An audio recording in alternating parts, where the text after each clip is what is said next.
Okay. Zukiswa, can you hear me? All right. Are we live?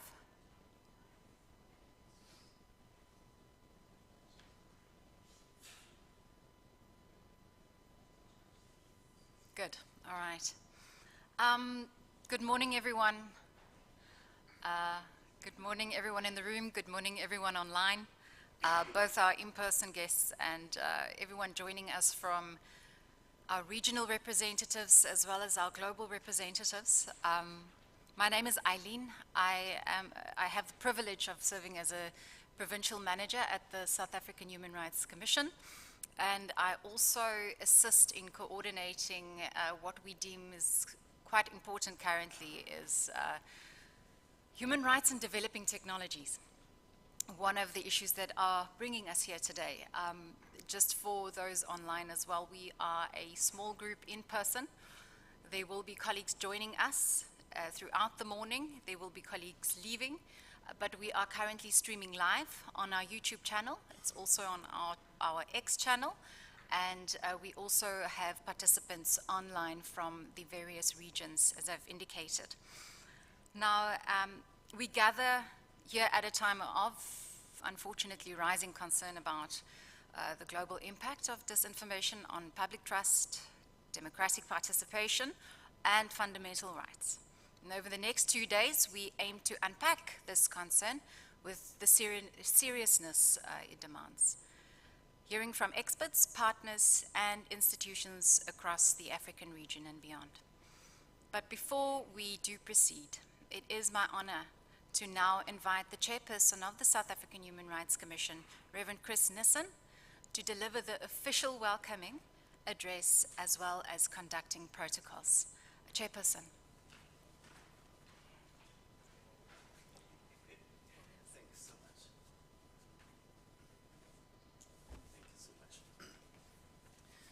Good morning, commissioners and PM and colleagues, and those on the platform. Good morning to you as well. It is really indeed an honor to be here this morning, but let me start off by saying thank you to the Provincial Office of the Human Rights Commission in Southern Africa, in the Eastern Cape, and thank you, PM Carter, for this work that you've been doing in ensuring from an ITC perspective that we're always in the front line, and thank you for the work that all of our staff members are doing in the Eastern Cape, those women and men that we really see what they're doing where they are. I'm going to do it in two parts. If you don't mind, I will do what the office have prepared. I want to welcome all of you. I want to welcome Gilbert. Is Gilbert online? Gilbert, good morning to you. Good morning. Bonjour, monsieur. Ça va?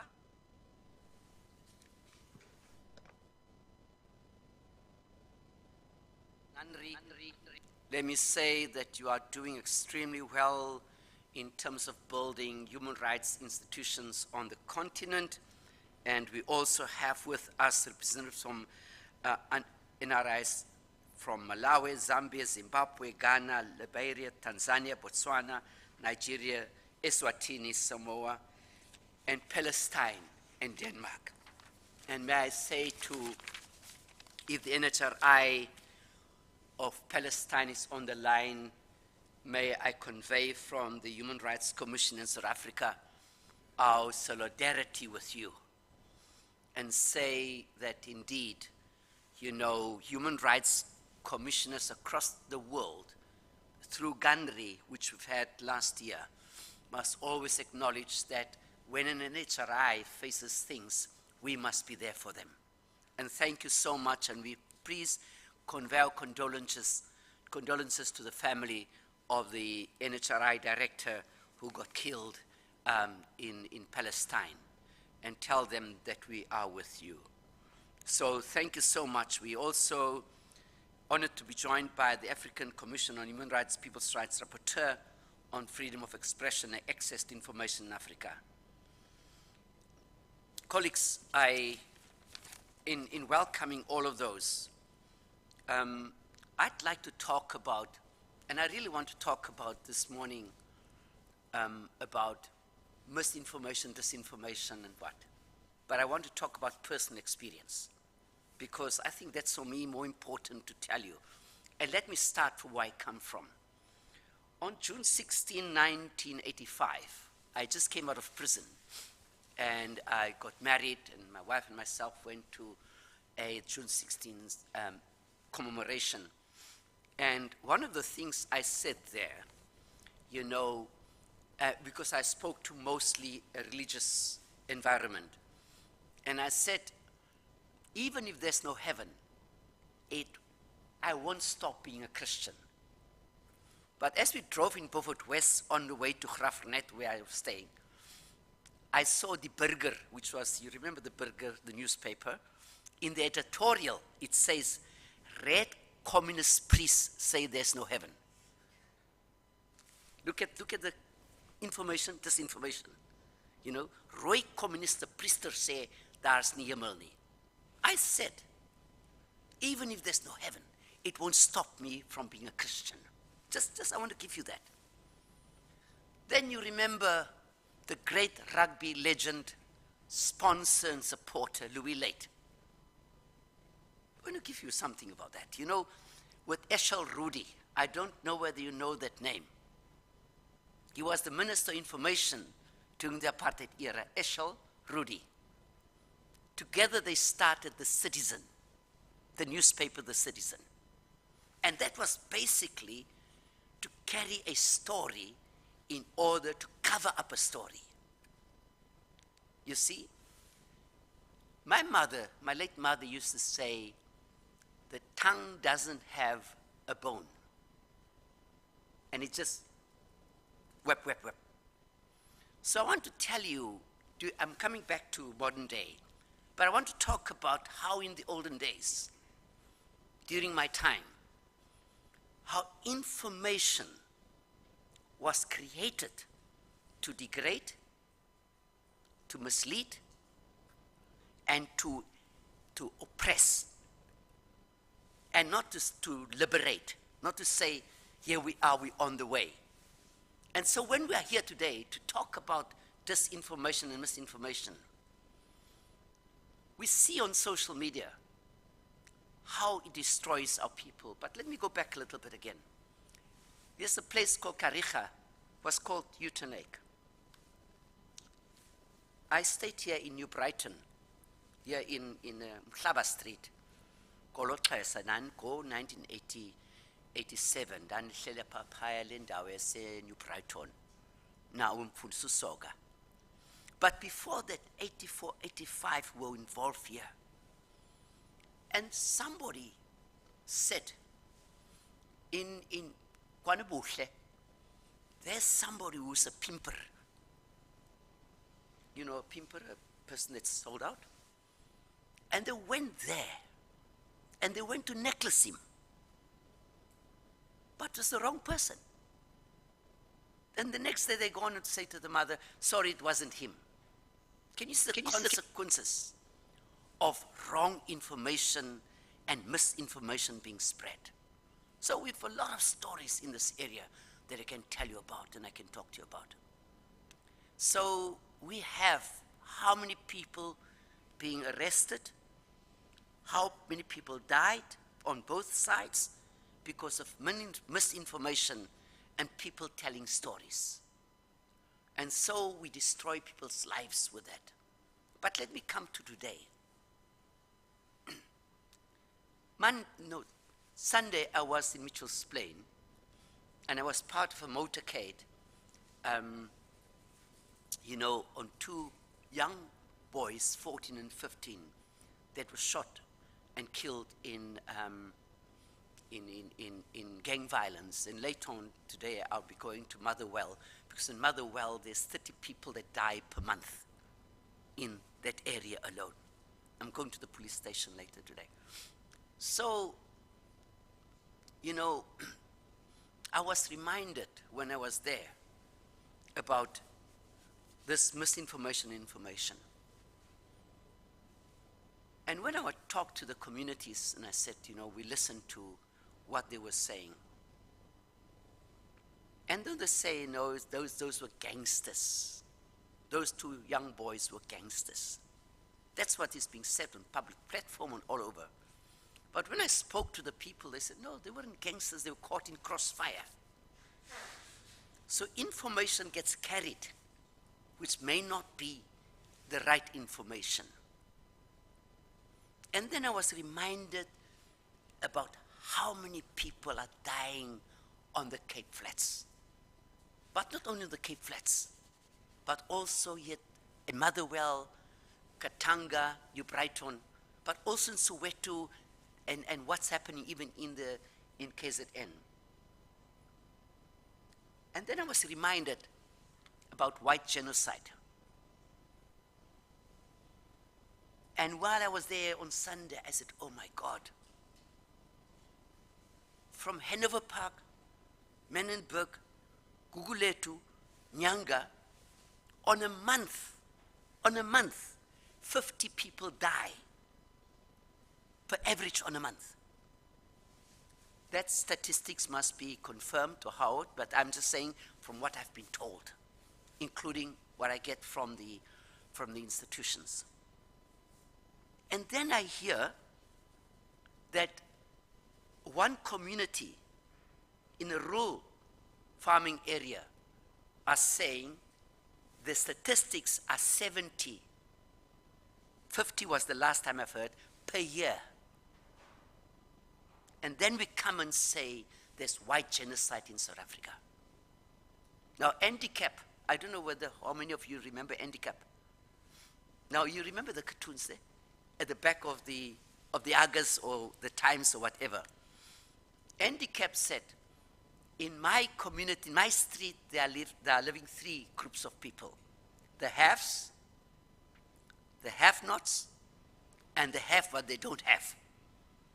You know, those owing to the bank and all of those kind of things.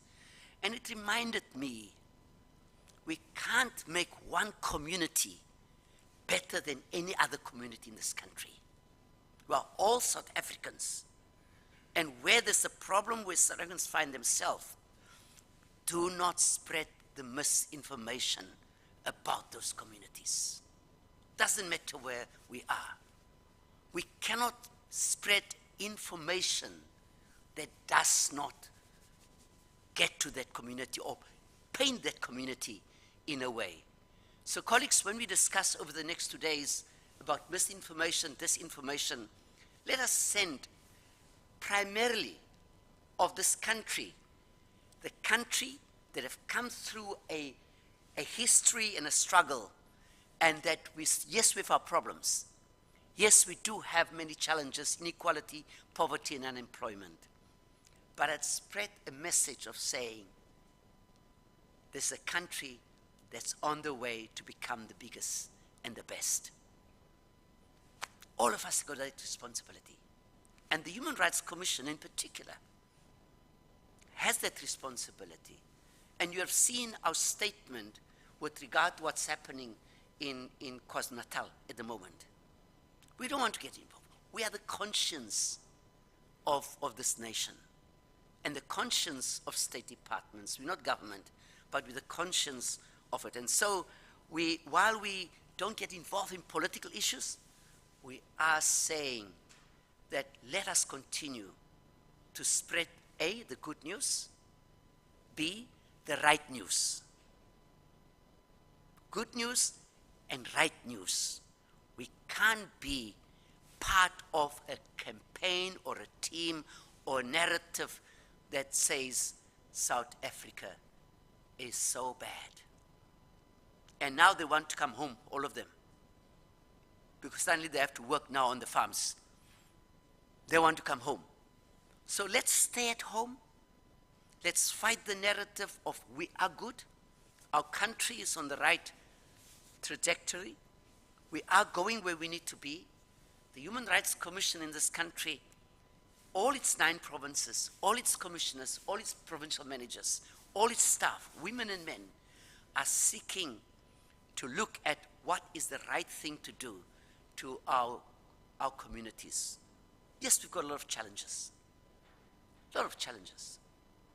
And that's why our Commissioner Mokasha is going to come, and hopefully she can talk to you about what we are saying about a pro-poor budget in order for us to make sure that the poor of this country is taken care of.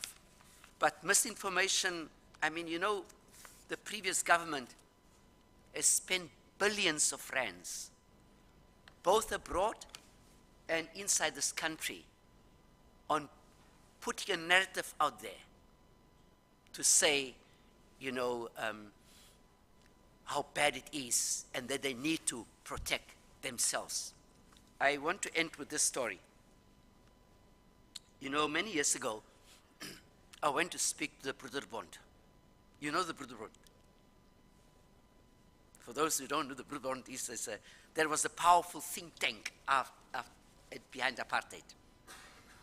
And the first thing they said to me, yes, you know, Chris, you people, you communists, you brought the Communist Party into this country. So I said, gentlemen, because only gentlemen is, you know, Broederbond. I said to them, on the 4th of July, 1922, the mine workers, white mine workers, started the Communist Party of South Africa. The white mine workers. Abraham Fisher was part of it. And when he wanted Nokwe and others to come in, they said no. And they left the Communist Party. Fake information. Today, we are blamed to bring in the Communist Party when the Afrikaners was the founder of the Communist Party. So colleagues on the platform and here today, let us stop the misinformation. Let's stop the disinformation. It hurts our country and it hurts the individuals, particularly on the social platform. We appeal to those people. Stop spreading misinformation and disinformation. PM, Chairperson, Director, thank you with that. Just remember, we must always be the conscience of the nation. Thank you so much.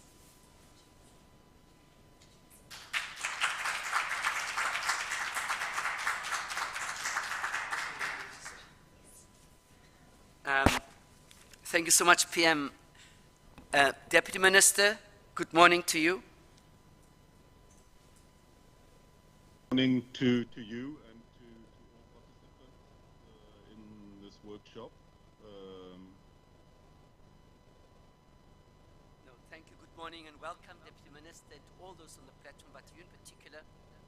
Thank you for being what I call our relationship manager, because we don't report to executive, but we have a very good relationship with you as SAHRC Human Rights Commission.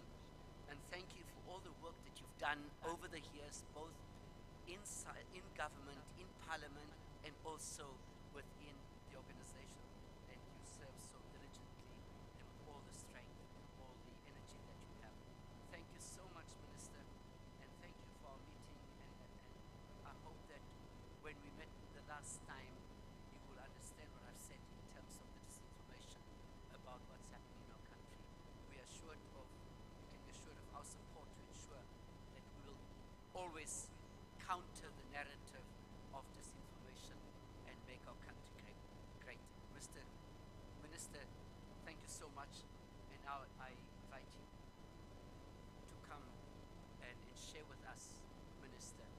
And you have served in various positions as Chief Whip, as Deputy Minister, running the organization at a time when the organization really needed kind of internal leadership in order for the organization to continue to progress the country forward. So thank you, Minister. I welcome you now. Please take the platform. Chairperson, thank you very, very much. Maybe let me just start off by doing a little bit more of a technical thing and just doing a sound check. Initially, I heard you very loud and clear, and then you started fading. Am I audible? Good morning, Deputy Minister. You are audible. Thank you so much. Thank you very much.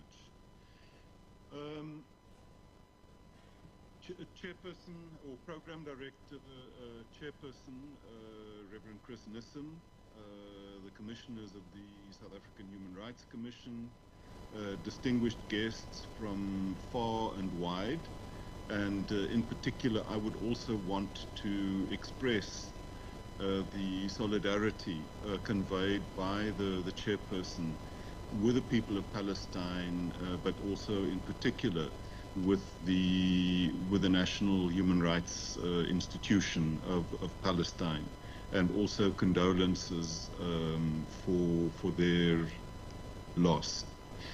Chairperson, I join you from the Nyameko School in Fuleni, in Cape Town, in the Western Cape, where the Minister of Justice, Minister Mameluku Kubai, and I will be having a community engagement event focused on maintenance issues in a very short while.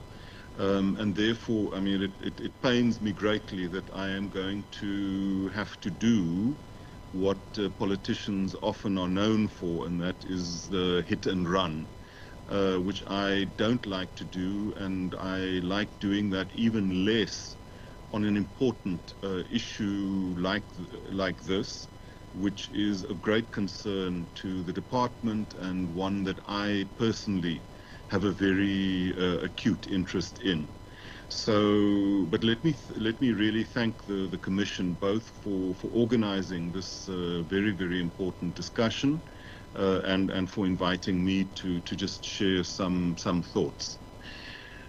I really think that the discussion around issues of disinformation, of cybersecurity, and threats to personal information, and by extension then also threats to privacy, and the broader ramifications of these concerns on society are absolutely vital, because these risks will only increase as technology advances and we become more and more dependent on technology, and increasingly live our lives on digital platforms, as we are doing here today. In an age where information, whether it be true or false, travels as fast as the push of a button, South Africa and the rest of the world really stand at a crossroads. We're making enormous technological and online advances, things that really have the potential to qualitatively and quantitatively increase the quality, our collective quality of life.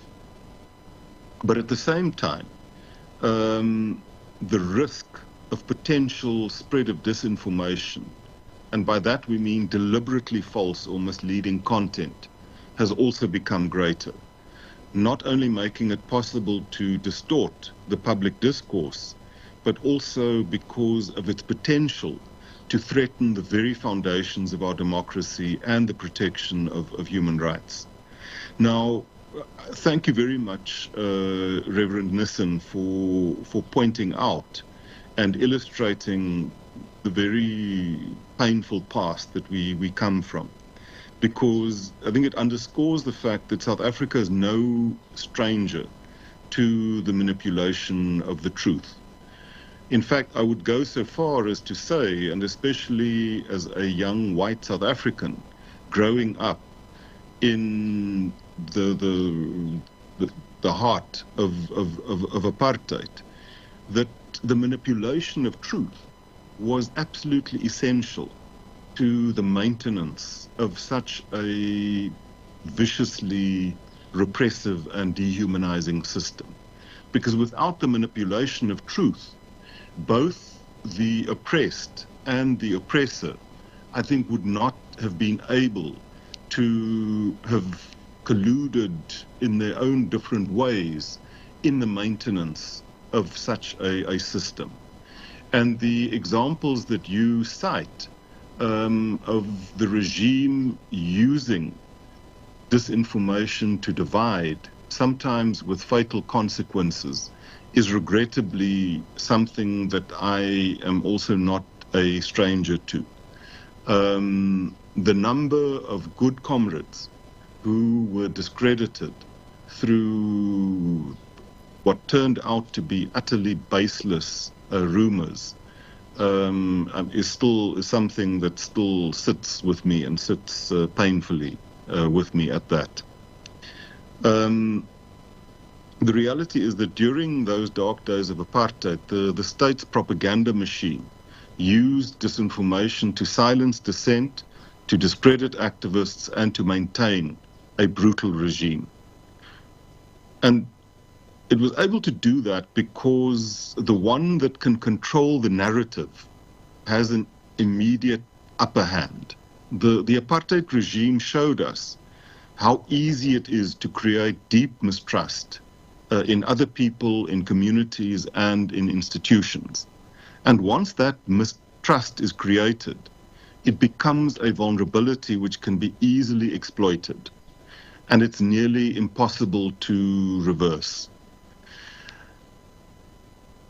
I just want to pause and say that there's a clip on YouTube that was produced by the American military, the War Department, during the Second World War. And it was an anti-fascist clip. I would really commend that clip to all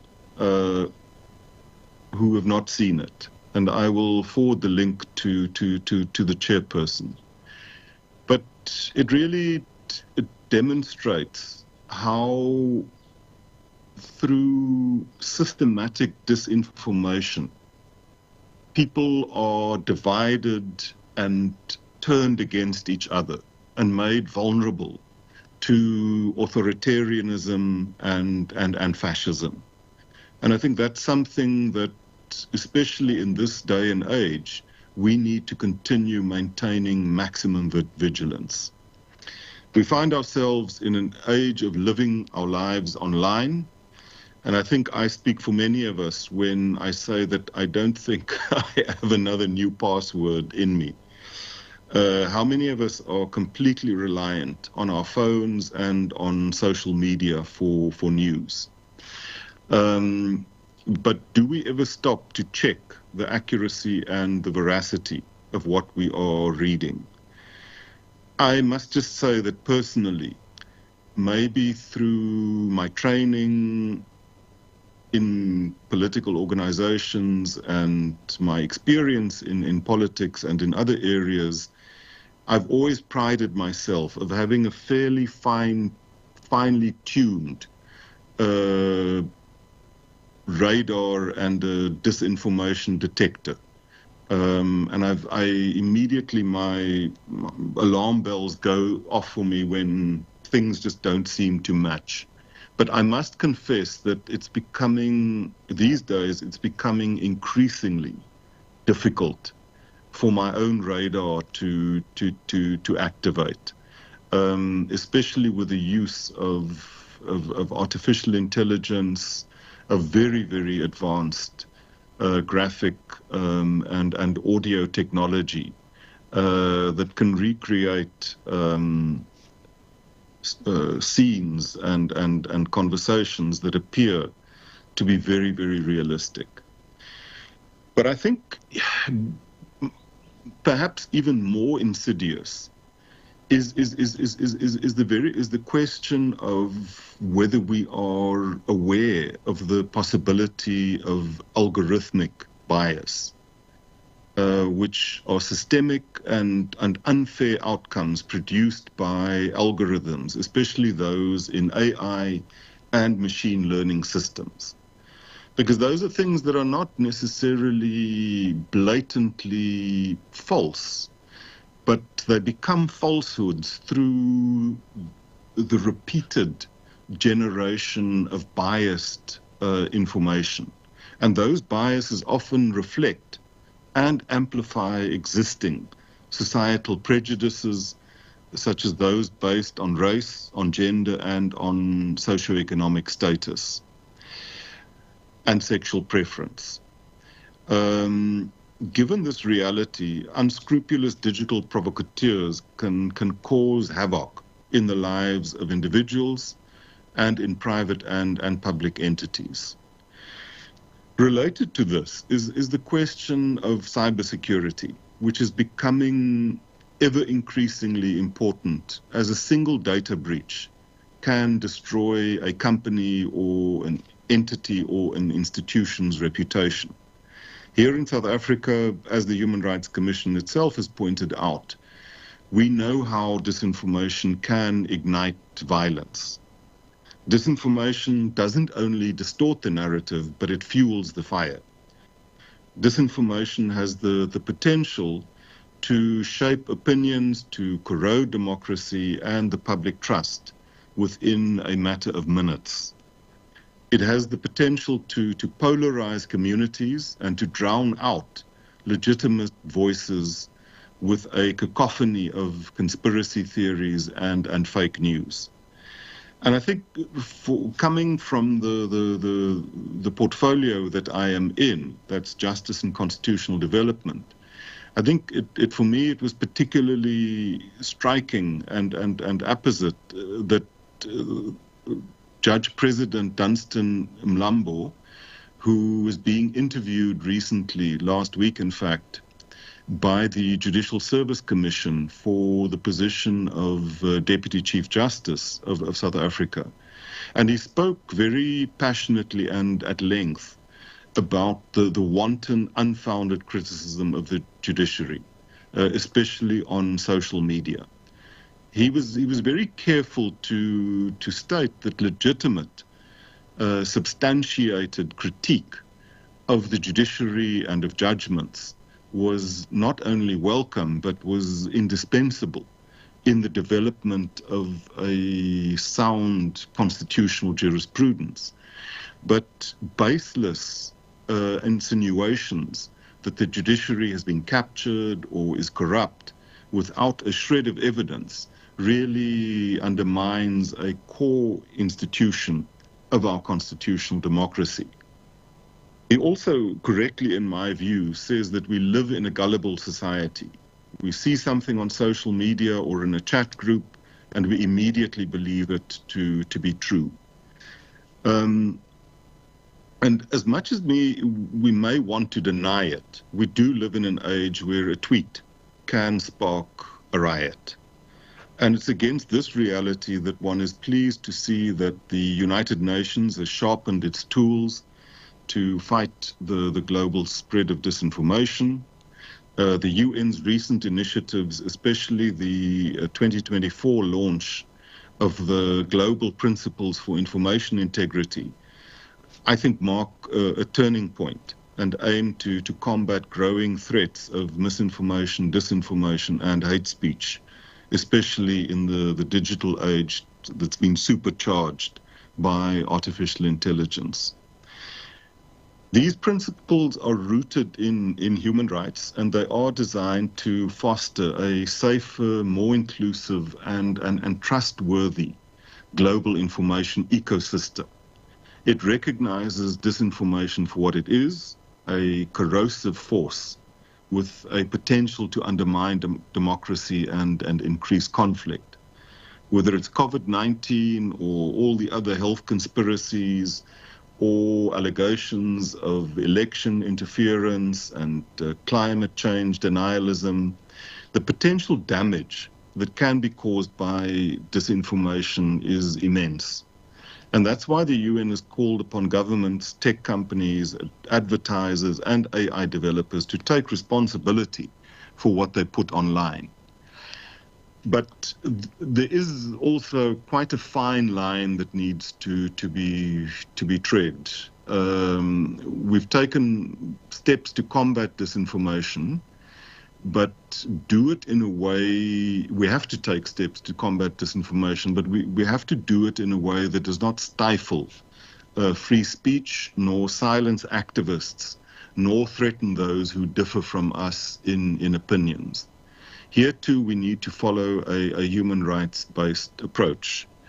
We need a world where media and social media platforms are transparent, not tyrannical, and where the fight against disinformation doesn't become a fight against dissent. We're particularly heartened to see that the human rights, the South African Human Rights Commission and other institutions, such as the Information Regulator, have taken a proactive role in protecting personal information and addressing disinformation, particularly in the context of elections.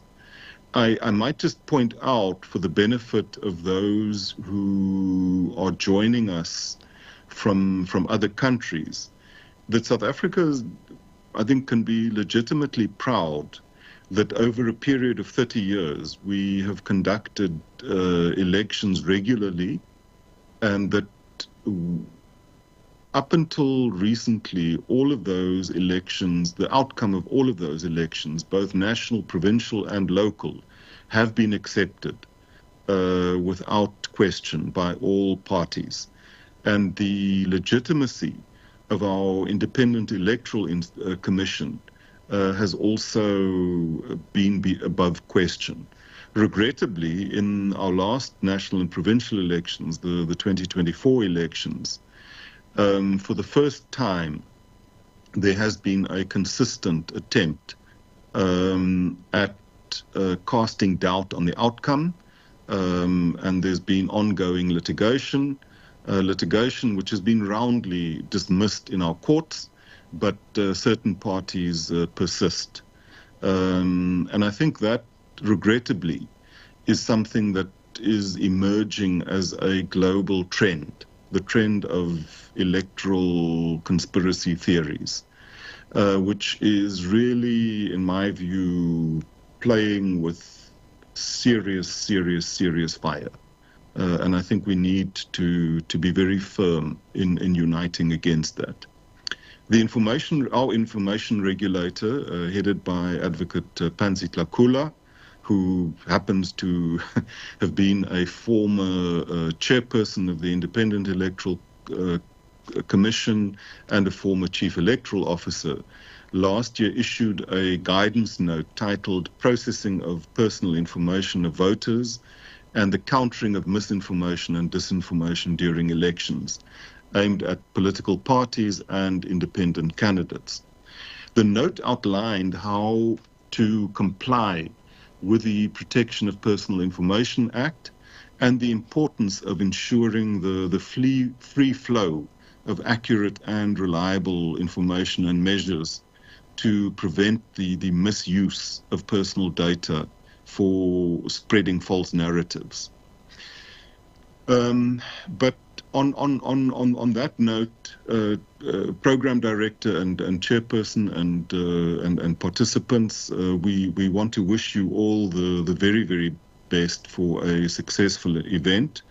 We know that disinformation is a direct assault on human rights. It can fuel xenophobia, racism, and homophobia and other forms of discrimination and prejudice, where access to accurate information is essential for empowerment. Disinformation deepens inequality. The fight against disinformation is not just a technological challenge, it is a moral imperative. And we need to strengthen digital literacy in our schools and communities. We need to teach people the difference between misinformation and disinformation and to be on the lookout for it. This distinction lies in the intent. Misinformation is the inadvertent spread of false information without the intent to do harm, where it is false information that is shared unintentionally or without malicious intent. However, disinformation, on the other hand, is false information intentionally spread with the purpose of causing harm. Disinformation is orchestrated and intended to mislead. We need to support independent journalism and fact-checking organizations and ensure that social media platforms are held accountable for the spread of harmful conduct.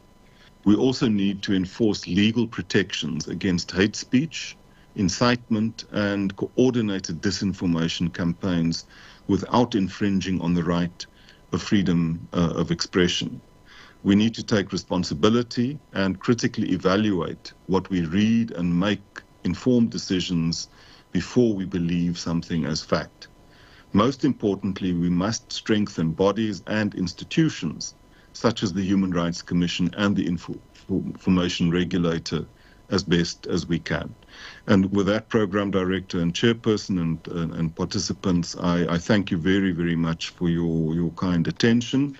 And I really apologize once again for the fact that I'm not able to remain and to listen to what I think promises to be a very, very important and meaningful conversation.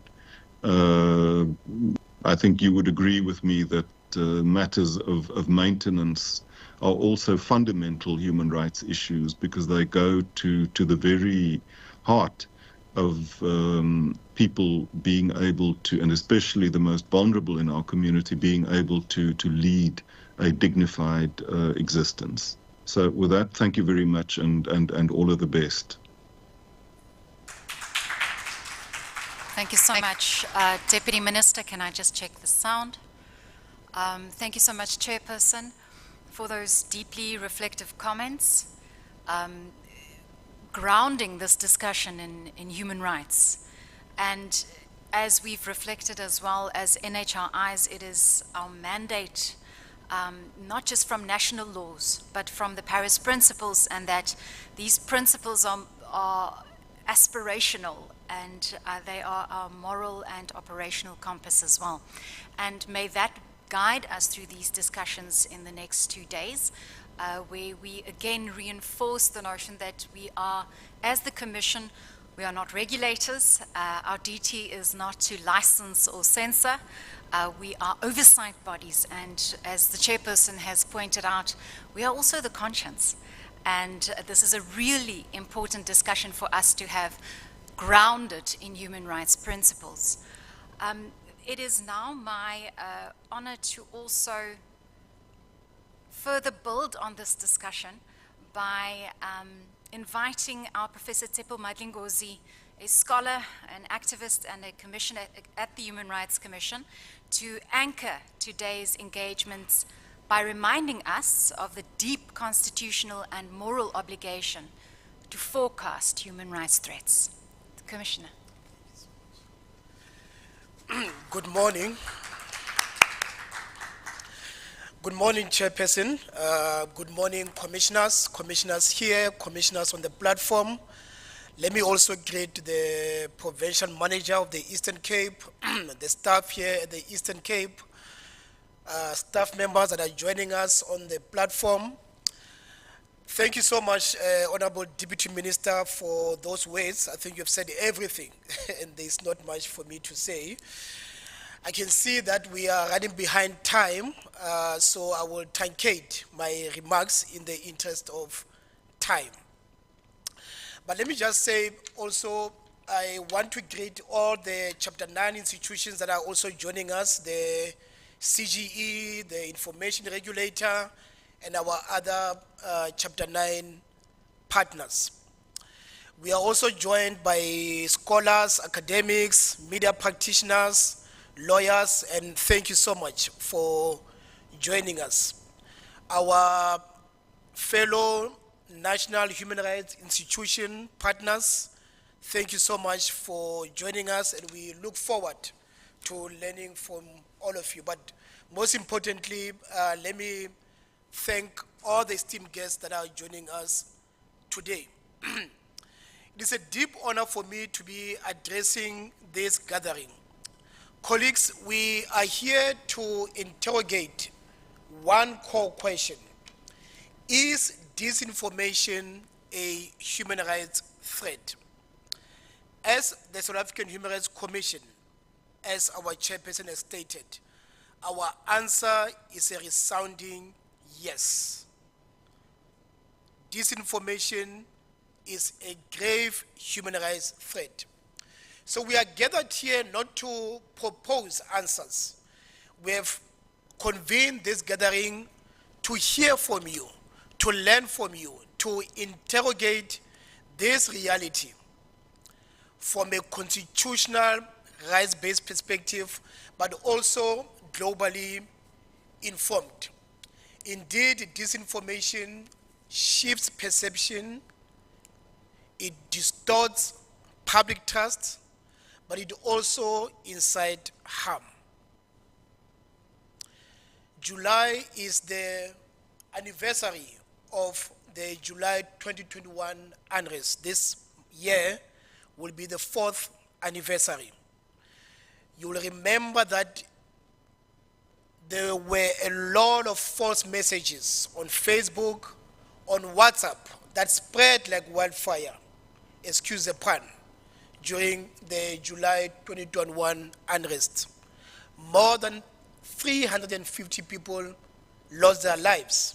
What began as a political grievance mutated into incitement of harm and a spread of panic. But we also see this reality in our university campuses. You know, university campuses are supposed to be the oasis of intellectual honesty, of rigorous debate, but we also see the spread of disinformation. And here I'm not only talking about the use of AI to cheat in assignment. I recently chaired our inquiry into Walter Sisulu, where we're investigating whether live ammunition was used to suppress or to police protests that happened not this year but last year. 9 students shot. And from the testimony that we received, it was very clear that manipulated videos, manipulated audio recordings were used to spread panic on campus, leading to the escalation of that conflict and a lot of students being severely injured on university campus. We will be releasing our report in a few months. The other report that we'll be bringing out in the next few months is on advertising, racism, and other forms of discrimination spread by advertisers. And there, once again, we see how advertisers shape and distort narratives and inculcate certain stereotypes that deepen division. Not all advertisers, but it was very, very important for us to look into this work. The Deputy Minister spoke about the elections. Next year, we'll be going into the 2026 local elections. Once again, we are very, very concerned about how in that space of electioneering, there's a lot of false narrative about the voting process, false narrative about the positions of certain parties, false narratives about safety of voters, which impinges on democratic participation, the very essence of post-colonial, participation in electioning. So, from our side, disinformation is not merely a question of technology. It's not only a question of communication or miscommunication. For us, disinformation erodes the very essence of democracy. It inflames incitements, it deepens hate and divisions against very vulnerable and already maligned communities. Now, let me come to our mandate. As you know, our mandate is to protect and promote human rights. But most importantly, Section 184 for our Constitution says our mandate is to advance human rights. And this is also further unpacked in Section 13 of the South African Human Rights Act. So we don't see our role as only reactive when there's been violations of human rights. As the chairperson said, as PM Carter said, we see and we do our work in a proactive manner. The reason why we have gathered here is as part of this proactive implementation of our mandate. We see our work as also forecasting and surfacing threats that are not already visible, that are not already captured in legislation and in policy. Our Act also enjoins us to make recommendations to Parliament and to the Executive. I say this to say that, number one, what is going to come out of this gathering, we are going to put it together to make clear, specific recommendations to Parliament and to the Executive. That's one part. But I also want to distinguish our work vis-a-vis other partners that we work with. We are not regulators, as you know. So we don't regulate, we don't license. What we do is to inculcate a culture of human rights. Therefore, we don't seek to regulate expression. What we seek to do is to inform the public about the four corners of Section 16 and the Constitution. So we are gathered here not because, as I said, we've got answers as the Human Rights Commission, but to learn from our partners in civil society, other Chapter 9 institutions, academics, scholars, but also, most importantly, our partners from other parts of the world.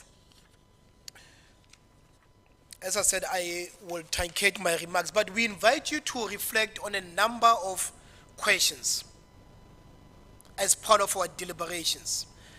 The first question that we invite you to think about and to propose answers is, how do we address false narratives in elections or about election, even before the first vote is cast? How do we attend and tackle false narratives about elections, the very essence of democracy? Secondly, how do we curb online hate? Even hate that is not prosecuted, but hate that causes a lot of psychological and social harm.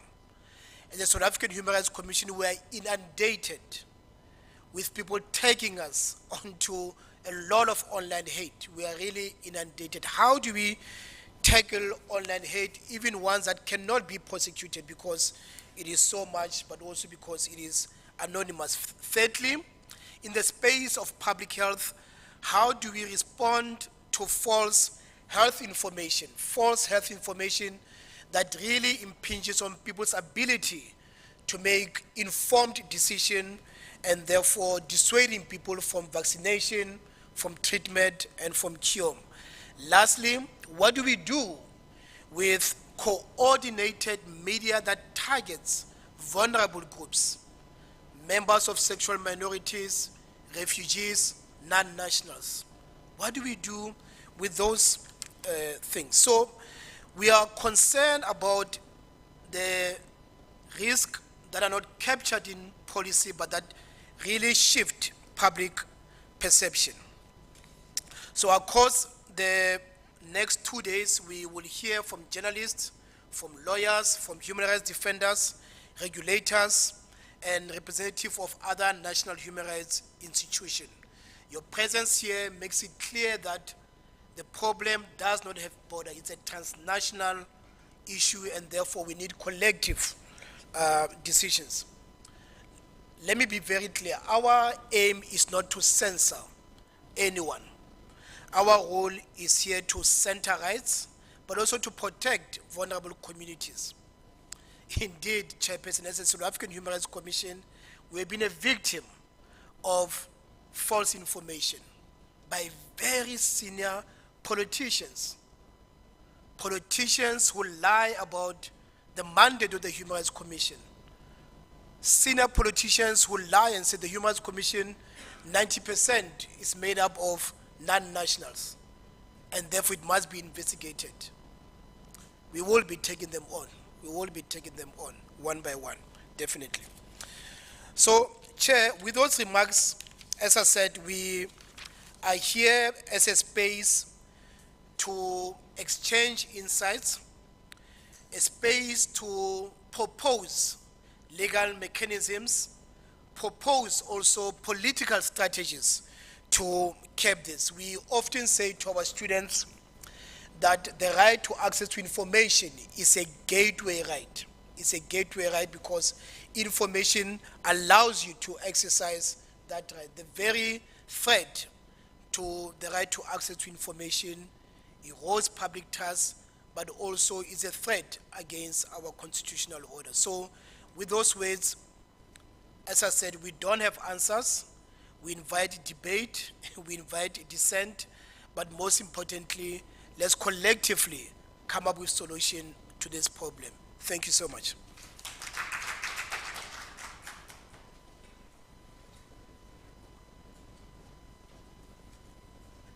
Thank you so much, Prof. Madlingozi. To almost indicate where does the Human Rights Commission find itself in this discourse that is a global discourse currently, and why, as NHRIs, we play such an important role in centering what is known as information integrity in a human rights foundational approach. And as disinformation, as I've indicated, knows no borders, it is vital that we reflect on this. This challenge not only as a national concern, but as a regional and global human rights issue. It is therefore our honor to then also welcome the Executive Director of the Network of African National Human Rights Institutions, Mr. Gilbert Sebihogo, whose leadership continues to strengthen also the solidarity and cooperation across our continent. Over to you, Mr. Sebihogo, online. Thank you, Eileen, Program Director. Thank you very much for this opportunity. Distinguished Reverend Chris Nissen, the Chairperson of the South African Human Rights Commission, Honorable Commissioners of the South African Human Rights Commission, distinguished guests, chairpersons of other national institutions represented. I understand there are also some NHRIs online, commissioners, executive secretaries of national institutions across the continent. A very good morning. It's a deep honor for us to participate in this gathering. I would have loved to be with you physically, but unfortunately I cannot. I would like, first of all, to commend the South African Human Rights Commission for spearheading this initiative through this summit on human rights and disinformation on the continent. Of course, this summit will definitely establish a link between disinformation and the violation of human rights. And of course, it will foster a holistic approach to ensure democracy, rule of law, human rights, social cohesion, and justice across our continent is enhanced and well protected. Honorable delegates, the new world has brought significant changes in how we produce, how we consume, and how we disseminate information. This is evidenced through the technological advancements in this century that have enhanced the interconnected nature of the world, boosted solidarity among marginalized populations, affirmed the importance of information accessibility, and exponentially increased the knowledge of populations to ideologies and events across the continent and the world. That being said, we see that the world is morphing from an information age to one of disinformation age, reaffirming the essence of this summit. Sentiments that propel ethno-nationalistic views, discredit legitimate processes such as elections, spew hatred and discrimination that disproportionately impacts marginalized and minority groups and trigger violence and dissent is on the rise. As reports have indicated, a surge in manipulative information across the continent has resulted on threats to unprecedented destabilization of democracy and inevitably diminishing the human rights and freedom of people of African descent. This finding is also amplified in the Global Risk Report of 2025 by the World Economic Forum, which states that polarization within societies is further hardening views and affecting policymaking. It also continues to fan the flames of disinformation and misinformation, which for the second year running is the top-ranked short to medium-term concern across all risk categories, the top being state-based violence and climate change. Distinguished guests, access to information and freedom of expression in the current interconnected world has led to information biases. The rise of social media, the infiltration by companies and autocrats to society governance, the anonymity provided to users, intelligence actors from foreign powers, political elites that seek control can significantly boost harmful or disinformation. The internet being the primary source of news and information has opened a Pandora which brings a challenge to verify and distinguish between facts and fiction. This results in an easy outlet to propel disinformation and impact perceptions of the society, resulting to social cohesion weakening.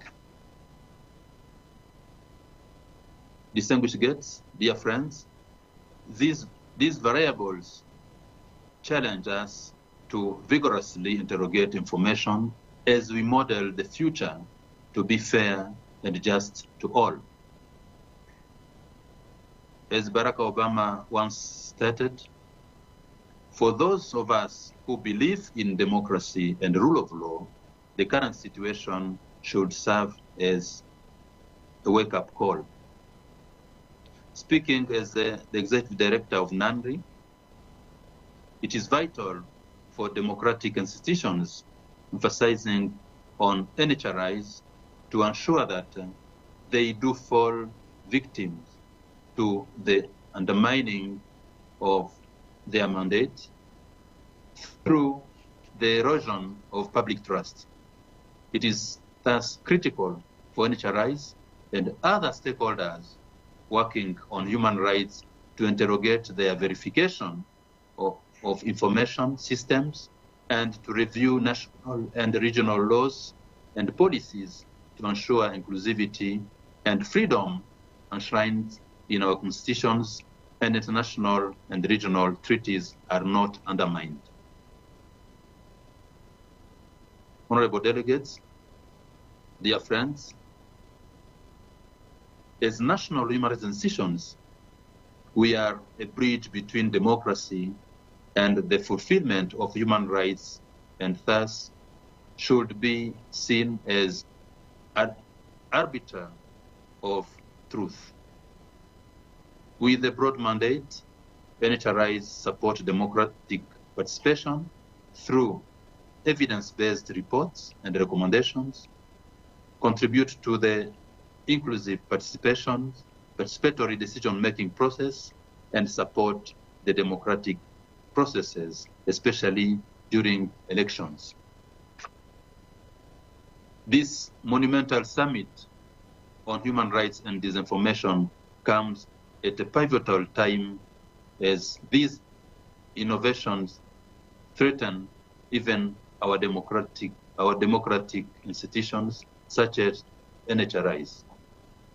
It's NANRI that supports this summit as it presents an avenue for all of us to expand our understanding of disinformation and how it impacts the human rights principles that govern our work and the society at large. NANRI sees this summit as a great opportunity to dialogue and agree on a set of principles and core values that will guide our interactions as we dispel disinformation in our countries and the continent at large. It is key for us to ask ourselves how the agreed principles might influence the prospects for inclusive democracy, encourage robust debates and respect of our diversity, reinforce the rule of law and governance, and recognize the rights and dignity of all citizens. In the end, to ensure that the protection for human rights demands a coordinated and principled response to disinformation. I thank you very much for this opportunity, and I wish you all meaningful deliberations. Nyabonga.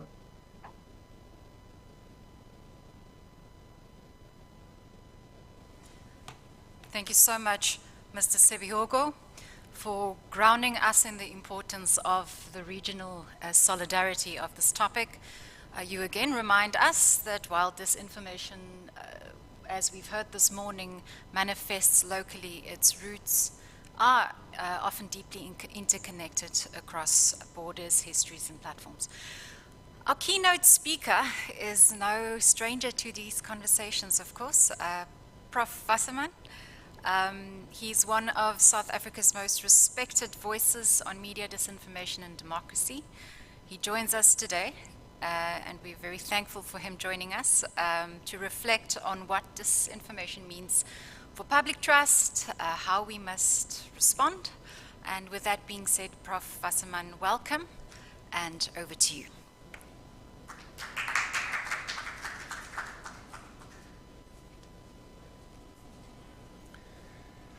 Good morning, Molweni, goeiemorgen. Thank you for the invitation. It's wonderful to be at this important event. Terrible things are happening in South Africa.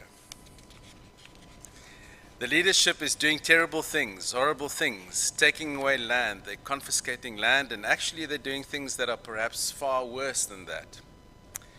These false claims made by US President Trump earlier this year, followed by an executive order promoting the resettlement of so-called Afrikaner refugees who are, quote, escaping government-sponsored race-based discrimination, end quote, immediately elicited a response by the South African government criticizing the USA of peddling a campaign of misinformation and propaganda. It soon became clear that words do not have to be true to have consequences. There was an immediate sell-off of South Africa's rand, stocks and government bonds, as the US began to cut off funding to the country, including a freeze on PEPFAR, the President's Emergency Plan for AIDS Relief. It also led to fears that South Africa might lose duty-free access to US markets through AGOA. The US is not the only global superpower who has been active in the South African information space recently. Russia has been using its official embassy account to interact with the extremes of South Africa's political spectrum.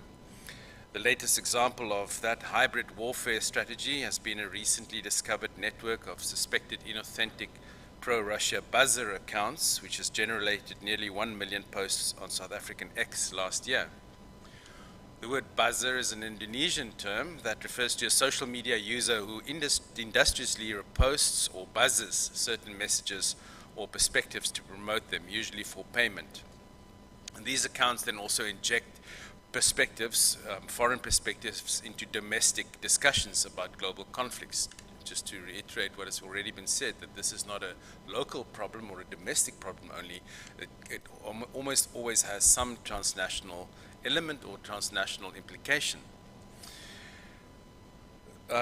We could also see this in the domestic discussions about conflicts around the war in Ukraine, the evolving Middle East conflict, as well as into local debates around xenophobia and electoral processes, including promoting the so-called big lie about rigged elections in South Africa. China has also been active in the African media sphere for 2 decades, using the media to extend its soft power in Africa. Soft power is the idea that countries expand their influence internationally by making themselves more attractive, without using economic or military power, just as the USA has made itself attractive for many decades through hamburgers, Hollywood, and blue jeans.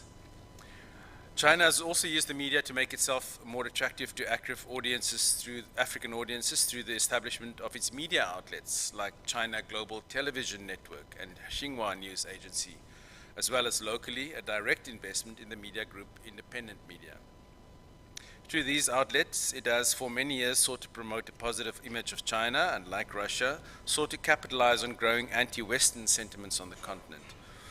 In recent years, following on not only the more assertive foreign policy attitude of Chinese President Xi Jinping, but also in response to a series of public image crises for China, such as the Hong Kong protests, its handling of the COVID pandemic, and allegations of human rights abuses against the Uyghurs, China has become more aggressive in its communication strategies.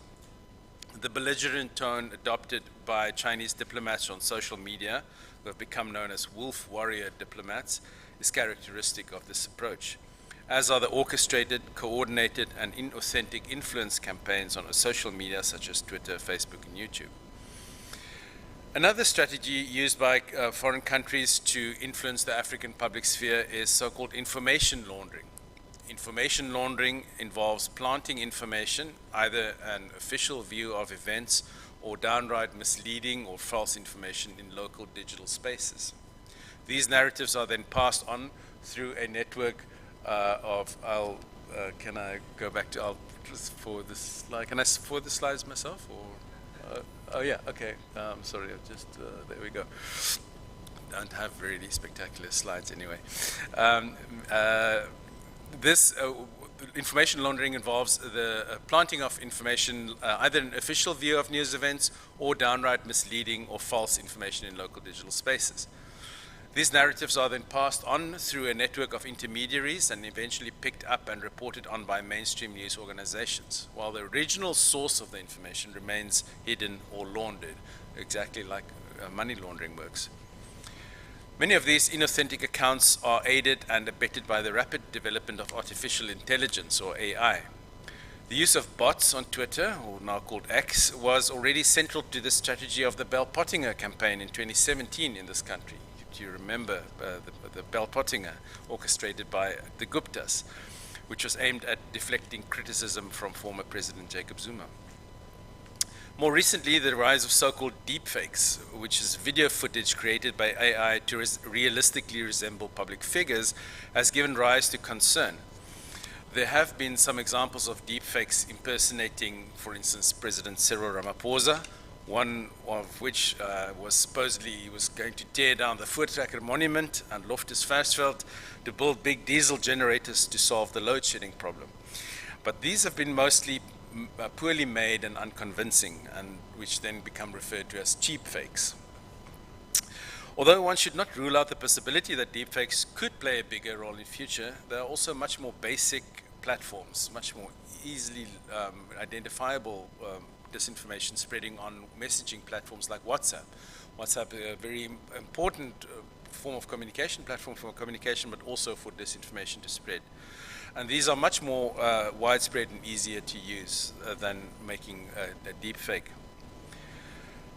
The AI technology has, however, in recent years rapidly developed, and the one that has impacted much more widely in the last few years than more sophisticated models like deepfakes has been that of large language models, or LLMs. These are AI systems that are trained on very large data sets to understand, predict, and generate new texts and images. The most well-known of these is ChatGPT, probably developed by the company called OpenAI. I'm sure many of us have already started using it, generating emails, writing speeches, doing quick translations. And LLMs have become a hotly contested market. Other leading competitors for ChatGPT now include Claude, developed by the company Anthropic, and Elon Musk's Grok. The most surprising development in this market recently was the announcement earlier this year of China's DeepSeek R1 model, which seemed to have the same capabilities as ChatGPT, but can do that for the fraction of the cost. That caused a major plunge in the NASDAQ and saw prices of tech stocks like NVIDIA, chipmaker NVIDIA, tumble. Although very useful, and also useful for places where I work, like universities and for students, LLMs can, however, also be put to malicious use. And AI companies invest in so-called red teaming exercises to try and put in place guardrails to prevent bad actors from abusing these models. Nevertheless, regardless of these guardrails, ChatGPT recently reported that it had banned certain accounts which already have been found to be in contravention of its rules, of its guidelines, including a Chinese spam network using ChatGPT to generate comments critical of a Chinese dissident, Cambodian operation which used ChatGPT to translate and generate comments for a romance baiting network across social media and communication platforms. For those of you not familiar with romance baiting, it's a way to lure victims into a fake romance, a fake relationship, before convincing those victims to invest in fake cryptocurrency schemes. And also a covert influence operation that sought to manipulate public opinion around the Ghanaian presidential election and others. So these examples, I think, show that not only does disinformation and online threats to information integrity affect big structural democratic processes like elections or geopolitical relations, but also affect our daily lives, affect people's personal relationships, scams. We're all familiar with scams. I'm sure we've all received a WhatsApp message with a link to an offer that's just too good to be true. You've again inherited money from another unknown but wealthy relative. Or during the COVID pandemic, claims about miracle cures, usually from your uncle who graduated from WhatsApp University, as they say. Or maybe a voice message that warned people that there will be a protest tomorrow or that schools will be closed. And these examples, in other words, make us aware that disinformation, threats to information integrity, do not only affect us on the sort of political level, but also on our everyday lives. And this is, in other words, something that we should all be concerned about. That if we empower ourselves and for warding off these threats, it is something that we should extend. These sort of empowerment measures, which I'll say a little bit about later, is something that we should also extend to everybody. These examples all suggest that our information environment has become polluted. From international politics to our everyday lives, the veracity and integrity of the information we receive and need to make decisions or navigate our place in the world around us is under attack. There is widespread concern that we are currently experiencing what has been referred to as a global information disorder, characterized by the large-scale contamination of the public sphere with rumors, hate speech, dangerous conspiracy theories, harmful misunderstandings, and orchestrated campaigns of deception. This disorder is often seen as a confluence of a rapidly changing digital media ecology and an increasingly fractious, populist, and decentered political environment. Global concerns about false and misleading information, especially on social media and messaging platforms, keep growing. And this is partly to do just with the sheer volume of information we are confronted with, which can be so overwhelming that we become paralyzed, or that we feel overwhelmed and paralyzed. During the COVID-19 pandemic, the World Health Organization called this an infodemic, where massive amounts of information spread so rapidly due to the availability of social media and the internet that people are unsure of what is true or not and which information they should act upon.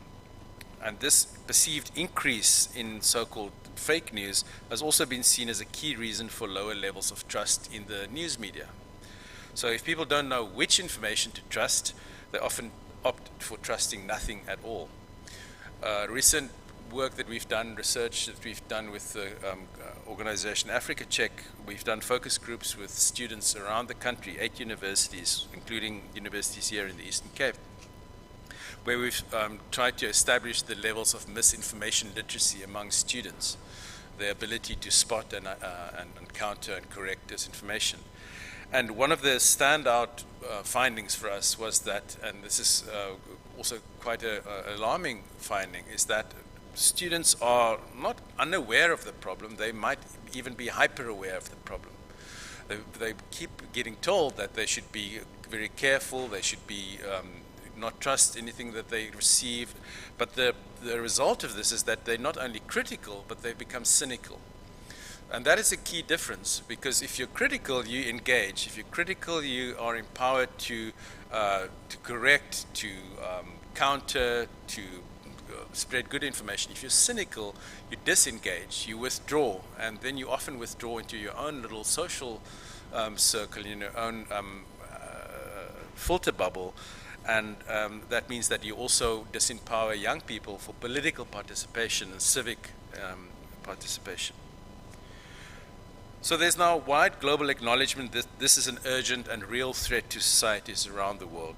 Earlier this year, the World Economic Forum has identified misinformation as the #1 risk to countries around the world that the world will face over the next 2 years. The United Nations, in turn, has stated that this, quote, clear and present global threat to information integrity demands coordinated international action. The UN sees the strengthening of information integrity as one of the urgent tasks of our time. It points out, again quoting, that while technological advances have revolutionized communications, connecting people on a previously unthinkable scale, supported communities in times of crisis, elevated marginalized voices, and helped mobilize global movements for racial justice and gender inequality, these same technologies have also enabled the spread of misinformation, disinformation, and hate speech at an unprecedented volume, velocity, and virality, risking the integrity of the information ecosystem. The UN goes on to list the principles for global information integrity as the following: societal trust and resilience, that would include also trust in institutions, trust in processes, democratic processes, healthy initiatives for communication, public empowerment, independent, free and pluralistic media, and transparency and research. So this is not only a technological problem, but a socio-technological one. And I think that it's important for us to make that distinction or that qualification, that this is not something that only resides in technology, that technologies determine our actions. It is also rooted in our societies and our social attitudes. Our societies are polarized and fragmented like never before.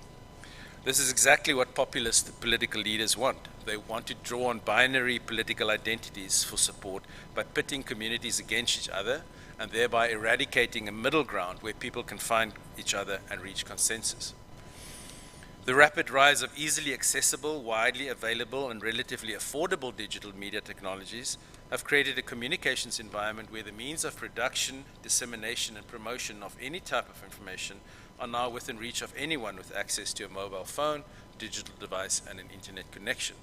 And that's not to disregard the fact that in our society, because we are one of the most unequal societies, if not the most unequal society in the world, that access is not evenly distributed. So access and the ability to respond to disinformation is also unevenly distributed in our society. Aided by global social media platforms, media consumers can self-select their exposure to news, retreating into like-minded online echo chambers where they feel safe. Again, referring to that finding of ours among the students, that students are already doing this. And in these echo chambers, their views go unchallenged and their opinions are echoed back to them. And in turn, these technological platforms use algorithms to select and push information to the users in a way that would maximize their engagement and keep them on these platforms for longer, so that they can click on advertisements, become addicted to the dopamine rush, or so locked into their own sub-communities that they will return again and again. In this way, social media create filter bubbles where a picture of the world is created by means of an algorithmic bias. And what is the best way to promote engagement? Through strong emotions, which more often than not include fear, outrage, anger, and vitriol. And they who know how to play this game and manipulate the algorithm have power over political discourse. One of the strategies used in this power over political discourse was made infamous by former strategist Steve Bannon, Trump's former strategist Steve Bannon of Breitbart Media. Bannon said, and excuse the language, it's a direct quote, Democrats, in other words, their political opposition doesn't matter. The real opposition is the media. And the way to deal with them is to flood the zone with shit. Flooding the zone is a phrase in US football of saturating the opposition's defense until there is a weak spot that reveals itself. In other words, you bombard people with information. It doesn't matter really what information, as long as there's a bombardment of information. And there are so many headlines that you then later on do not know which one to focus on, and that you lose track of the broader policy picture and context. In this regard, in other words, the threat to information integrity is not merely false information or intentionally misleading information, but overwhelm, noise, and confusion. So curation and careful consideration, the ability to make sense of information is an important skill. And again, when we talk about young people and the youth, which I am especially concerned about in the university environment, that is, in other words, one of the strategies, but also for empowerment of citizens. That ability, in other words, to curate, to understand, to contextualize. So this is a gloomy picture, but we can fight back. And this is where good quality, critical, and informed journalism becomes so critically important to navigate through the fog and noise. Unfortunately, the disruption caused by digital platforms to traditional advertising-based business models for news has created a crisis for established journalism outlets, leading to widespread closing of news outlets, staff layoffs, and cutbacks on costly investigative journalism projects. This means that the ability of mainstream news to provide authoritative, factual, and reliable information has been severely curtailed. Moreover, attacks on news media often form part of populist campaigns, from the weaponization of the term fake news to discredit journalists, to African governments harassing, imprisoning, and curtailing journalists, attacking freedom of speech. Politicians intolerant of criticism are also increasingly availing themselves of the discourse of so-called fake news to enforce laws that stifle free speech and independent journalism, or to block access to information through, for instance, internet shutdowns, which have become common across this continent.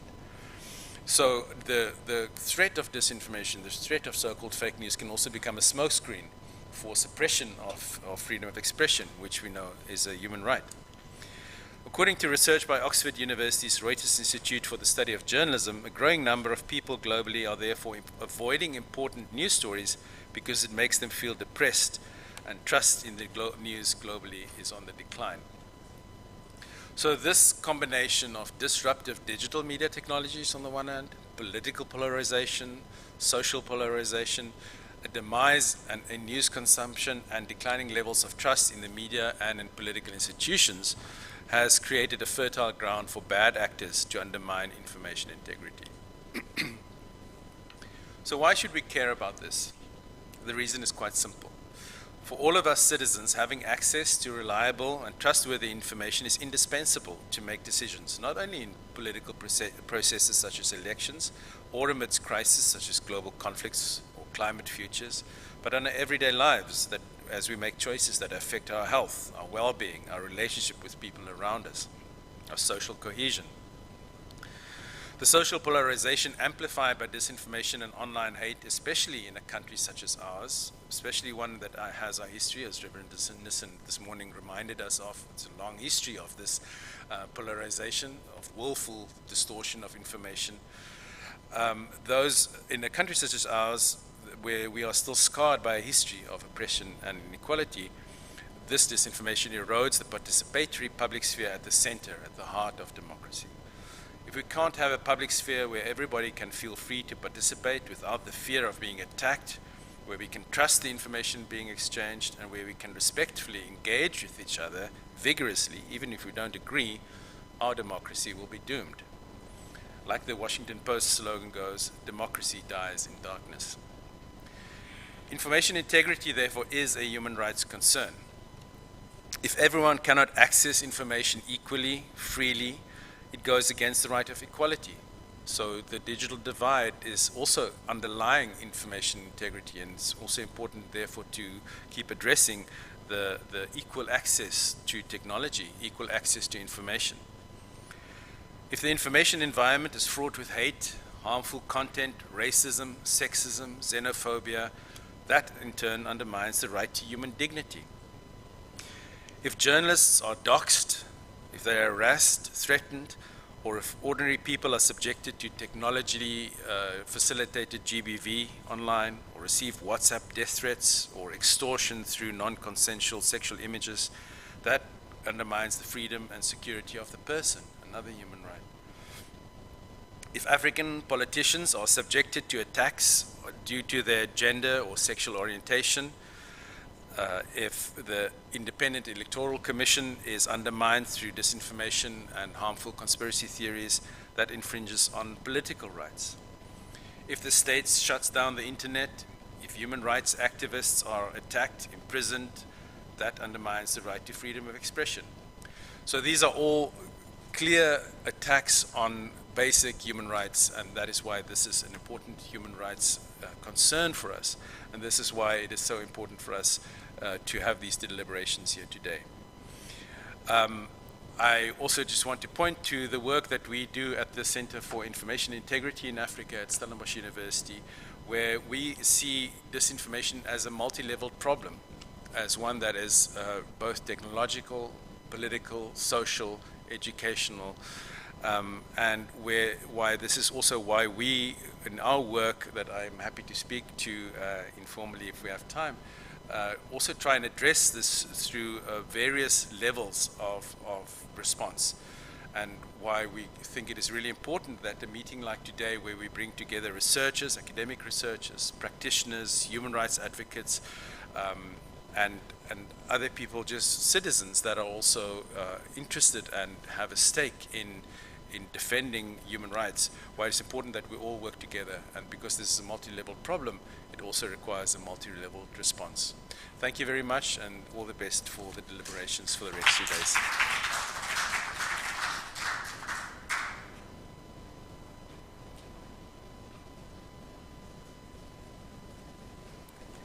Thank you so much, Professor Mann, for that incisive and sobering keynote. And it resonates so nicely to us as human rights practitioners, because you're using the language that we are comfortable with.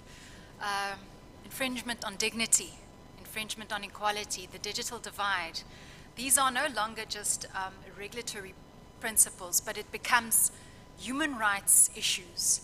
And if we elevate this to a human rights discourse, it becomes an international and cross-border language that we can all sign onto. And perhaps then reflecting to my chairperson and Commissioner Madlingozi and the commissioners online, to say our advocacy role as an NHRI becomes so much more urgent. The Commission has established a focus on human rights and developing technology. We are trying to coordinate these developing discourses so that we can better respond to them in real time. But hearing you today, and certainly from the participants today, that's going to assist us to better understand these concepts, it surely seems, Chairperson, Commissioners, that this is no longer an abstract issue or a forecasting issue. It is a real-time issue.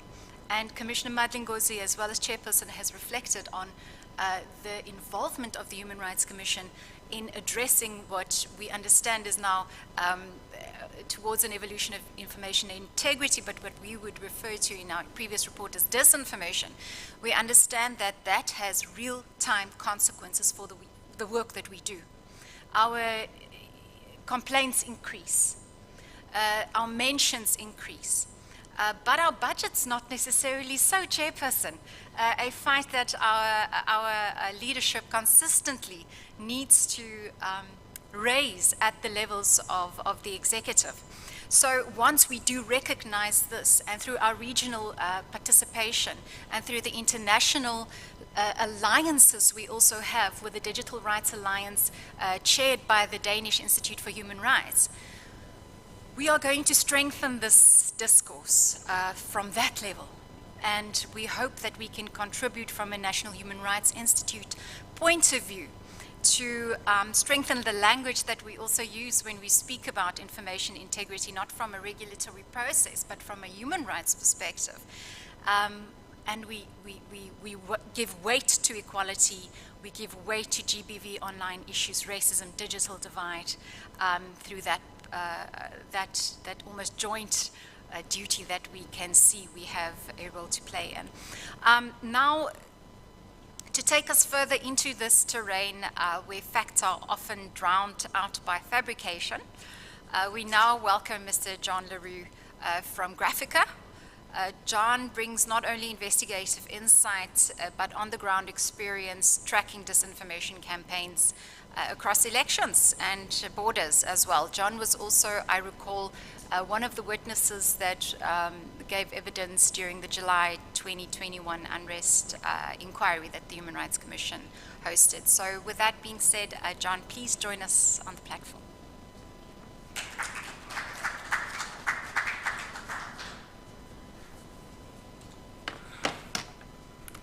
So thank you very much, Dr. Carter. Good morning, everyone, especially Chairperson Nissen, the commissioners online, the ones present here in person, the representatives from the other NHRIs that are joining online. Just very good morning to all of you. It's been a while since I've been in government, but I believe if I say all protocols observed, I don't need to welcome everyone. So all protocols observed.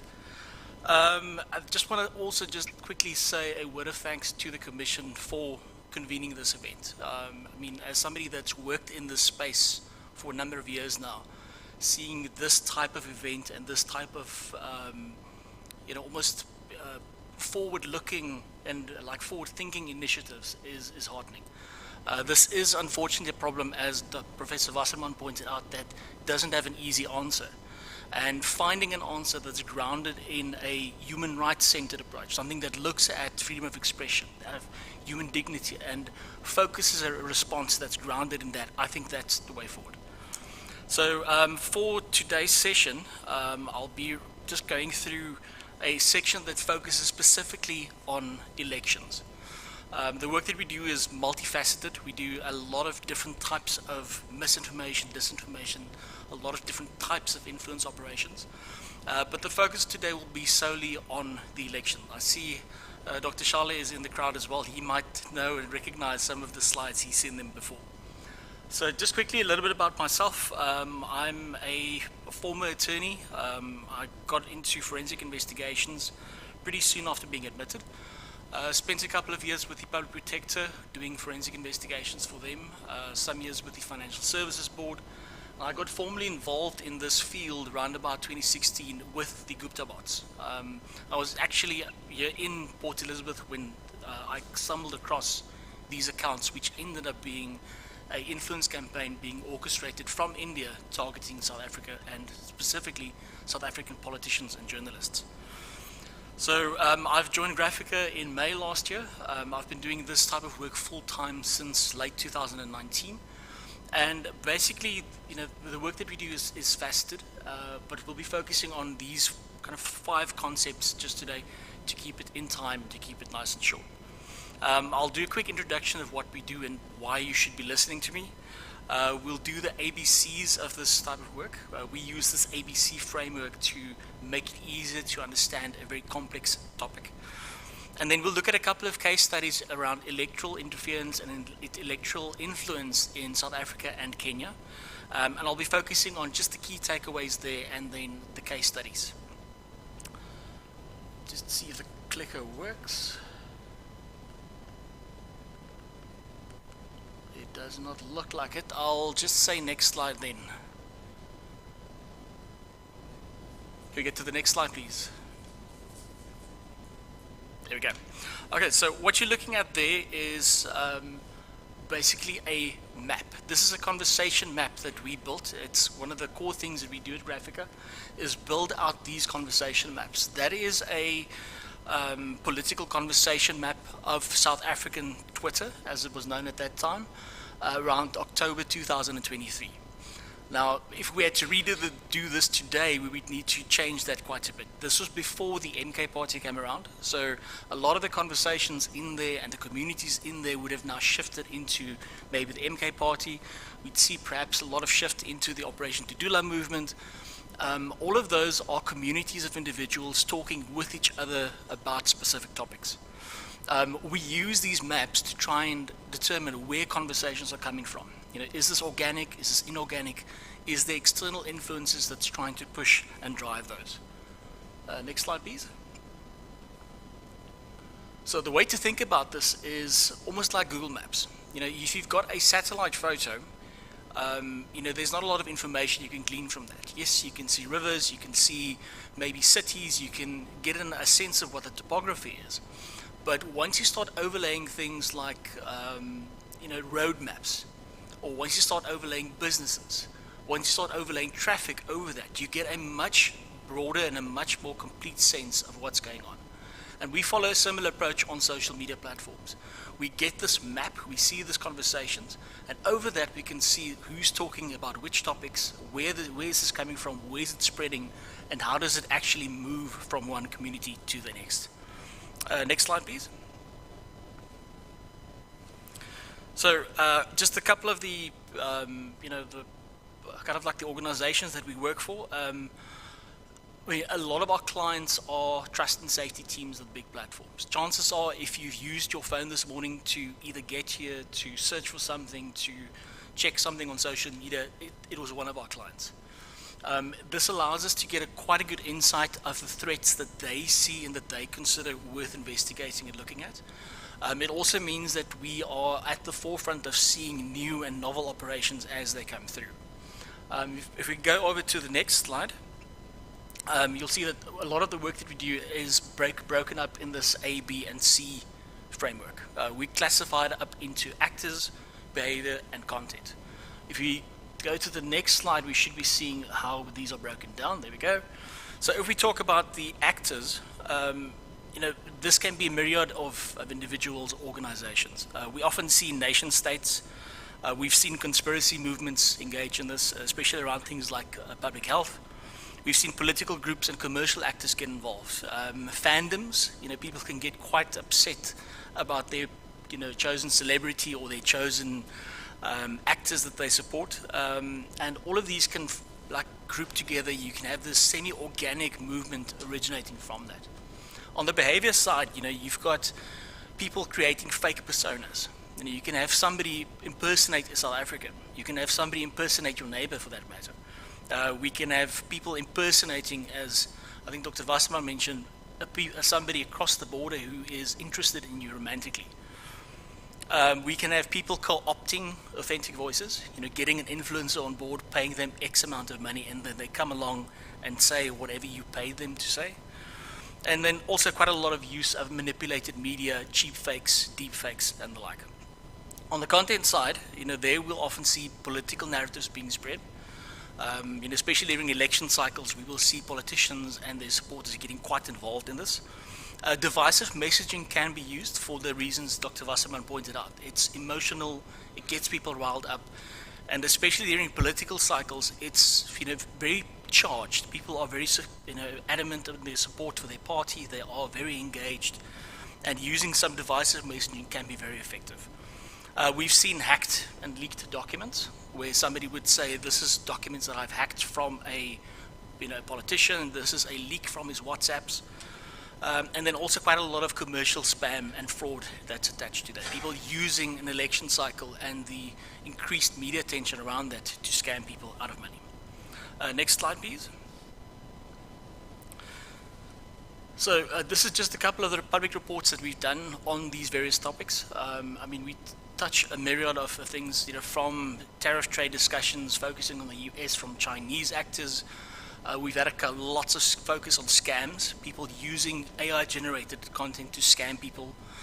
We've done romance scams as well, the use of AI chatbots, impersonating in some cases minors that are being abused online. And if you go over to the next slide, we'll take a look into the more kind of detailed specifics of these ABCs. So there we go. Like when you talk about these actors, like we talk about a mix of both political parties and politicians engaging in it. I mean, there's a vested interest for politicians to engage in political narratives during elections. But the bigger concern comes when there's no way for the public to know which of these narratives are authentic and which isn't. It's incumbent on voters to be able to know that the party that they vote for, you know, what they stand for, what their politicians stand for. And it becomes an issue when deceptive tactics are used during these election cycles. Media and polling organizations, we saw this during the South African elections, where a number of media organizations actually stood up and said that we will be campaigning for a particular camp within the African National Congress. We also saw like the leak of sensitive information during the 2017 election campaign of Cyril Ramaphosa, where these images and videos were leaked. I mean, a lot of you would know if I say, you know, if I use the term cupcake, you'll know that this refers to Ramaphosa based off of those leaks. That whole thing was fabricated, no substance to it, but still it was used, it was effective, and it's still, you know, doing the rounds today. Social media influences, this is a key aspect in both the Kenyan and South African case studies, where people online are commoditizing their influence. They're using the followers that they've gathered, the people that are following them online, and they're selling that influence to people who are interested. Why this is an issue is that it makes it very difficult to understand the origin of that message. It's one thing if it's a very known or very popular politician or a popular musician saying that I support this party. But if it's somebody that's being paid to say that, you as a voter, as an audience member, have no idea where this message is coming from. You think it's authentic, you think this is a kind of a bona fide sentiment from this individual, but in actual fact they are just being paid to say that, and you've got no way to distinguish it. Influencers occupy a very strange area between advertisers and regular social media users. They're not regulated, they don't need to disclose any advertising revenue that they make. It's a very grey area at this stage. And then like the last one that we mentioned is just nation-state actors. As one of the previous speakers mentioned, a lot of these things are cross-border. It's no longer isolated to what's going on in South Africa. The double-edged sword that is social media means that as easy as it is for vulnerable communities to get online, to get their message and their standpoints out there, it's just as easy for people from outside to influence people locally too. On to the next slide. So when we talk about these behaviors, things that we saw in the South African election context was the early seeding of false narratives. Even before the election started, we saw these claims of ballot boxes being found in Hammersdale. We saw these claims that there were, you know, empty and marked or unmarked ballots found in tuck shops all over the place.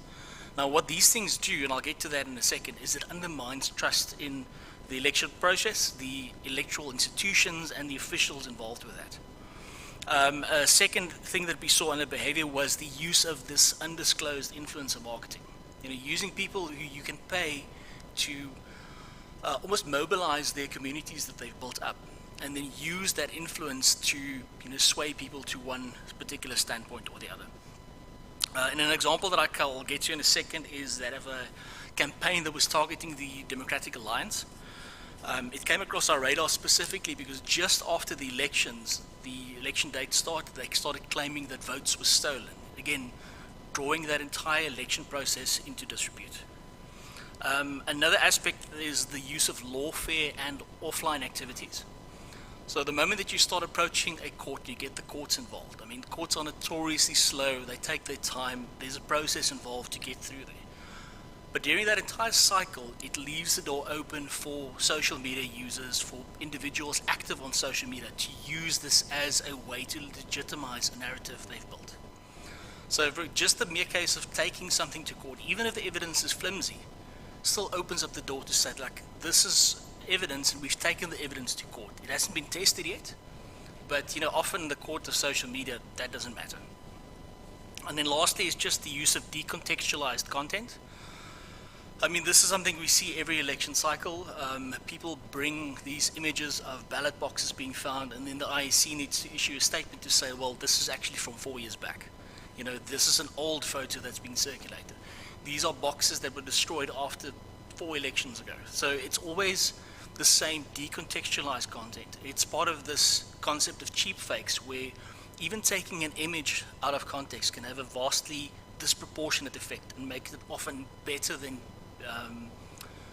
more expensive and more advanced deep fakes at the end of the day. Okay, next slide. So speaking towards content, the key message that's often seen in election cycles is undermining of trust. They try and target either the institutions that's involved, the IEC. I mean, in this case, I can see the Human Rights Commission is also being targeted by individuals around the access to healthcare by foreign nationals. But authoritative institutions are often targeted as being part of something more sinister and more dark and deep than meets the eye. Electoral management officials are also targeted in the same way. So specific individuals and officials within the organizations will be targeted. And then also the electoral processes itself. They'll try and find ways to undermine the process. Ballot boxes being found, claims that you need to take a particular color pen when you go to vote. Different ways that they try to undermine the people's trust in the process that they follow. In this case, in our elections, we saw negative campaigns targeting political parties. This is something relatively new. In previous elections, we saw positive campaigning. You'll see the EFF say, vote for the EFF. You'll see the DA say, vote for the DA. But in this particular year, we had an instance where there was an undisclosed campaign targeting one of the opposition parties to say, don't vote for them, which was something new. Decontextualized and AI content, as I've mentioned, is very easy to generate now, and it can be very compelling and very convincing, especially if you're not aware that this is a technology that exists. And just to probably mention this, and this speaks to Chairperson Nissen's point earlier, that even truthful content can be weaponized. A lot of this boils down to framing. How do you get a message across?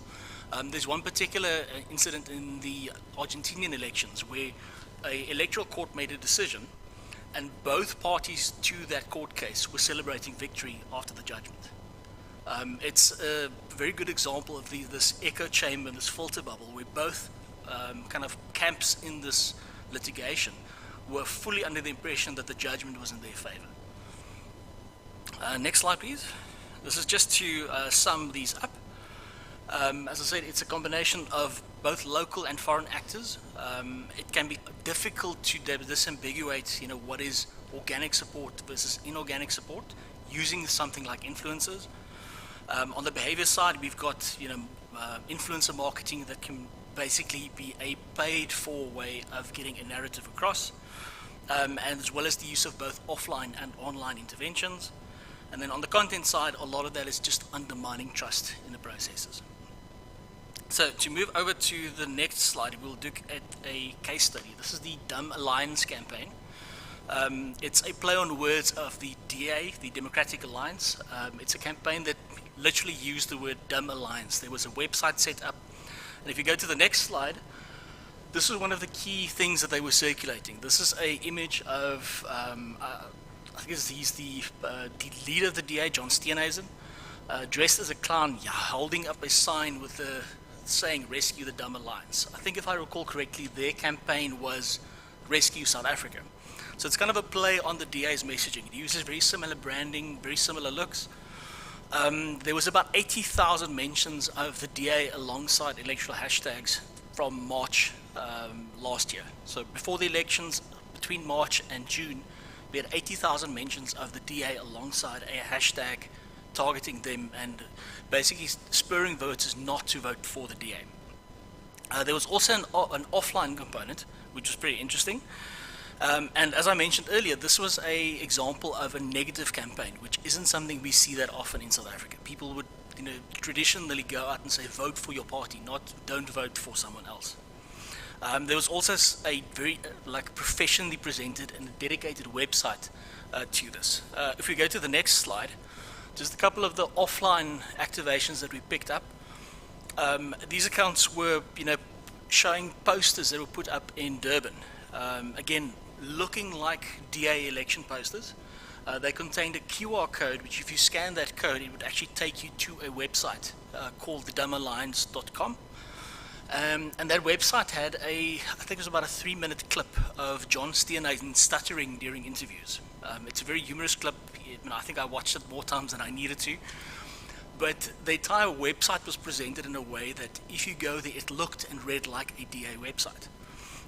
One of the other things, the image on the right there is actually a video that during an address by the DA in Durban, one of these individuals walked around with a poster of Steenhuisen dressed as a clown while he was speaking in the background. So an offline activation that was very targeted and very well executed at the end of the day. If you go to the next slide, online they used a number of influencers to get this message across. All of these orange dots that you see are the hashtags. We tracked about 11 of them.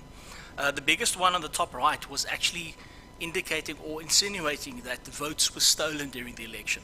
That was the thing that triggered it for us, was there's a group of influencers saying that there are votes being stolen in South Africa. And from there we managed to trace it back and see, wait, but this is part of a much longer campaign, and the actual target isn't the elections so as much as it is the Democratic Alliance. All of the blue dots that you see are the accounts that were spreading this. And by and large, these are influencers. Accounts that have got things like a DM for marketing in their bios. They are willing to sell their influence and sell their tweets to individuals looking to profit from that. If you go to the next slide, I've got a quick example of the actual website. So this is what the website looked like. It had about, I think, 11 of these case studies where they took news reports targeting DA leaders, or not targeting DA leaders, but talking about scandals in which DA leaders were involved. And none of these are false. So all of the articles that were published on this were actually true. But the way in which it was framed was done in such a way that it would actually look like this was a native campaign. It would actually urge people to and highlight the inadequacies of the DA. What was more concerning about this, if you go to the next slide, the video that I spoke of earlier, there was no indication on the website who paid for it, who runs it, who keeps it up and maintains it. Everything was anonymized. But the video on it was created in a time zone that wasn't in South Africa. So you can see here, this is a screenshot of the metadata of the video. And you can see on the time zone field, it shows that the time zone was done in a +3 time zone. Whereas in South Africa, we use a +2 time zone. So that video wasn't actually generated in a South African time zone. It was generated from a different time zone than South Africa. And again, this speaks to the fact, as an electorate, you want people to know what they're voting for. Even if they vote differently, even if you don't agree with who they vote for, you want to make sure that they know who is trying to influence them. If you go to the next slide, I'll cover a couple of Kenyan case studies as well. If you go on to the next, in Kenya we saw similar use of influencer marketing. Again, this brings up that issue of not knowing where the message originates from. The example that you're looking at now was part of a network of accounts that was run by a very tech-savvy individual in Kenya. The image on the left is of a current digital TV operator based in Nairobi. And the image on the right is what the account used to look like during the previous elections. And what they did was they basically used this account to commentate, and I think at one stage they had about 60,000 followers, all of them based in Nairobi, and it was fomenting for a particular political party during the elections. After the elections, they sold the account to this Star TV Kenya. Because they're based in Nairobi, they've got a vested interest. If they can get 60,000 Kenyans, specifically Nairobians, to join in, you basically have an account that's already bootstrapped. It's already got all the followers that it might need. So during the elections, it was used to do political campaigning, and afterwards this individual just sold the account to someone else, who then repurposed it into something more commercial. If you go to the next slide, we had a lot of deep state narratives in the Kenyan elections, which the deep state narrative mainly originates in the United States, where there's this idea that there is a shadowy organization in the background that orchestrates and organizes and runs parallel to the actual government that we all see. The idea is that there are individuals who's actually controlling the politicians and the government departments that we see every day. In Kenya, they had a similar deep state narrative. And what was amusing here was that the opposition parties made a lot of mention of this. One particular influencer on the opposition party side made a lot of claims about the deep state, the deep state, the deep state. As you can see on that graph there, all of the spikes is the mentions of deep state in their posts. And right after the elections, when they won, all of that mention stopped. So obviously when they came into power, suddenly the deep state just ceased to exist. The shadowy individuals who's controlling everything was no longer around the moment that they came into power. So almost this expediency when it comes to arguing and making your points online. The deep state narrative was in essence undermining people's trust in the government. But the moment that they actually got into power, that narrative just dropped away. They kind of did away with that. On to the next slide. So what you'll see here, this is things that, as Dr. Charlie will be able to confirm, every single time there's an election, we see boxes of ballots being circulated. In this case, they showed these ballots being circulated. The deep state allegations were coupled with this. So the claims were that the deep state were distributing these ballots and the deep state were busy, passing these along. If we go to the next slide, this is another example of voter suppression that we picked up. In this particular instance, there was a press release, and this is what you can see on the right, from the Kenyan wildlife authorities, which claimed that there was a leopard on the loose. Now, this sounds funny, and we still live in Africa, and there's lots of sightings of wildlife in sometimes even our cities. But a claim like this, the day before the election, in a district that's primarily, I think it's about 99% in favor of one of the candidates, that's a form of voter suppression. Because the statement actually said people should stay at home until further notification from the wildlife services. People wouldn't go out and go vote if they were thinking that there's a leopard on the loose, while they are queuing to get their ballot done. To give an example, the area in which this happens was a 99.8% in favor of one of the candidates, the presidential candidates in Kenya. It's about 580,000 voters in that district, and 496,000 of them voted. Now the difference between the two candidates that won was less than 240,000. So if this was successful and they managed to convince these people not to go and vote, Kenya would have had a different president. That's where these things become a risk. Fortunately, the wildlife services were made aware of this soon enough. They could issue a statement and say, this is false, this narrative is incorrect, there's no leopard on the loose, please go out, please go and vote. So I think that's it for this presentation. I am aware of time, so if you'd like to get in touch, on the next slide, my email address is there. There is okay, I think I'm rushing, I'm getting ahead of myself. Just a couple of key takeaways. As I mentioned, this is a mix of local and domestic actors. The information ecosystem is now so globalized, it means that it's accessible for everything from everywhere. We've got paid domestic influences that blur that line between domestic and foreign interference. Attribution is very difficult, like finding out who's saying what and who's being paid to do that is very difficult now. And then lastly, and this is important, like trust remains the key target. And the institutions, the officials, and the electoral process itself is often the main target when it comes to these things.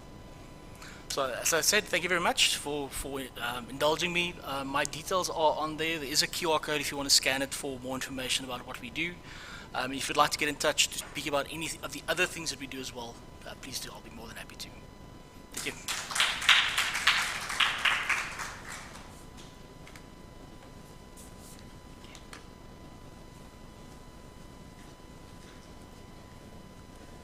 Thank you so much, Mr. Leroux. I think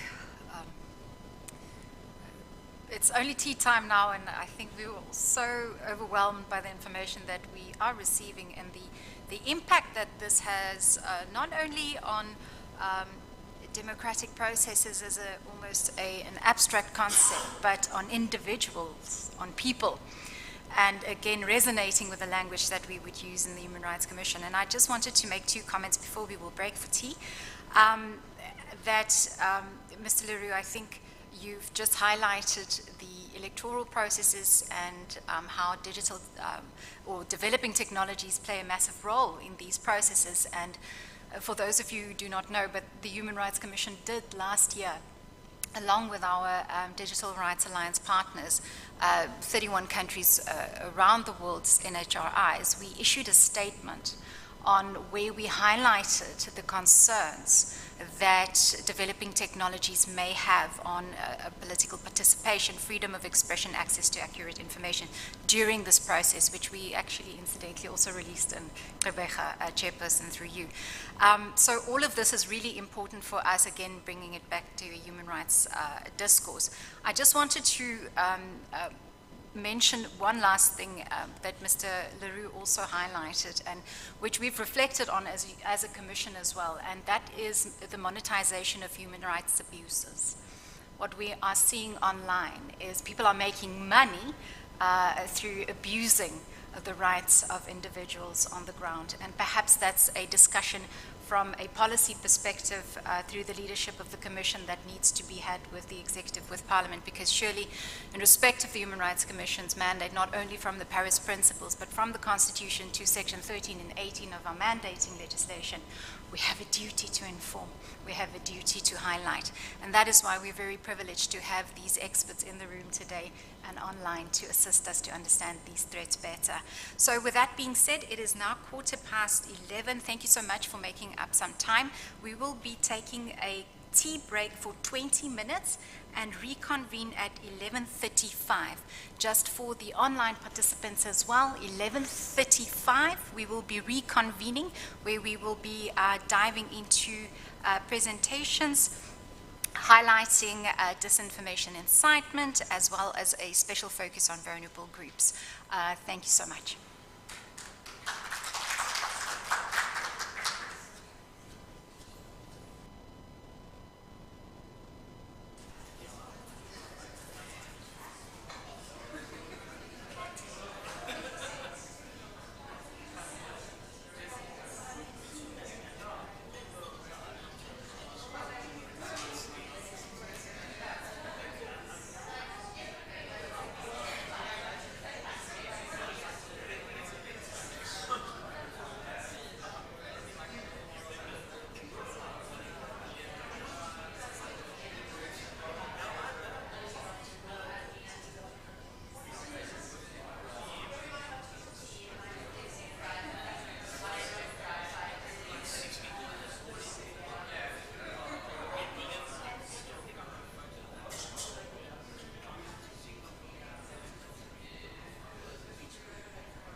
to continue this very important discussion that we are having today, disinformation as a human rights threat.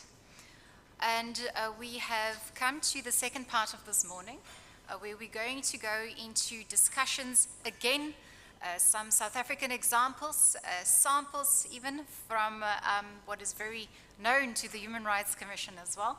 But what we want to remind you of is the program. We can also share the link to the program, Zukiswa, perhaps in the chat box, and also in on our YouTube channel, so that you can see what the discussions are going to look like for the rest of the day. This afternoon, we are going to have a panel discussion relating to sectoral analysis. And tomorrow, as we are outlining the threat, tomorrow we're going to see what type of responses we can envisage, not only nationally but regionally, when it comes to disinformation as a human rights threat. So please be on the lookout for the program and be sure to tune in not only today but also tomorrow. So I wanted to, before I introduce our next speakers, just to reflect on something that came from a very important court case recently in the Constitutional Court, not recently, but 2 years ago. It was the Riddell matter. We refer to it as the slap case, the big Constitutional Court slap case, where Judge Unterhalter said the following. He said that social media platforms are at once the greatest means by which freedom of speech may be exercised and the greatest engine for falsity. They enhance democratic participation and threaten its foundations. The law and the Constitution must thread its way through these contradictions, and that is a matter of no small difficulty. So our Constitutional Court has reflected on this, and surely also from a regional perspective, these issues are being reflected upon as we try and develop our responses accordingly. So that being said, and thanking everyone back as well on our streaming and on our YouTube channel, we are now going to invite Ms. Tandy Smith from Media Monitoring Africa to join us here, as well as Tina, for a discussion about something that is also very relevant to the Human Rights Commission's engagements online. So please do join us on the platform, and we welcome your submissions.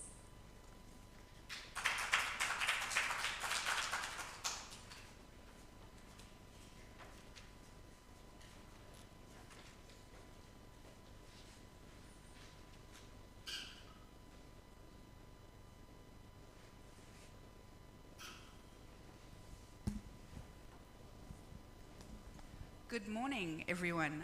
Almost good afternoon, but good morning still. Thank you very much for having us today. My name is Tandy Smith. I'm from Media Monitoring Africa, and I'm joined by my colleague and consultant, Tina Power from Power Law. She will be tackling some of the more the legal framework around what we're going to be discussing.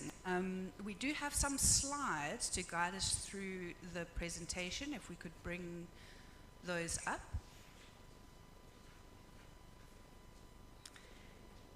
In the meantime, I will give a brief introduction about Media Monitoring Africa. We are a civil society organization established in 1993, and we were founded to analyze the coverage of our first democratic elections. And since then, we have grown into an organization whose mission it is to strive for an accessible, accountable, and transparent information ecosystem you can trust. To achieve that, we look at issues and themes around universal, meaningful access to diverse views and information. We look at safe, respectful, inclusive digital spaces that allow people to express themselves freely within the bounds of local and international law. And we look at issues of information integrity instilled through a healthy information ecosystem. And we do this by ensuring accountability through strategic litigation, policy submissions, and advocacy, empowering the public developing civic technology, and analyzing data and information.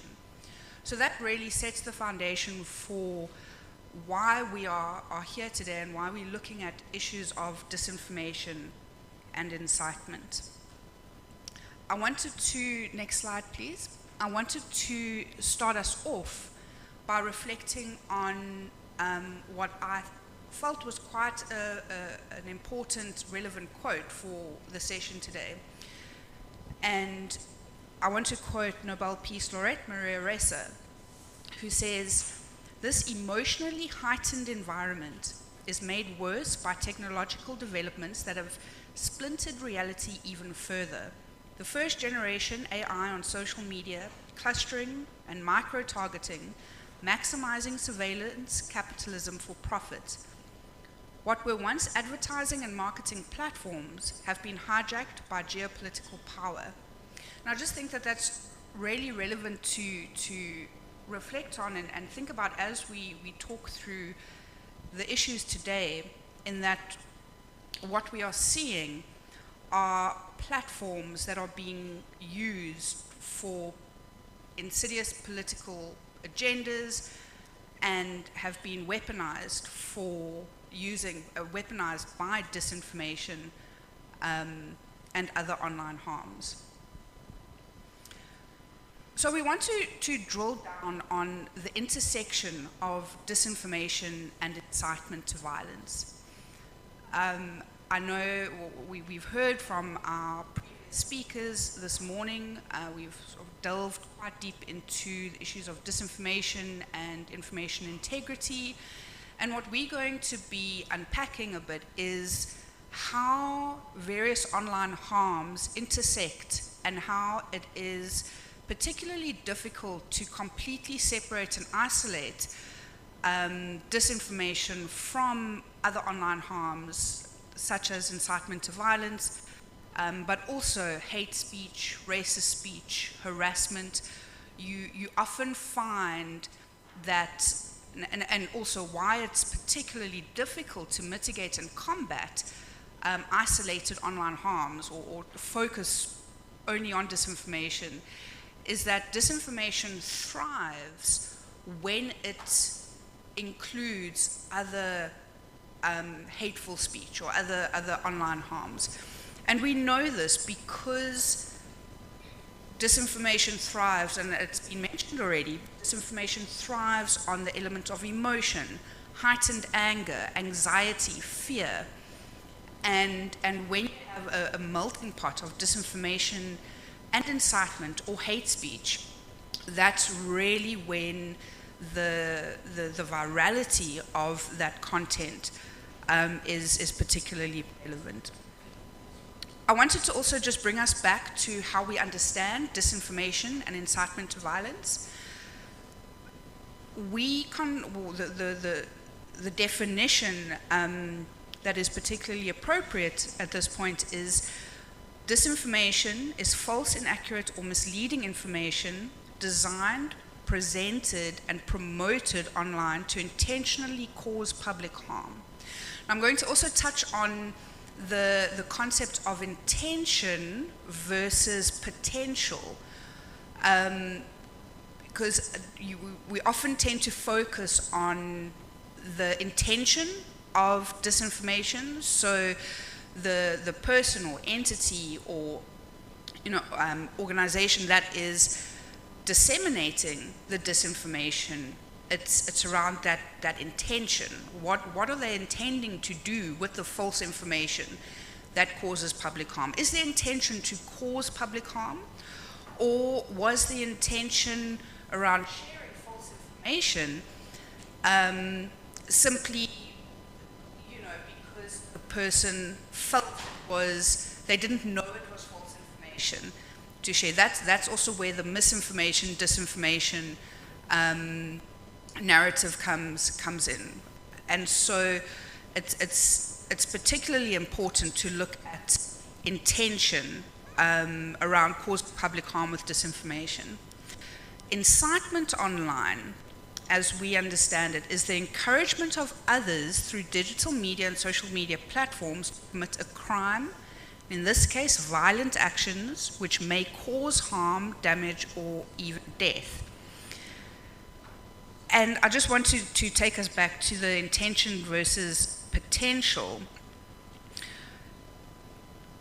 particularly when we're talking about incitement online. And what we've noticed through our various research projects and the tools that we use to mitigate some of these online harms is that often those who post content that could be considered incitement don't often really understand the potential that it has to cause harm. And that should be one of the elements that we look at in terms of mitigation strategies around how do you combat or mitigate that risk of the potential of causing harm. I'm going to hand over to Tina to take us through some case studies that focus on the legalities around disinformation and incitement, and then we'll come back to look at some of the civic technologies that we have used to mitigate disinformation and incitement. Tina.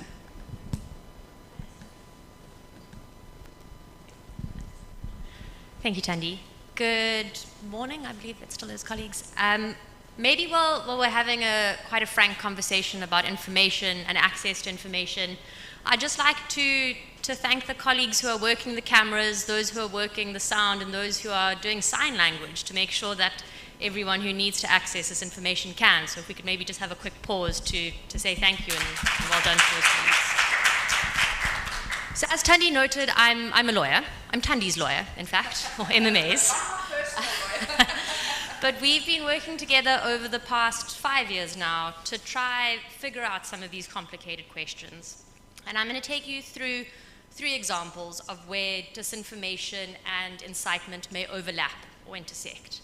The first is going to be quite an obvious one, where we can see where the disinformation has led directly to incitement. The second is a more subtle and more opaque version of disinformation that has slowly eroded different forms of behavior that has ultimately led to the violation of rights that we've been discussing. And the third is the rise of disinformation in new spaces. And by new, I don't necessarily mean technologically new, but spaces where legally we now need to figure out some bounds. But what all of these have in common is the potential that Tandi spoke about. There is the potential for disinformation to cause serious and real-world harm, to impair the dignity of others, to erode the trust and the efforts that our constitutional project is trying to achieve. But how we respond to it may differ from case to case, and we need to also be quite cautious about how we respond, but I'll get to that a bit later on. So the first case, and this group has come up once or twice today, as well as some chats over coffee, is the recent case in the South Gauteng High Court against Operation Dudula. In that case, Media Monitoring Africa intervened as an amicus curiae to advance arguments around the online harms and the online hatred that the Operation Dudula group were engaged in. No judgment has been given yet, so I can't comment as to whether or not the judge got it right. But what MMA argued was that there was a clear nexus between the disinformation and the xenophobic narratives that we are consistently seeing, particularly from Operation Dudula colleagues, and the direct link to incitement to violence and harm, saying that we are all losing our jobs as a result of foreign nationals, let's target the foreign nationals. There's a clear, easy nexus there. We're hoping that this may be one of the first judgments we get from a high court that engages the issue of disinformation, and we think that there's a high likelihood of that because of this clear nexus. Engaging with disinformation in jurisprudence is quite difficult, but we think because of this clear nexus, it may well be that the court wants to engage it. The second is a more subtle form of disinformation, and I want to use the word that Mr. Leroux used earlier, where he spoke about fake personas. And this was a case that the Human Rights Commission brought several years ago. MMA was an amicus there as well. And here it involved people who had a profile to indicate or to suggest that they were someone else. And in doing so, they purported to be a black woman and spread disinformation and discriminatory remarks against other black women. Because it was subtle and it wasn't as clear or as obvious as, for example, the Operation Dudula case. You weren't always sure if it was disinformation or if it was someone's opinion or if someone was being offensive. It wasn't as clear, but it was very subtle, and it slowly eroded and caused harm and impaired dignity and hurt people's equality. And that example is something that we see quite a lot. And there's a difference between disinformation that doesn't intend to violate human rights or to threaten human rights that Eileen has been speaking about today. But when there is the subtle, continued sort of pace at which we are seeing it, we need to look at. And then the last example is an ongoing case, another one brought by the South African Human Rights Commission. So maybe a shout out to colleagues there as well who are fighting the good fight. And here we are seeing an intersection of disinformation and hate speech targeting members of the LGBTQI+ community, but on a WhatsApp group. And that's what I mean by new spaces. So our courts and our legislation has kind of viewed WhatsApp groups as a private space. It's often communication between one or two individuals. But when we are seeing WhatsApp groups where there's a significant community or a significant number of people who are sharing and spreading and receiving disinformation that is then leading them to conduct real-world harm, to go out, to cause harm, to incite hatred, to incite violence, we need to figure out a system to engage with that. So these 3 case studies highlight the range of disinformation and how it intersects in very different ways with incitement. Sometimes it's clear and we can say that is incitement and disinformation has led to it. Sometimes it is subtle, and sometimes it's happening in new spaces that we need to think about very carefully, because we don't want to encroach on other rights, like the right to privacy, but we do need to have sensible responses that can enable us to figure this out, because there is a nexus and we need to make sure that we are properly tackling it. Thank you, Tandy. Thank you, Tina.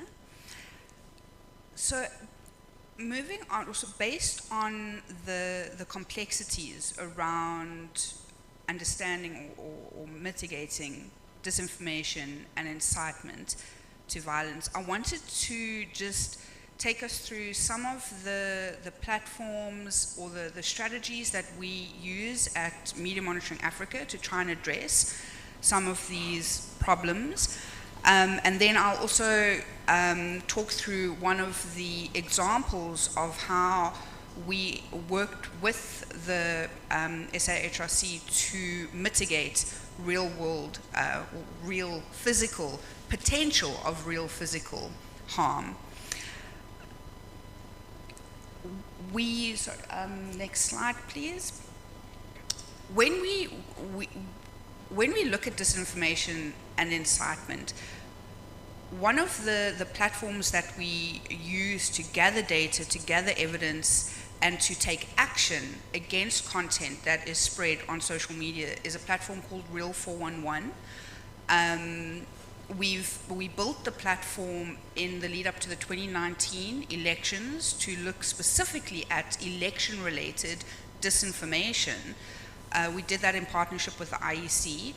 But soon after that, we realized that exactly what we're talking about today, disinformation isn't isolated, it intersects with other online harms, and so we expanded the platform to look at disinformation, hate speech, incitement, and harassment. And so we are quite easily able to pick up where the incitement elements are interlinked with the disinformation complaints. It's a publicly available platform, and the complaints that come through, the submitted content that comes through, is assessed in an independent and transparent and accountable manner, and it is based on our current laws and constitutional rights. So the whole approach with Real 411 is to assess the content based on our current legal framework.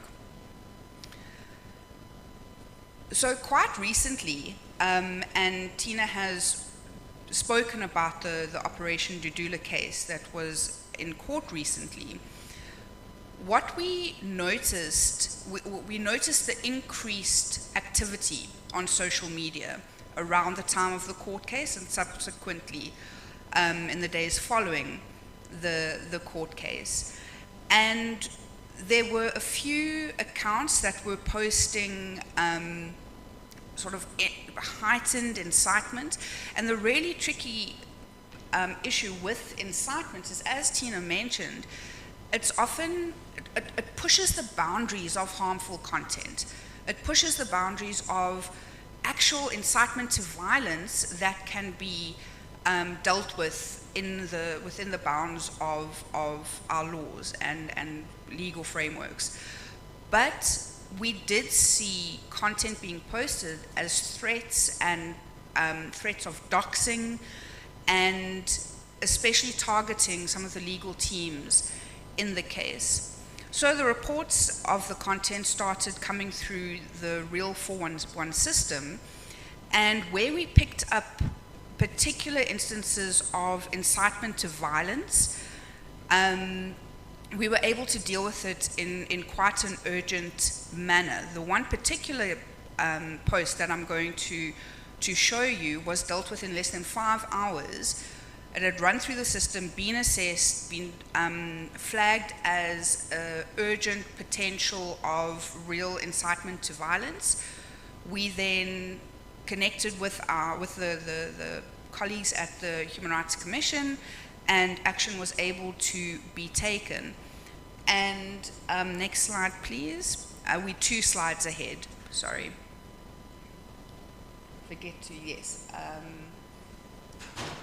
Next one, there we go, thank you. So this was the particular, this is a screenshot of what it looks like on the Real 411 system. So you'll see that this is the outcome. It's tagged with Afrophobia, Xenophobia, Operation Dudula, and Freeman Bengu. This particular tweet, the complaint is about the post calling on South Africans to join a national campaign by Operation Dudula. It was supposed to happen on the 16th of June, and it aimed to forcibly evict foreign nationals from occupied houses. The tweet outlined targeted areas including Soweto, Jabulani, Meadowlands, Diepkloof, and Dube, and encouraged participation with the promise of being placed on a list for housing. So that was the content of the particular tweet. And as soon as the tweet came through the system, we alerted colleagues at the Human Rights Commission, and they were able to intervene, to address the issue, to physically be present and prevent physical harm from taking place.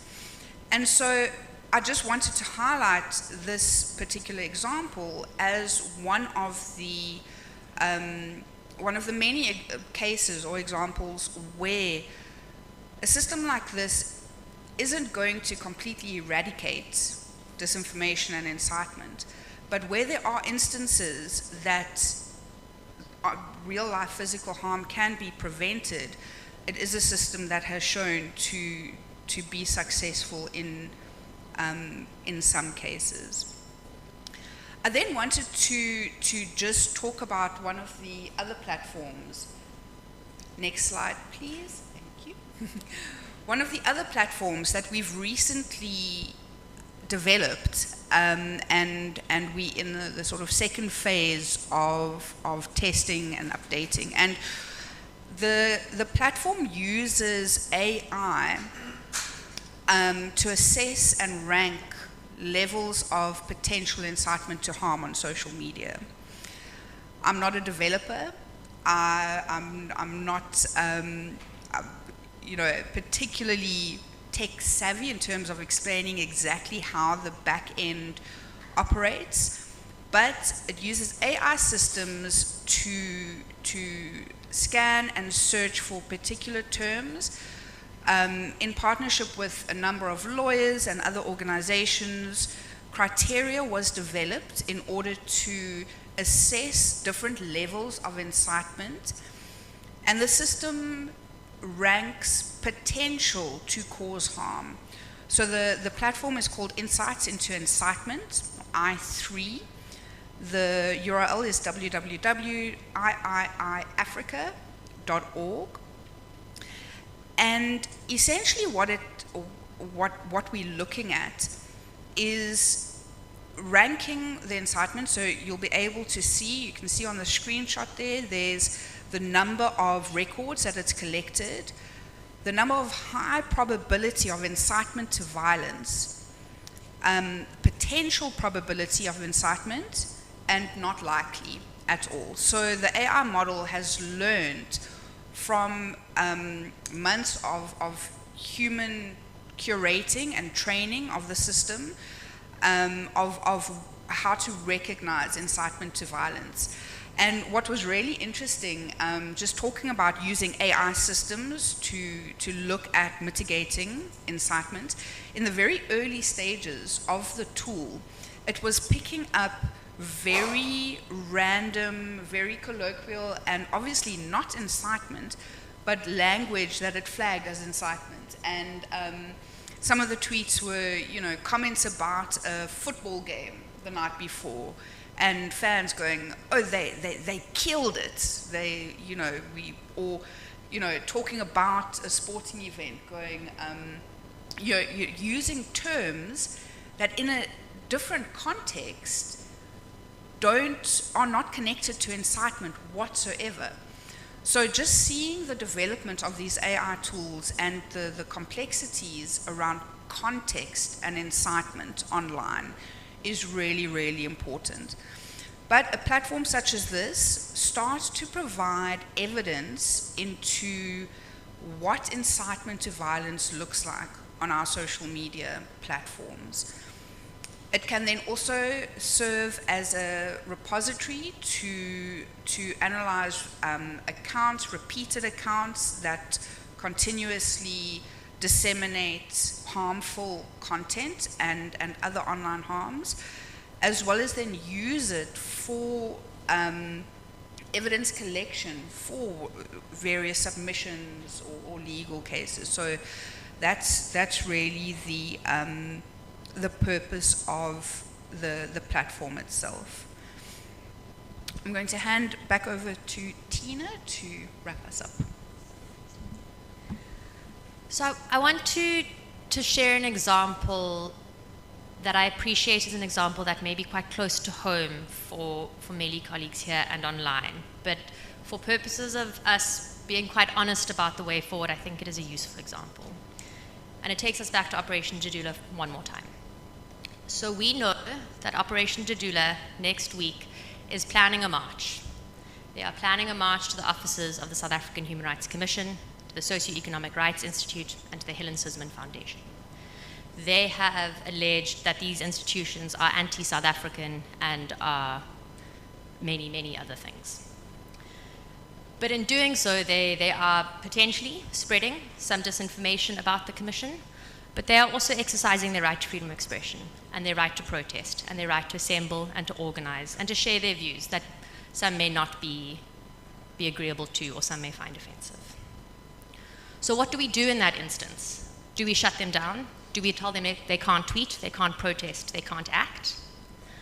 I note that, and with thanks, I note that Prof. Madlingozi noted quite firmly in his remarks that the role of the Commission is not to censor. And that's what we need to figure out when we're figuring out disinformation. When there's an intersection between disinformation and incitement, there are legal remedies because it's incitement. When there is an intersection of disinformation and hate speech, there are remedies because it is hate speech. Disinformation, like Thandi said, is difficult because there are lines and people can push the lines, but that doesn't mean it's criminal, or it doesn't mean that we want to silence others who are sharing certain types of content. We've spoken a lot today about the fact that disinformation threatens human rights, but we in turn need to ensure that our responses do not then threaten other human rights, be it freedom of expression, be it privacy, be it dignity, be it the right to associate or protest. So it's difficult. I don't bemoan anyone who needs to make these difficult decisions. As a lawyer, I'm going to say something that lawyers generally don't say. And this is an instruction I have on behalf of my clients, so I'm doing so in that capacity. legislating or relying on the heavy hand of the law to address disinformation is not the answer.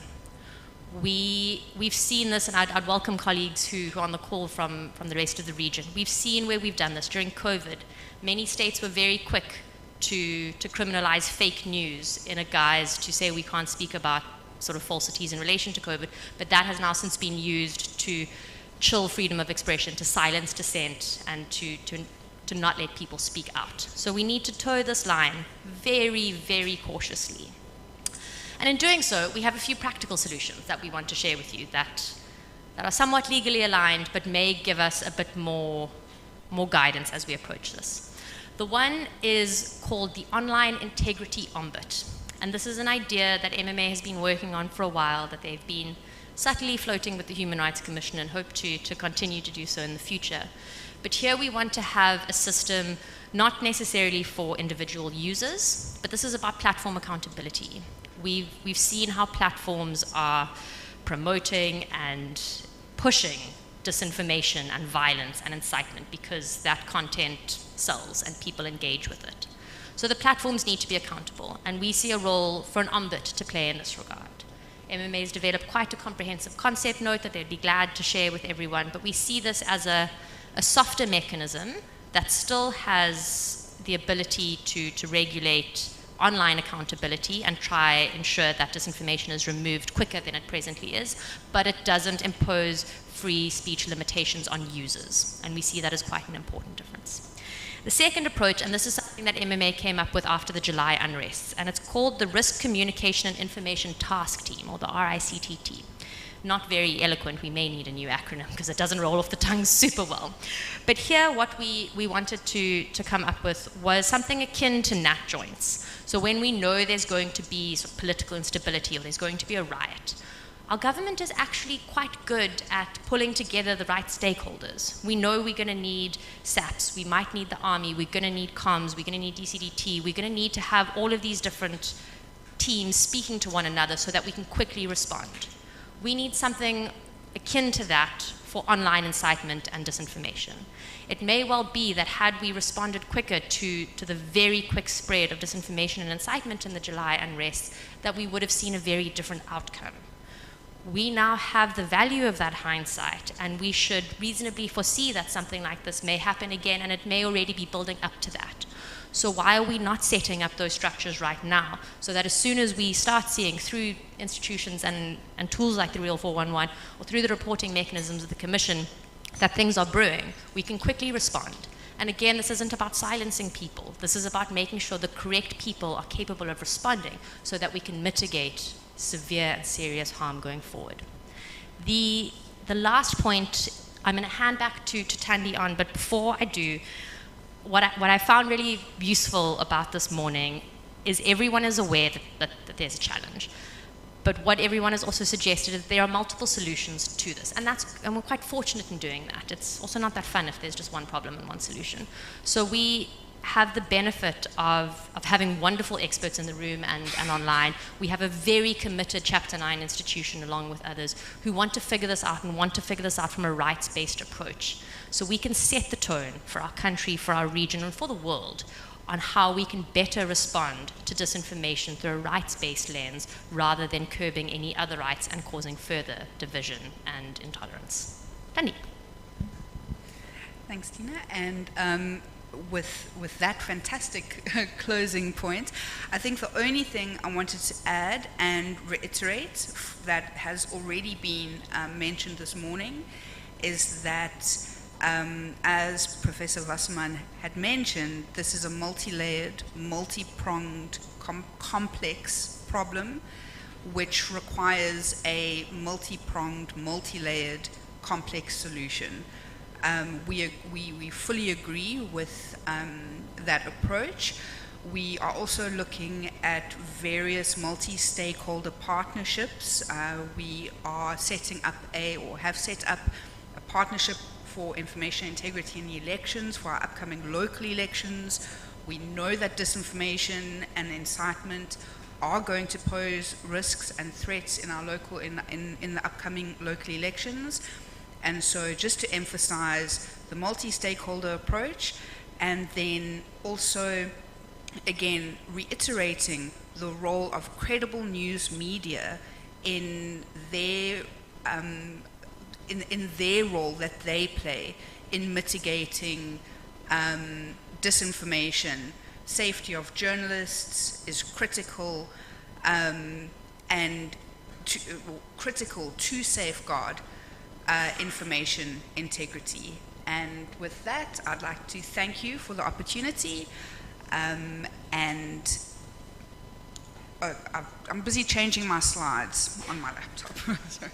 Thank you very much for the opportunity. Thank you, Tina, for joining me in the presentation. Thank you, Ali.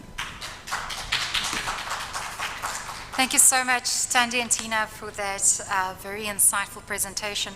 What I appreciated was the practical examples of how there are nuanced approaches in dealing with this, because there's an intersection, usually with a violation that's already catered for, perhaps in South Africa's instance, in domestic legislation. And then I just wanted to reflect quickly on what Tina mentioned about potential ways forward. And taking us back to the July unrest, which unfortunately keeps on being a recurring topic, because years on, the Commission is now forced to reflect on the recommendations it had made and how far the country has in fact gone. And we specifically recommended the establishment of an expert-level panel to provide strategic guidance, draft directives, and advise on identifying and mitigating online threats such as incitement, hate speech, and coordinated disinformation networks.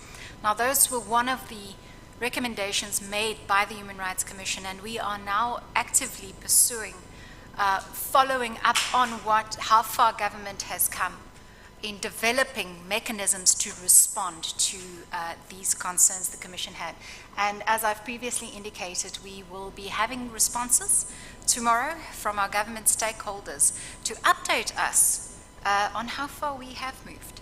So again, thank you so much, colleagues, for that submission, and also for the real-time examples you've provided to us on how we have been able to, sometimes not at level of scale, but to be able to respond to these concerns that we've picked up online. What I did again pick up, unfortunately, is that these harms, again, are not abstract, and that most often these harms are borne by the most marginalized, women, the LGBTIQ plus communities, migrants, and economically vulnerable groups. And that then takes us to our next presentation, Disinformation in Vulnerable Groups, from Mr. Jesse Can from the Center for Analytics and Behavioral Change. And we welcome you to the podium, sir.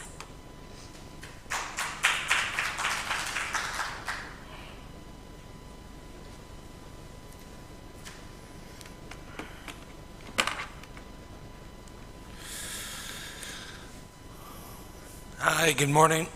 Excuse me. Hi, good morning. Try again. Hi, good morning, colleagues. Thank you for having me here. It's an honor to be a part of the summit. Today, we're going to talk a little bit about the work that we do at the CABC. I'm just going to say Center for Analytics and Behavior Change, and particularly the work that we do designed to benefit vulnerable, individuals from vulnerable population groups in South Africa. You know, and I would like to talk to, I think we've gotten a great overview of, we've gotten a great overview of, some of the issues, some of the problems, and I'm not going to go as much in my piece into those issues, and I'm going to kind of focus a little bit more on our thinking around solutions, or, I don't know if it's solutions, but ways to create positive impact in the lives of these individuals, particularly those from vulnerable population groups. So, I kind of to pose the question of what can civil society do to safeguard these people, South Africans, from harmful online content. And so that's what we do. That's what we've been around since 2019, and that's really our mission, to try to safeguard users from harmful content, precisely because of the real world impact that it can and does create, negative impact that is. So, more specifically, we find, expose, intervene on, sorry, I need to keep going.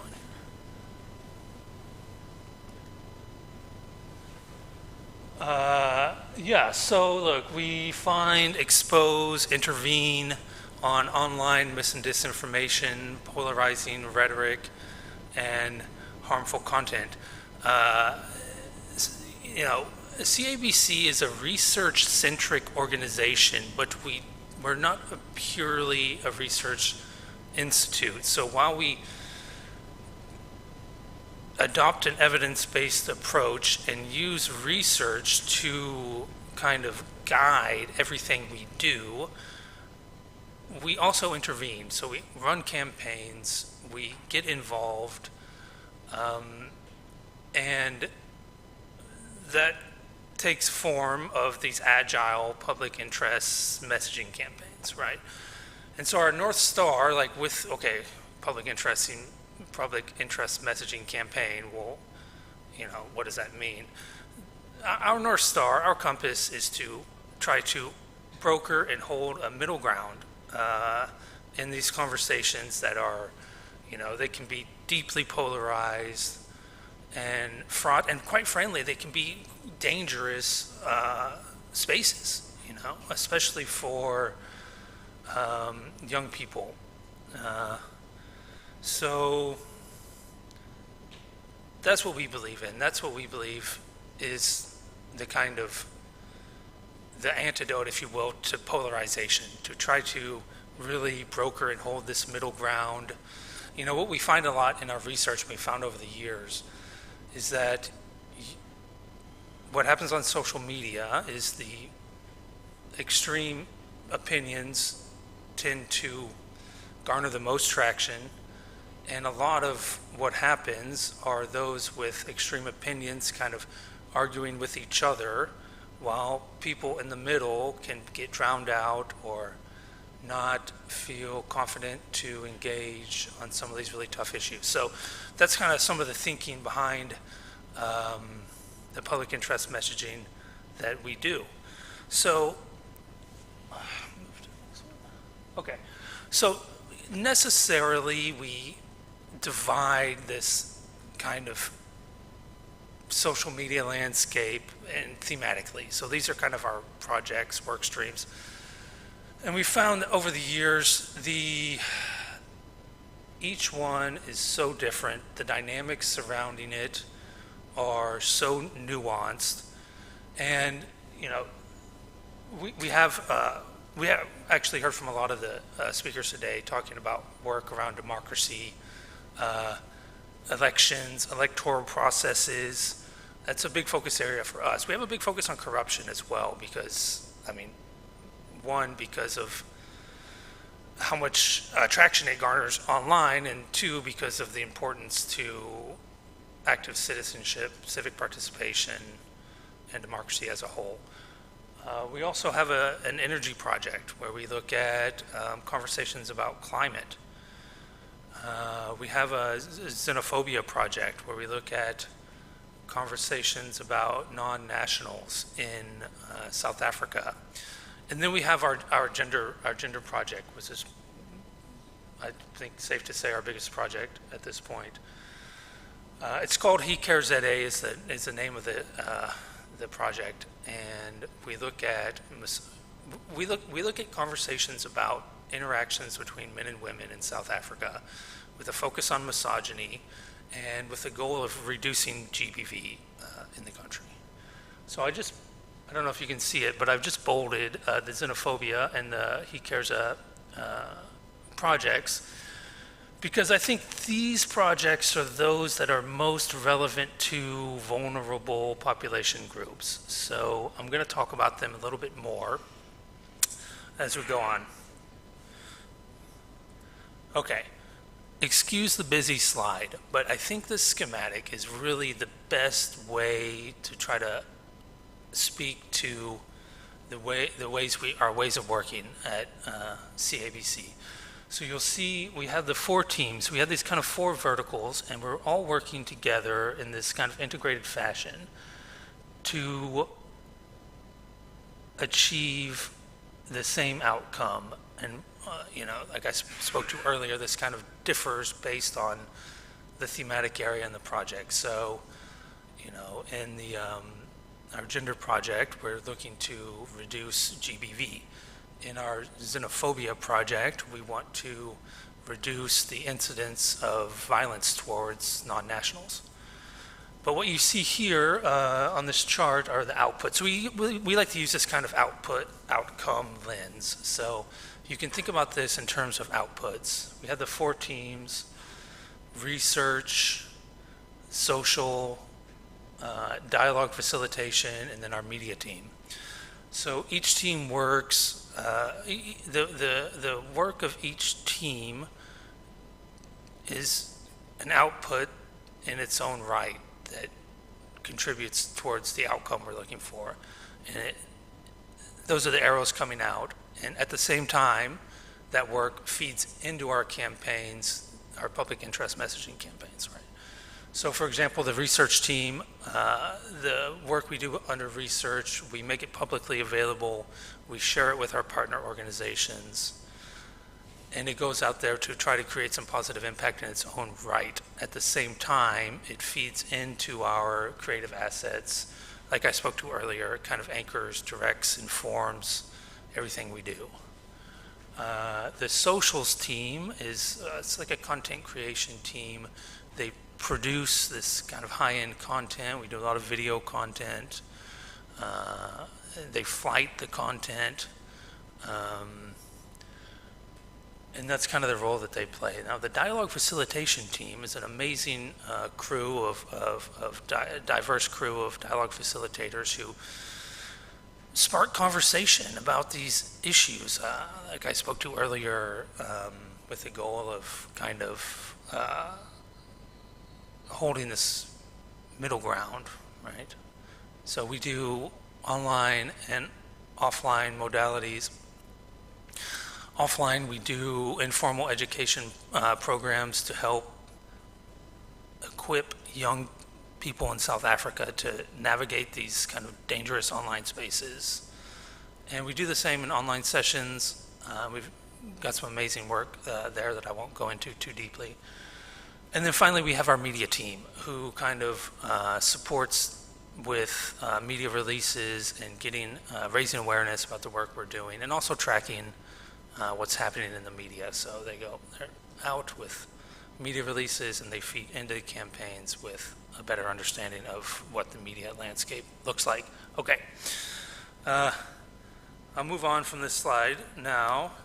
So what I'd like to do now that I've kind of given an overview of the way we work together in this kind of symphony where everything kind of comes together to create some meaningful, sustainable, real life change, outcome, positive impact. I'm going to now go through a little bit of what this looks like in the 2 projects. Let's see. My slide's not sliding very well there. Just quickly to talk a little bit about the research. We use an iterative approach. We rely a lot on peer-reviewed research. We try to use peer-reviewed, existing body of research to help keep our work on track. I mean, we like to talk a lot about it being the guide rails that we check kind of early and often throughout the research project. And then we do social media analytics. That's our main, the main meat and potatoes of what we do. I like to talk about our social media analytics in terms of narrative research. So versus narrative research, we're aggregating big quantities of posts and trying to tease out the insights about what's happening in the space, trying to map the space effectively. This is in contrast to what my colleague, Mr. LaRue, showed earlier, which was this kind of account mapping technique. So narrative research is what we really specialize in. We collected posts, we analyzed them, and then a lot of times we'll enlist the help of subject matter experts to help us interpret the findings, and it's all with the goal of generating these insights that inform comm strategies that we package into different multimedia deliverables. Okay, moving on.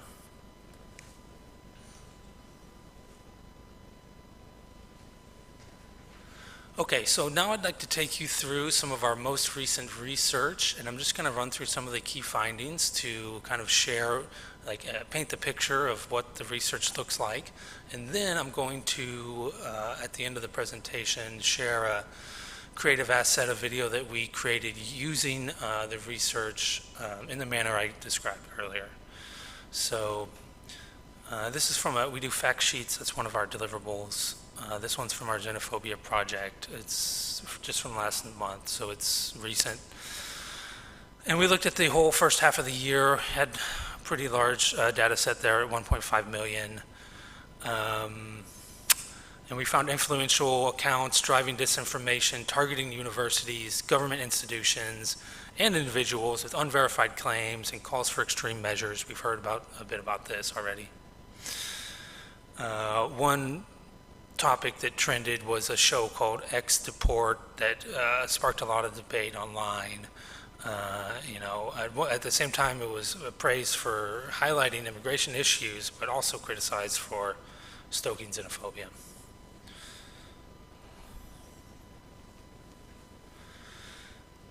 We noticed that white immigrants were excluded from the conversation to largely kind of reflecting these kind of deeper racial and class-based biases. And we saw a lot of NGOs come under fire, especially the Helen Suzman Foundation, who has this has been going on for a long time now. Despite the fact that they have done, I don't think they've had about 20 cases with immigrants, but none of them were undocumented. They still receive a lot of criticism online. So that was a big thing we found this year. And the concerning trend of, acceptance of misinformation and the erosion of fact checking and the ever amplified anti-immigrant sentiment online. So that was some of what we found in that fact sheet. Now I'm going to shift gears now to a report we did with our He Cares ZA project that was based on technology facilitated gender-based violence. So I'm just going to say TFGBV now. And just to provide some context, it's TFGBV. We did this study on X to try to come up with some insights to help inform policy and digital safety initiatives. It's deeply rooted in gender norms. It has a big crossover in between offline and online behavior. And the platform and anonymity and monetization models, to a large extent, unfortunately, kind of enable the spread of this type of content.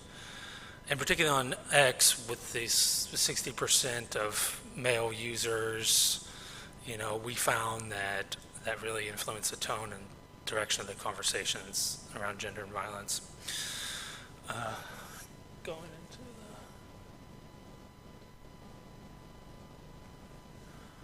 Okay, so these are a few of the insights that came out of the report.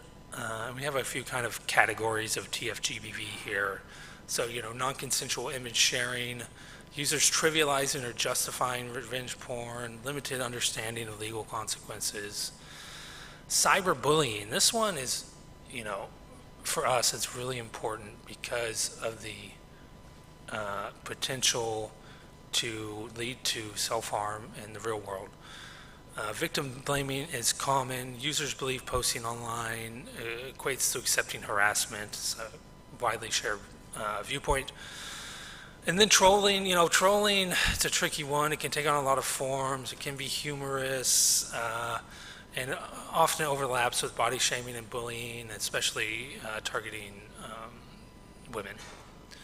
And then doxing and defamation. We didn't have a whole lot of doxing taking place during this reporting period, but we did find some debate around, accountability versus free speech when it comes to public exposure of individuals. Okay, moving on.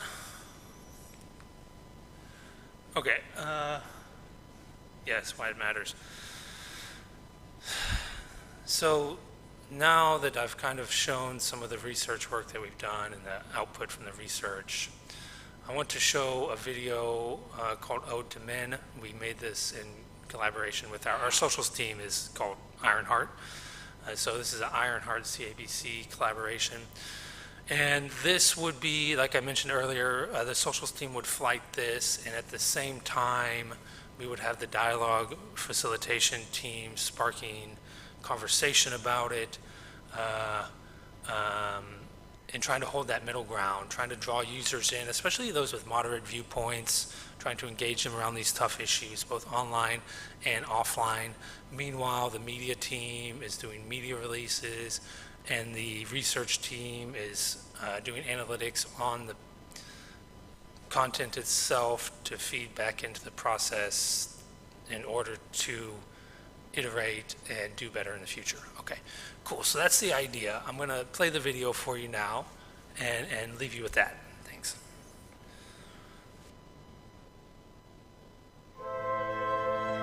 This is an ode to all the men out there, those special kind of gents who through small acts show they care.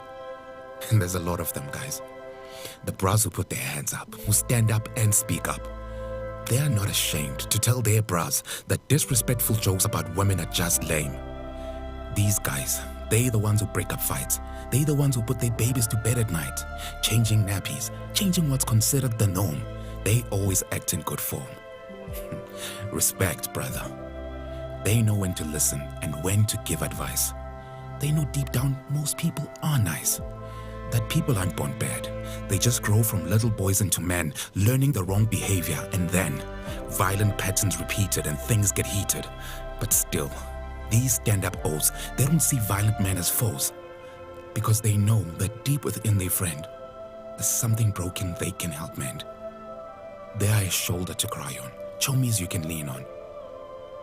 Helping hurt men to stop hurting others? We can achieve this with the help of these brothers.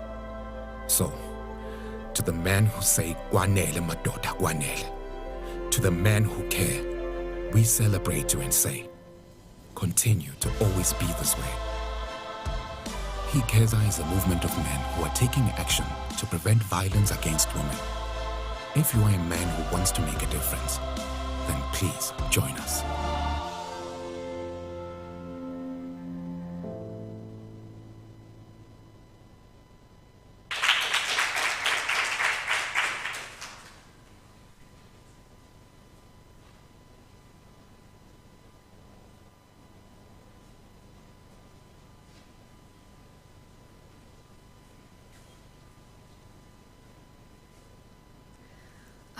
Thank you so much, and also for that very moving video. I think that was really powerful, just highlighting the importance of us also focusing on vulnerable groups, because those are the groups that are mostly affected by these false narratives and very dangerous narratives. And I want to then also reflect on the research that you are actively doing, and I think that can definitely assist the Commission as well and other NHRIs to better understand what is going on online.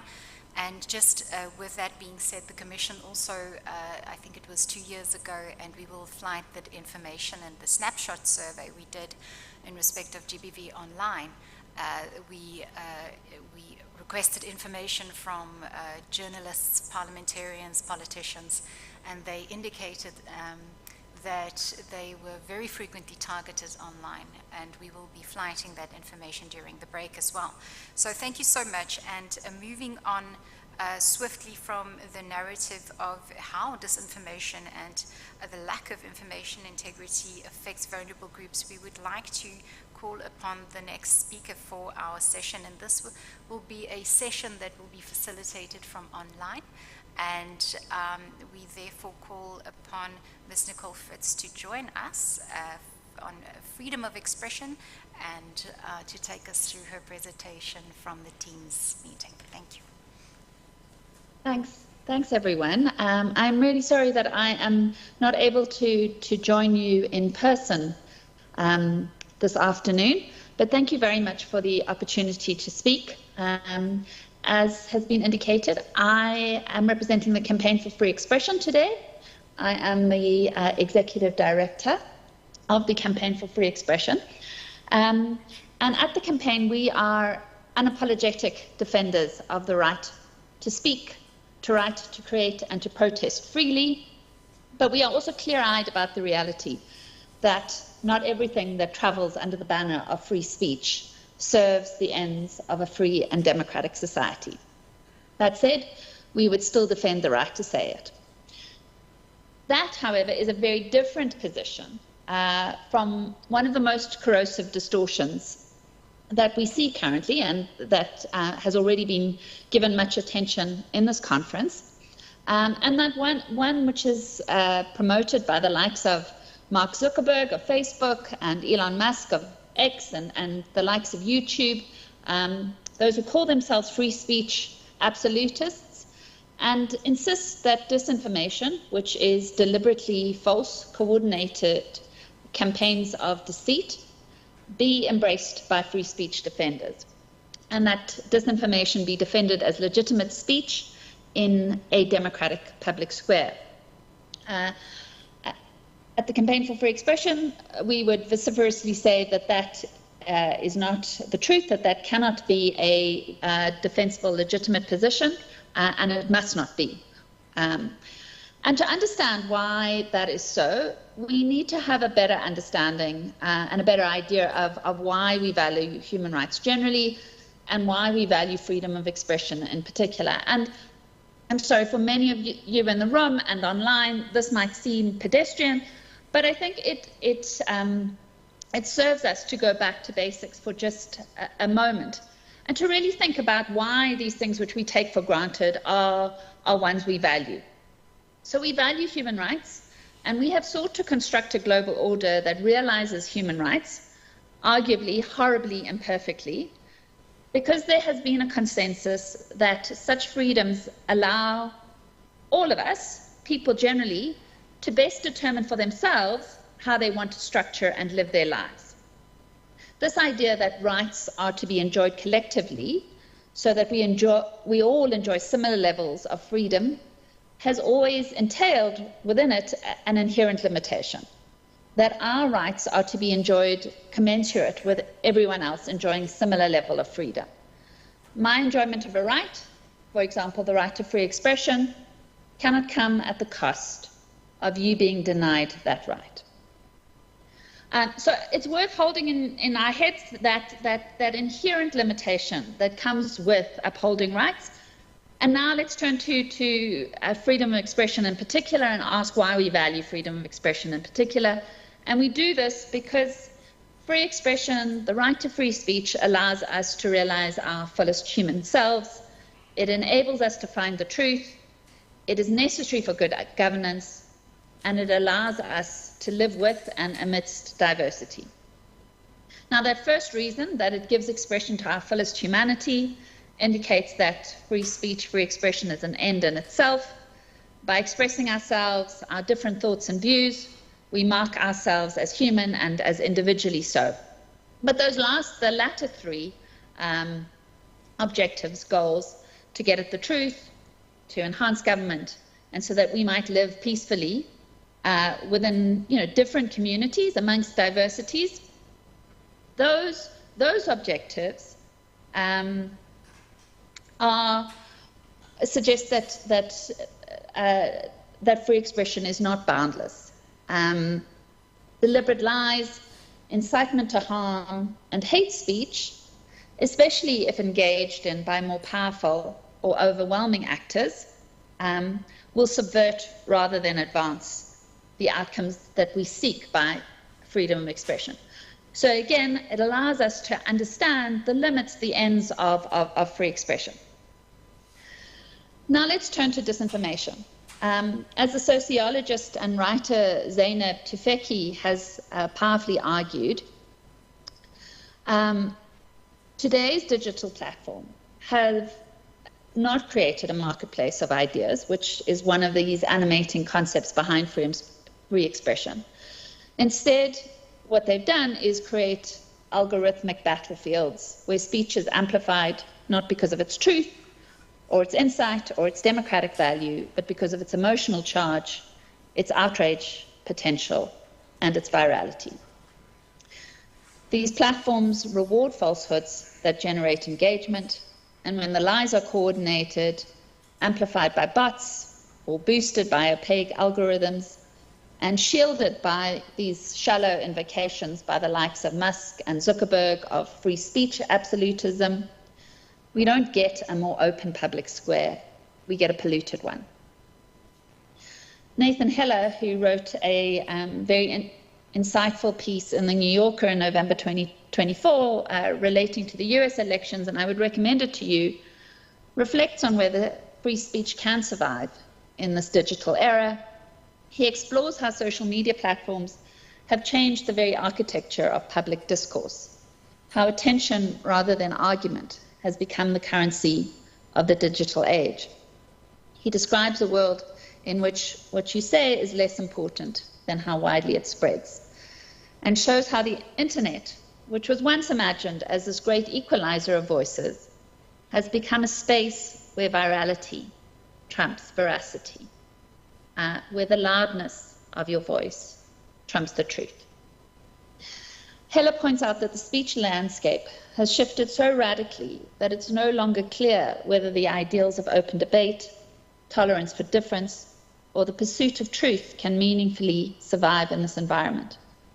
When bad actors exploit the speed and scale of digital communications, speech becomes not a tool of deliberation, but a weapon of distortion. And that is a profound and necessary insight, because when disinformation floods our public discourse, whether it's climate denial or vaccine falsehoods or misogynistic propaganda or electoral lies, it doesn't just distort facts, it creates fear and distrust and chaos. And in that chaos, those with power, privilege, and digital reach shout even louder, while marginalized voices, as we've already heard, who are already struggling for space, are drowned out. And that is not freedom, that is manipulation. And for the owners of the digital platforms, it is enhanced profit and an affirmation that their business models are working.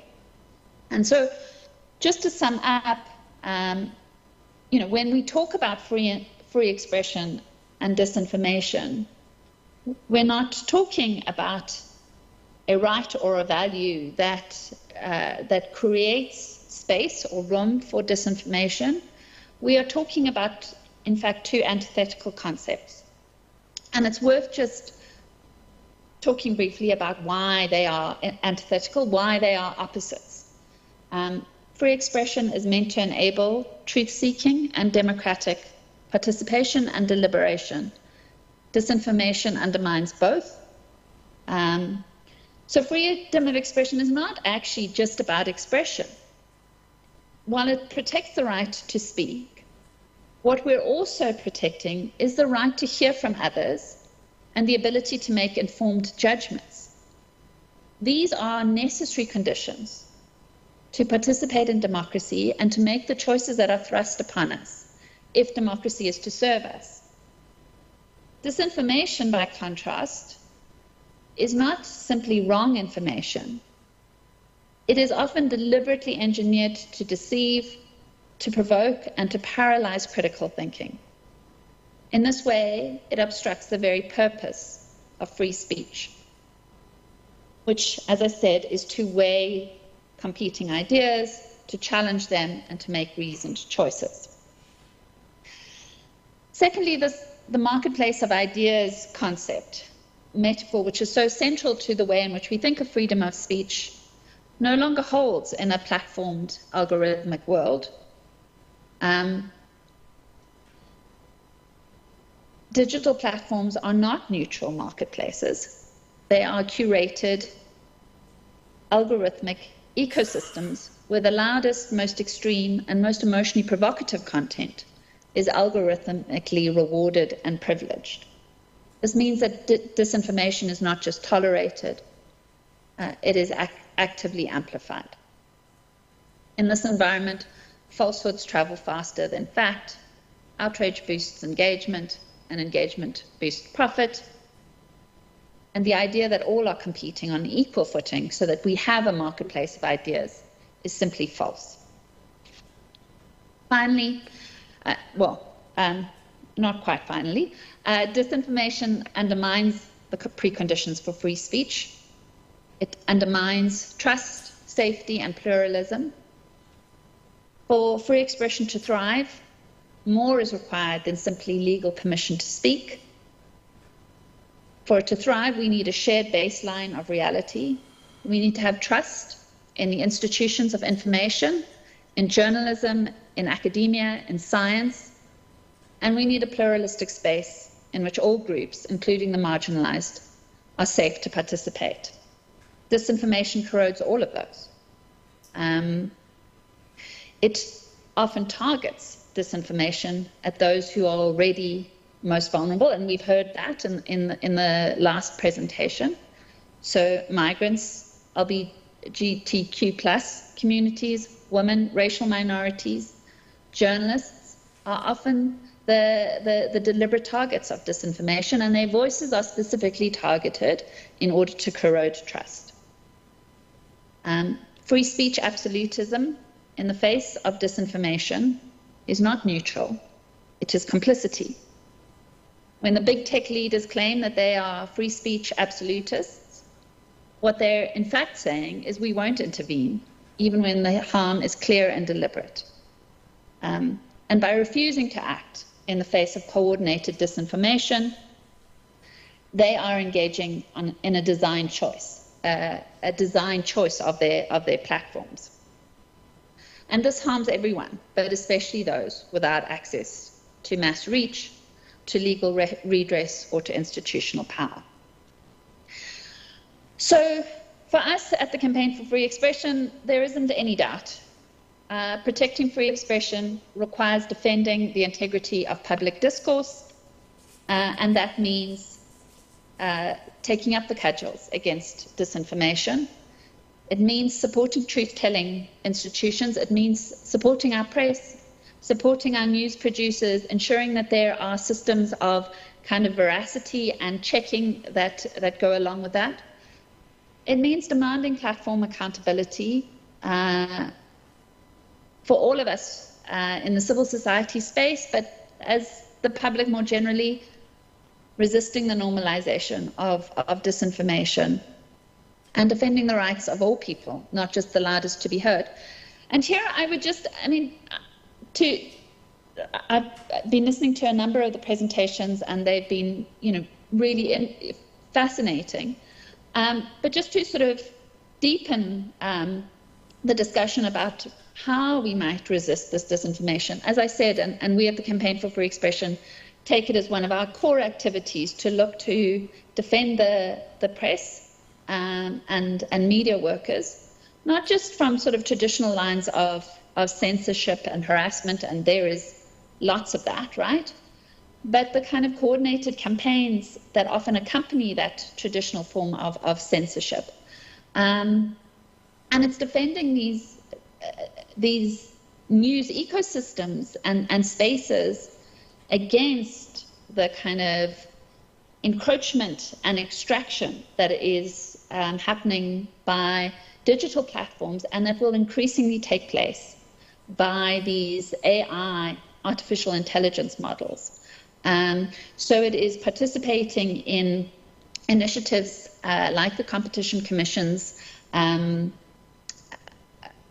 inquiry, market inquiry into the media and digital platforms. It's looking to try and uphold our copyright law in South Africa against the kind of encroachment and extraction that we will see on by AI companies. And I think the other thing to say, and you know, Tina and we work very closely with Media Monitoring Africa, and we've worked very closely with Alt Advisory, and I can only sort of commend their work. But I do think that we can't give up on this idea that there are ways, multiple ways, not necessarily a single big new legal mechanism by which we look to regulate digital platforms and AI companies. But we've got to keep looking at ways in which we insist on that accountability. And I think that is going to happen not at the domestic level, but at the international level. And I think that for the South African Human Rights Commission to be pushing the South African government to play a leading role in terms of devising the treaties, the compacts, the international agreements that we need in order to be able to match the power of big tech and the AI models. You know, if I had a look recently at the submission that was made by Sam Altman's OpenAI to the US Office on Scientific Policy Development. And they are explicit. They are calling on, and it's not just Sam Altman at OpenAI, it is Facebook, it is X. They're using the Trump administration, and we know that the tech bros are rallying behind the Trump administration in order to subvert any attempts by other domestic jurisdictions outside of the United States to impose their legal regimes, right? And so Sam Altman in this OpenAI submission explicitly says, in order to ensure US-led innovation and our battle against China in winning the AI war, we need you to help us ensure that other domestic jurisdictions cannot exercise their intellectual property regimes as against us.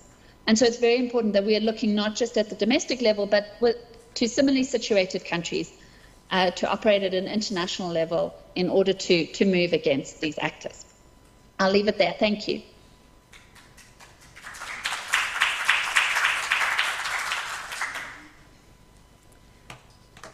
Thank you so much, Nicole. That was very insightful.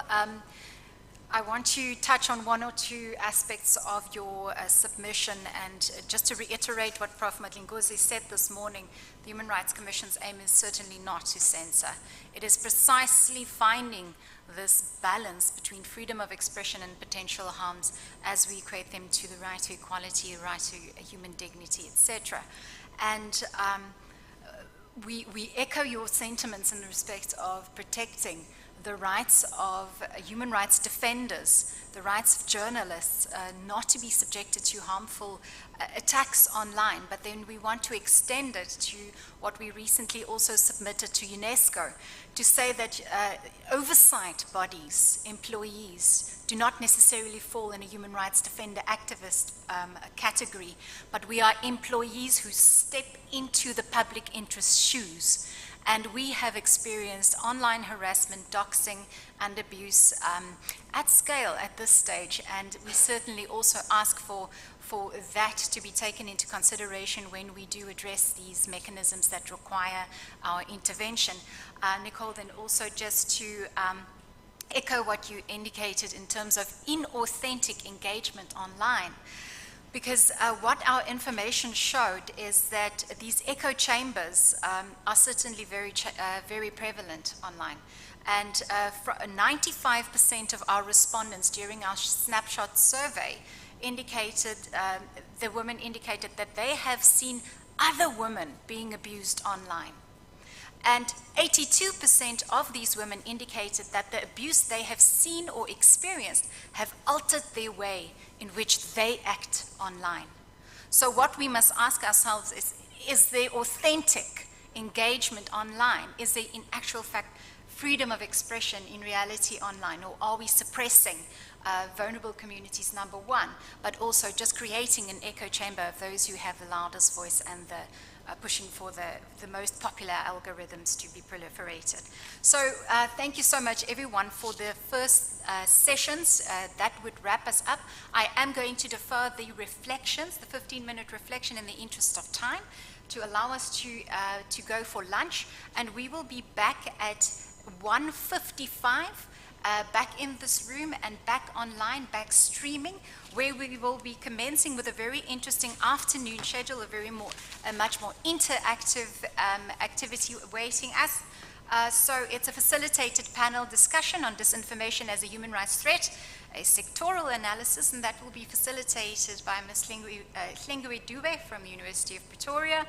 We will also have Catherine Sutherland from Equal Education. We will have Code SA. We will have the South African Press Council, Ms. Magopeni, who have also joined us here, Research, ICT Africa, and, as well as Africa Check. So it's bound to be a very rich discussion and an interactive discussion, and we do invite you back here, after which we're going to have a facilitated session of discussions and reflection. So thank you so much for everyone who has remained online, for all our regional partners, and we look forward to you joining us at 1:55, where Ms. Tsidi Madia from Prime Media Broadcasting will give us some reflections on her experience, particularly her recent experience on disinformation. Thank you so much.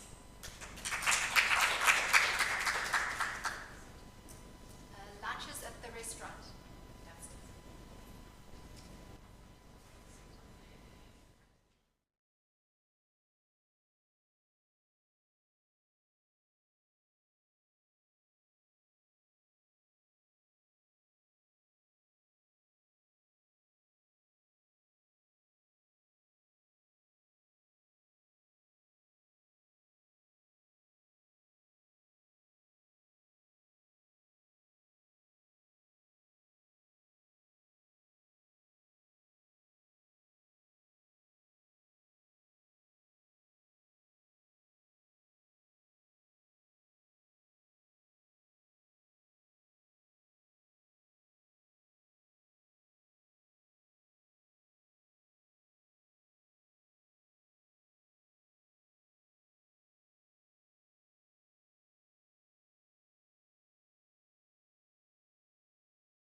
Good afternoon. Are we ready to go live again?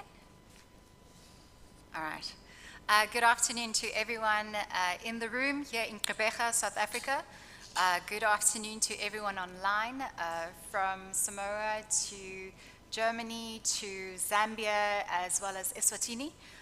We will be continuing this very important discussion, framing it from a human rights-based perspective, finding our solutions perhaps in a human rights foundational approach, and then taking what we are discussing here today and integrating it into what is already called upon national human rights institutions such as the South African Human Rights Commission in view of the Paris Principles, to then take further either through policy recommendations, engagement with the executive, and further steps that we can engage on. We already had a few examples of how the Human Rights Commission also uses its mandate, which includes protection, promotion, as well as monitoring, in also responding to threats that we have seen online.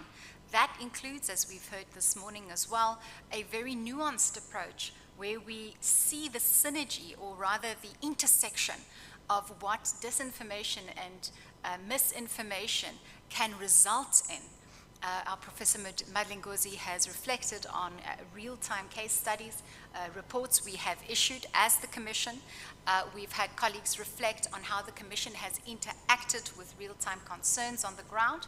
And then our chairperson this morning also reflected on where we have come from, that perhaps it only looks different now and different tools are being used, but certainly this is not a new playbook. So for now, mine is to invite a very vibrant panel discussion to the front for us to take us through basically a sectoral analysis. And we have voices that are going to provide us with insights from their own experience, albeit from an educational perspective, albeit from the journalistic perspective. And we do encourage all of our teams and online participants to post your questions in the comments section. We will continue after the panel discussion to pose these questions to the panel, and after which we will do a short reflection and close the session for today. I do want to indicate to those online as well as in the room, tomorrow's session is more geared towards government responsiveness, and we already have stakeholders in the room who have joined us in person as well to give us an indication of where we can close some of these gaps, and that panel discussion will be taking place tomorrow morning. We will also be calling upon our fellow NHRIs, regional NHRIs, to perhaps give us some insight into their responsiveness and case studies if they want to share on this platform, where we have focused on South African samples, but certainly with a regional and a global impact.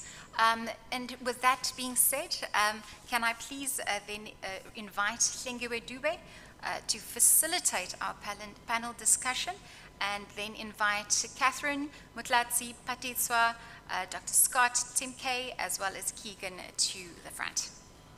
Thank you so much, Hlengiwe.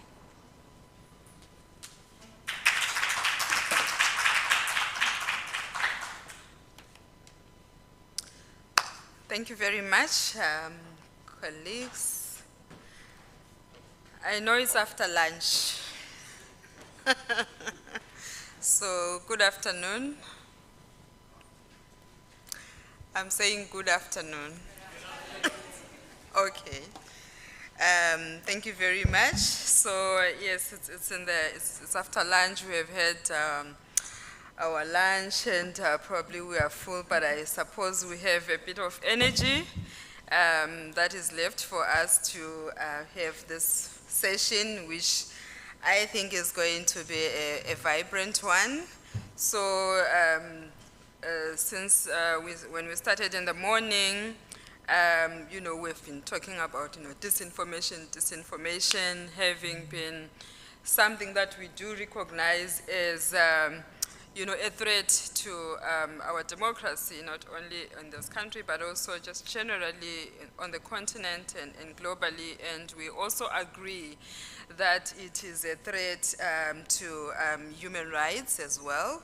And in that regard, it does undermine our, you know, rights, rights of access to information, freedom of expression, also,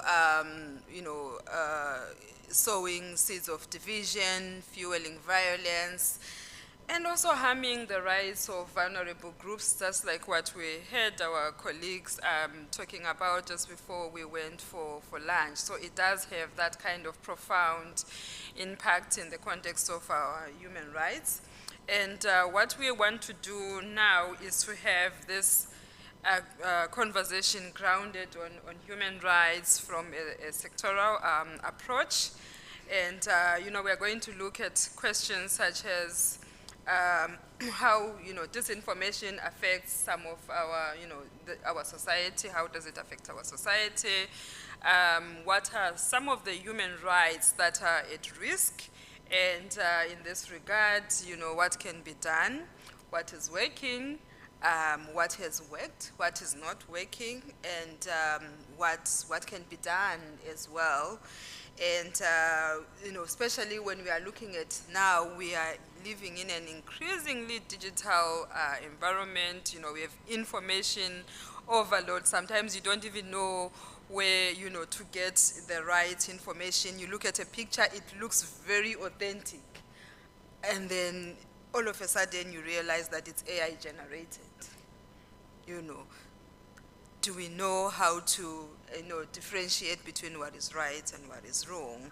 And when we look at issues around the right to health, that can actually be disastrous if you get disinformation now coming into the space.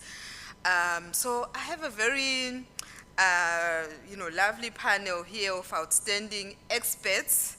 They have expertise and they bring insights from civil society, from the media, from the research, spectrum, and also fact-checking aspects that are increasingly becoming a very important part of combating disinformation. So from Equal Education Law, we have Catherine. She's going to, as you are going to hear as she presents, she's going to bring in the legal and advocacy perspective to the panel, but focusing on the right to education. And then we have Molatsi. She works at CODE, and their focus is on digital rights and digital rights and ethics, and they work around that space as well of combating disinformation. And we have Ms. Patiswa from the South African Press Council. We are going to, she's really a respected media leader. You hear that, when she's presenting, and she will offer some insights around, press freedom, how it also affects the work of journalists, and how disinformation also erodes public trust in journalism as well, and also issues around media ethics. And then we have got Dr. Scott, who brings in very intelligent perspectives from Research ICT Africa. He is going to give us insights around platform governance, digital power structures, and inequality, and then also research elements. And then we have Keegan Leach. Keegan, are you online? I'm online. You are online, thank you very much. So Keegan is from one of the leading institutions looking at fact-checking. They are a fact-checking organization called Africa Check, and they will share practices around some of the practical strategies for verifying information, and also the challenges around around disinformation as well, and how some of the evidence-based responses can uphold human rights. So I will start off with Catherine from on the right to education aspect. Maybe just a brief introduction, your organization, just briefly what it does, and then also just answer the question around some of the unique ways in which disinformation is affecting the sector of education. you so much. Can you hear me properly? Equal Education Law Center is a law clinic, a registered law clinic that specializes in community lawyering and movement lawyering with our movement partner, Equal Education. And we specifically specialize in matters related to basic education and early childhood development through legal research, seeing clients, and advocacy. And the reason that we made a submission to be here today is because over the last almost 8 years, we have been engaging with the process of legislative development regarding the Basic Education Laws Amendment Bill. This bill was signed into law in 2024, and it could have been an opportunity to meaningfully engage and properly discuss with substantive policy discussions the sector that is so integral to our basic human rights system. Unfortunately, what it ended up being was a lightning rod for misinformation and falsehoods. We saw the spreaders of misinformation range from political actors, members of parliament, to cultural organizations like AfriForum and Solidarity, and to social media platforms. And I wanted to potentially go through some of the quotes because we've done an analysis of the different categories of misinformation that happened around the Basic Education Laws Amendment Bill. And one of the key things to highlight is that during the 1990s, one of the big narratives of crisis and fear was represented in Education White Paper 2. And delegates from Afrikaans-speaking communities had said that they were concerned that there was a rising tide of grassroots disenchantment and anxiety around the perception that government is not protecting linguistic and cultural diversity, and that there was a campaign being waged to eliminate Afrikaans single medium schools. So this is a dynamic and narrative that is reflected 3 decades later, almost word for word. The categories that we found were 1, parental authority and reproductive health. This gained institutional legitimacy when a member of parliament, Marie Sukas, publicly asserted that Bella will allow for children as young as 12 to be able to access abortions without their parents even knowing about it. This was widely shared on social media. First, just to clarify, this is not disinformation, this is misinformation. Clause 39 is clear. It says that the minister can make regulations on learner pregnancy to help learners not have their education be disrupted and to support pregnant learners. As an MP on the Education Committee, Sukas had access to explanatory documents, committee discussions, and briefings that would clearly clarify the intent. Her claims about access to abortion also required adding content to that provision. There were also claims about gender, about how the bill will allow schools to change the gender of learners by giving them hormone blockers. There's a quote that says, little children from primary school will be taught about the LGBTQ and transgenderism, and any parent against this will be jailed. There's also claims about comprehensive sexual education. We see that people said that schools would essentially teach children about their sexual reproductive health rights and even teach children how to masturbate. Then we have the cultural and linguistic threats, which were primarily driven by AfriForum and Solidarity, also sometimes the Democratic Alliance, the AfriForum called the Bella Bill an attempt at cultural ethnic cleansing. So we see the combination of these 3 actors working together to essentially show the public that these supposedly independent sources that are gaining credibility through this cycle are then impacting the participation of people who are making submissions in the lawmaking process. Participants made submissions on clauses that didn't even exist. So the key point that we're trying to make, and I'll close up now, is that fear sells and it serves to protect privilege. What was useful for AfriForum and Solidarity is because they claimed that this was a principled position and not self-interested. They didn't have to defend the equity and transformation provisions. They never even engaged with them. Saying behind concerns around cultural survival often lies resistance to opening up historically advantaged schools. And behind claims about parental rights often lies resistance to policies that make schools more inclusive. And lastly, let's be clear that when AfriForum and Solidarity are speaking about the Afrikaans-speaking community, they're only speaking about the white Afrikaans-speaking community. And I think they made that fairly clear. I think to sum it up, the controversy surrounding the Bella Bill reveals a lot more than just discussions about education policy. It exposes fundamental threats and challenges to South Africa's democratic project. When legislation aimed at expanding educational equity becomes buried under an avalanche of misinformation and manufactured falsehoods, the possibility of meaningful democratic public participation and engagement entirely vanishes. Thank you. Thank you very much. So in most cases, when we have conversations on misinformation, disinformation, we rarely touch on issues around education, and I'm glad that you are bringing that kind of perspective. I'll come back to you. Now I want us to get into the media space. You know, back in the day, one would listen to radio, they would watch TV, and buy a newspaper.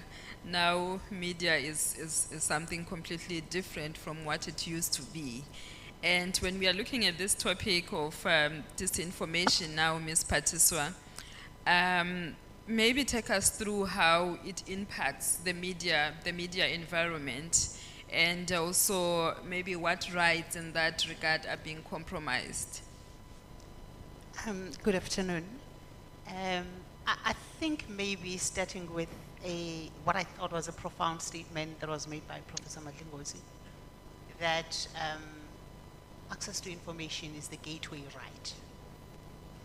It is true, because to understand the rest of your rights, which are fundamental, you need to have access to information, and to be able to exercise appropriately and fully your other rights, you need access to information, and that information has to be credible.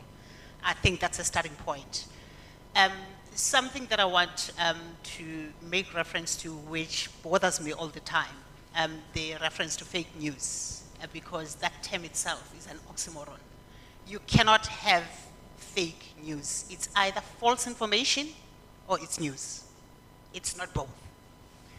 By virtue of it being characterized as news, it means that it's been verified, it's been checked, everything that goes with it makes it to qualify as news. So it can't be false. Then we just need to clear that, because by conflating the two, it contaminates the news ecosystem, it undermines the credibility of what is verified, and makes it suspicious by virtue of it being called false.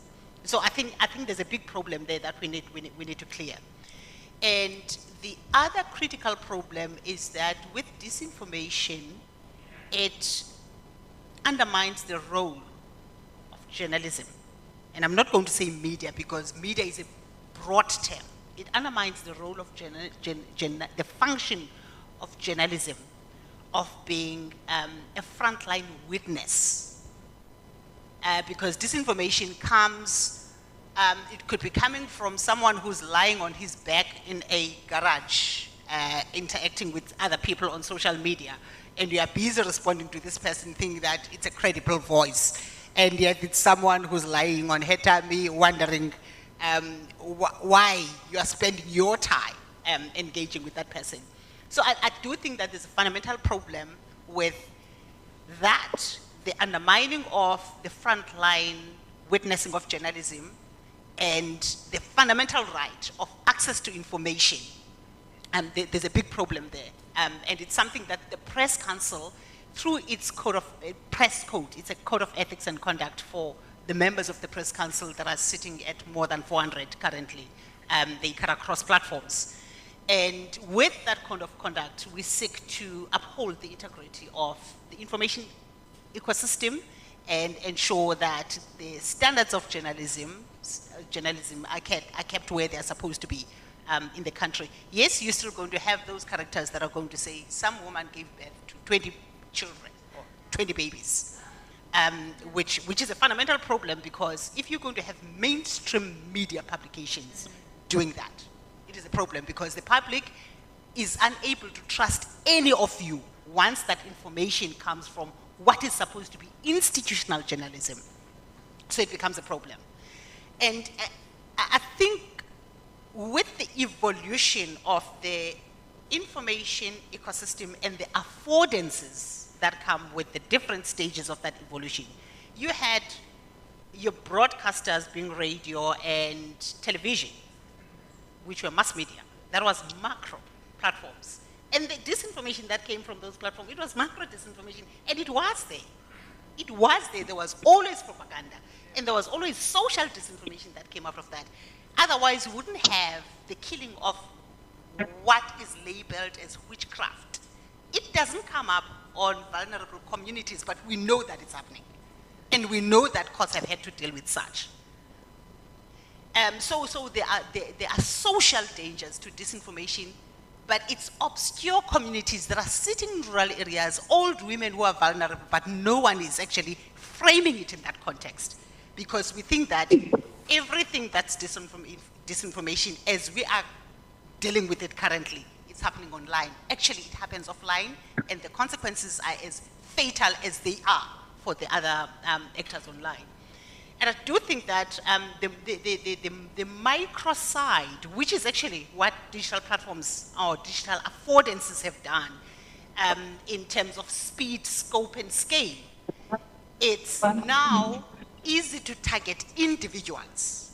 It's easy to target groups that are defined, actually, and it's easy to target countries and organizations, because you can actually zone in and frame it around a particular community that you want. So it's not as mass as it used to be with traditional media.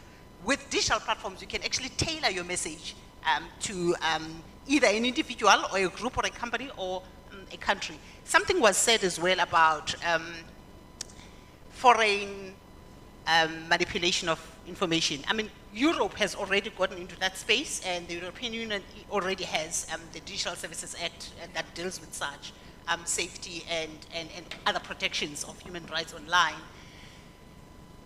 Here, we are sitting still discussing disinformation, which is actually correct. But where you have foreign players, there are different mechanisms if you are going to find solutions to that, because they are of diplomatic nature. How do you deal with Trump, who's engaging in disinformation as a super spreader? So how do you deal with him? This is someone who has authority. So he has political authority to actually drive this thing, and no one is able to say, no, you can't. And no one is able to say, okay, let's switch off his account.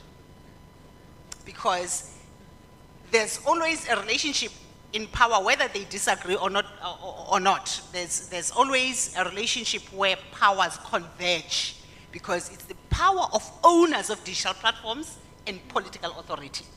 So how do we deal with those? And the media is sitting right in the middle. What happens now? Trump doesn't even go and call media briefings at times for big announcements. He just posts online.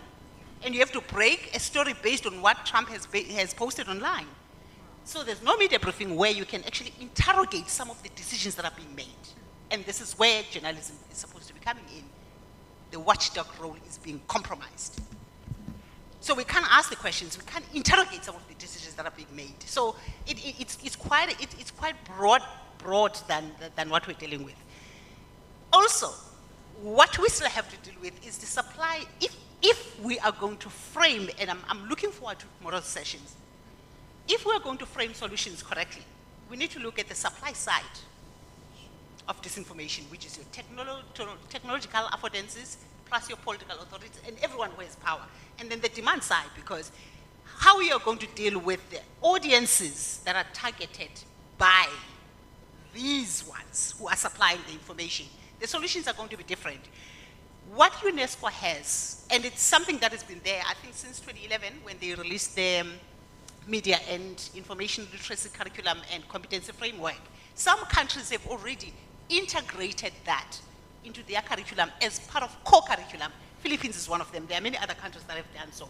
And I do think that if we are going to take solutions that are going to be of massive scale, we are going to have to look at how we integrate that kind of curriculum, even if we adapt it for our local environment, into the curriculum, whether we do it, they've done it for grade 11 and grade 12, whether we do it at basic education level. I mean, we have that life orientation subject that I'm not even sure what it does. So if you were to put that, because being able to navigate the internet space, you actually need that, and that skill is becoming a human right to have.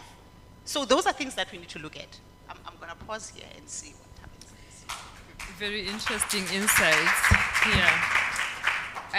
I like how you bring in the issue of the influence of those with authority.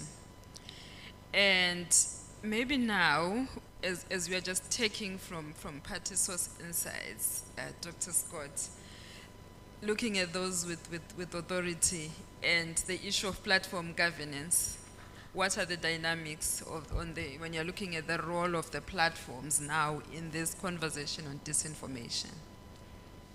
Well, let me first start by introducing Research ICT Africa for those who aren't familiar with our work.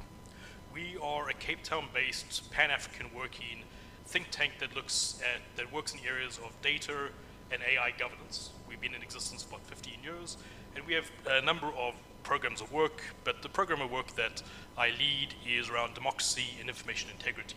And that involves, of course, questions of platform governance, also involves questions of AI governance, but also asks us to maybe think a little bit differently, and so this is where some of my remarks will be coming from. I tend to organize my thoughts slightly differently from many people in the room over here, because one of my first operating principles is that the cost of democracy is a degree of misinformation. If you have freedom of expression, you're going to have people who make erroneous statements, that spread malicious lies, that get engaged in mischief politics, that make a lot of noise. This is just the friction, the cost of doing democracy. And we have to have a degree of acceptance of that. That's not to say that there aren't levels and degrees and quantities that are unacceptable. Obviously bigotry, obviously discrimination, these things are obviously wrong, but you don't need misinformation studies to tell you that. There are other mechanisms in place for it.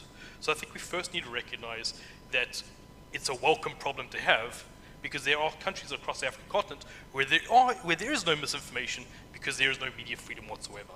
So I think a degree of media democracy needs to welcome a degree of misinformation. That's not to say that we condone everything that happens under this banner, but rather to invert our standard narrative over here.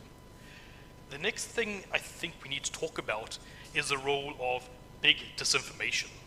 There is a considerable amount of money in foundations, particularly based in the United States, that are funding misinformation work, because there is a belief that if we use social science techniques to get involved in politics, then we can arbitrate and be the arbiters of truth within the public sphere.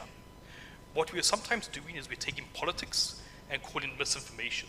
And I think we need to be very careful of how we use these categories over here.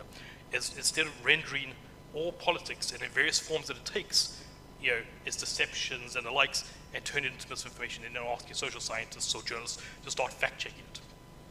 The next matter is I think we need to be very wise and proportional in our sense about misinformation over here. You cannot fact-check fascism away. You cannot fact-check fascism away. The rise of reactionary politics is on far deeper fundamental social antagonisms, and fact-checkers, as beautiful and good work that they do, are not going to be the last line of defense over here. If they are, we are in serious, serious problems. So we need to be very attentive to what our efforts are doing and why.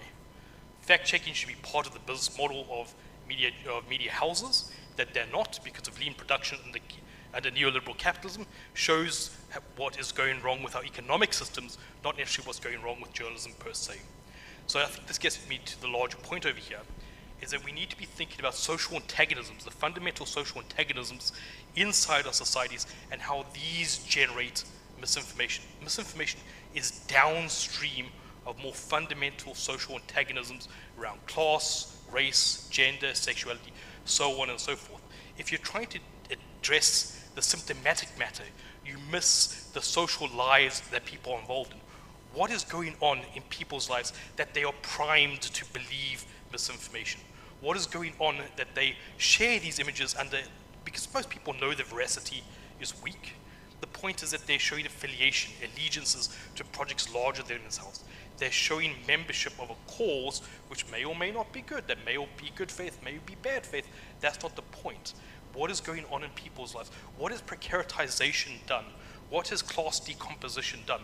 What has the routine operations of capitalist life in the 21st century done to make people polarized, aggressive, frustrated, unable to exercise their life chances?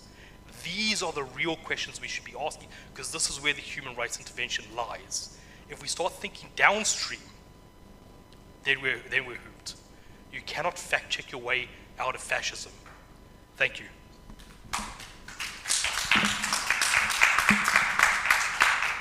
Thank you very much for taking us through some of those nitty-gritties. We need to have that kind of understanding of some of these issues, you know, how is society framed, how is society understanding some of these issues. But I will come back to the question on platform governance. I still need you to tackle that one. But let me go to Ms. Molatsi. Your code works around digital rights. And it is your understanding as an organization that, you know, disinformation affects different groups of society. Maybe take us through that. We have already been introduced to, you know, children, and there's, you know, in the context of education. Maybe take the conversation a bit further and, you know, just highlight some of the work that you have done as an organization from a digital rights and ethics perspective. Thank you so much. So I will start off by introducing CODE. CODE is a civil society non-profit organization that really looks at digital rights, digital ethics. We do so by working with various stakeholders, so policymakers, other civil society organizations, communities, and so forth.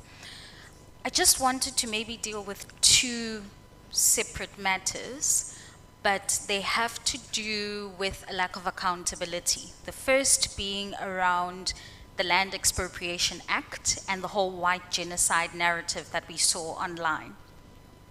So to start off by saying that Meltwater actually did some research, and about 84% of users that are participating online are doing so to find information. So we're seeing more and more people using online spaces as a way to find information.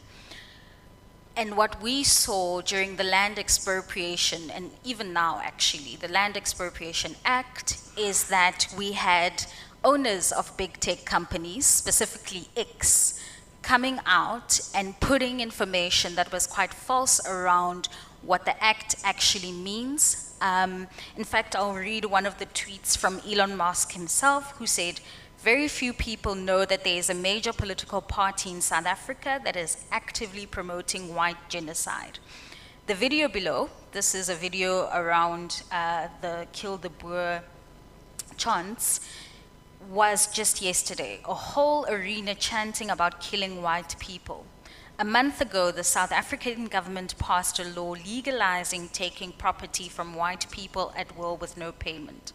Where is the outrage? Why is there no coverage by the legacy media? Starlink can't get a license to operate in South Africa simply because I'm not black. How is that right?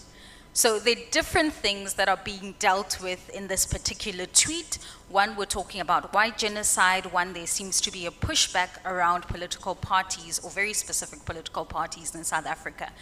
And then thirdly, talking about his inability to then conduct business in South Africa for a wide variety of reasons. But I just wanted to note that that particular tweet actually had 61.8 million views as well. And this was from March, and it had 69,000 retweets. So I'm noting that because, one, we saw with the white genocide narrative that people were buying into this. We saw a lot of accounts that were tweeting around a supposed white genocide here in South Africa. even when civil society organizations, members of the media were trying to debunk this actual myth, we saw that there was quite a lot of pushback, which then led to people actually leaving South Africa because of this supposed white genocide. And what that does is it creates harm because it incites racial hatred, racial division in a country such as ours, where we know that we have a past around apartheid and what that meant to people, the damage that it did to our country. And so we also saw that from this narrative, that has strained to some extent relations with the United States of America. And again, I'm not going to go into that quite a lot because we see it playing out. But when we did our analysis, you could see that some of these accounts were actually not from South Africa. They were from outside of South Africa, but talking about white genocide. Interestingly, I think that we're all aware of Grok on X as well. So Grok initially started putting out tweets that were fact-checking this white genocide narrative. And then one random day, Grok did the actual opposite. So there were tweets going out about something unrelated. Sorry. Who is Grok? So Grok is the AI kind of, I'm trying to use the right word, but it's an AI kind of generated account on X that provides responses when people ask it questions around specific topics. And so what we saw was that then Grok started actually putting out information that was inaccurate around white genocide. And that speaks to the fact that we have to be quite careful with artificial intelligence. We have to think about how these models are created and what they're created on and what the biases are around these models. But to maybe then move on to something which is quite important for us as Code, we are starting to do research around technology-facilitated gender-based violence. It's something that has been spoken about earlier on by some of the speakers as well. And just to note that what we've seen with technology-facilitated gender-based violence is there's been a lot of research around TFGBV, for journalists in particular, but there needs to be more research around other stakeholders as well, particularly rural women, and its impact on activists as well. And just to note that in terms of stats, globally, what we found was that 73% of journalists globally now had experienced some level of TFGBV, and that's quite concerning. Just to note that this TFGBV also came from political actors who maybe were being exposed in terms of state capture or corruption and were pushing back against the journalists, the women journalists themselves who'd put out information. So for us as an organization, it's quite important for us to start focusing around the detrimental impact of TFGBV. We also have realized that not everyone understands or even knows what TFGBV is. I think there's an assumption, but maybe to say for everybody else who's listening and maybe does not know what TFGBV is, in terms of the UN's definition, it is any act that is committed, assisted, aggravated, or amplified by the use of information communication technologies or other digital tools that results in or is likely to result in physical, sexual, psychological, social, political, or economic harm or other infringements of rights and freedoms. And so for us, it's very important for us to keep our eyes out on what's happening online, because unfortunately what happens online is reflected offline as well. And if we are going to start dealing with gender-based violence quite directly, we have to also be quite conscious of TFGBV and what it means in our country context and globally. And to say that this is a problem that is not unique to South Africa alone, in fact, partners in Kenya have also done quite a lot of research. And what's worrying is that what people tend to do is that when they tweet or they harass women in particular, what they'll then do is they will use local languages, which the algorithm might not pick up on, so it's difficult for it to be reported. But it's abusive tones, abusive information about a particular woman or LGBTQI plus person. And so for us as an organization, it's quite harmful. And what we have always advocated for is an all of society approach, because we don't think that we can deal with this issue alone. And I'm quite glad that tomorrow we'll have some government representatives that can speak to this. One issue that I want to highlight is the fact that with TFGBV, it's very, in fact, GBV in general, it's very hard for women and LGBTQI plus persons to go and report it. And how do you report something that people themselves don't understand? So law enforcement, there's a huge role to be played by law enforcement around providing access to information, one, two, ensuring that perpetrators are held accountable, and then also assisting survivors of this form of harm. What we've seen is sometimes people are then re-traumatized because you have to say the same thing to different people in law enforcement around the fact that you're being doxxed, around the fact that there are intimate images of you being shared, and there's some form of extortion as well around that. And so we need to ensure that there is public education around TFGBV, what it means, and try and find a way to trickle that down to police officials, to communities themselves. I think that the languaging that we use as well is quite important. We need to find a very simple way of explaining what TFGBV is in particular. And with that, I'll leave it at that for now, but just to note that we need to really, really understand that misinformation, disinformation thrives on fear. So the more people are fearful of something because they're all locked in their echo chambers, the more difficult it is for us to address these issues.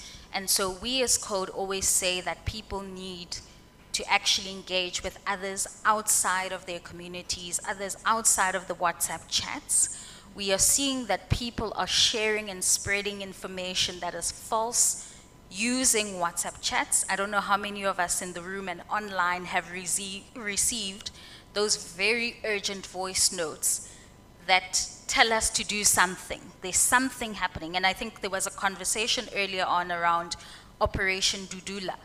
So you get those voice notes where they're telling you there's something that you need to do quite urgently. And we always say to people, pause before you actually do something, because it gives you time to really think about whether that information is false or if it's truthful or not.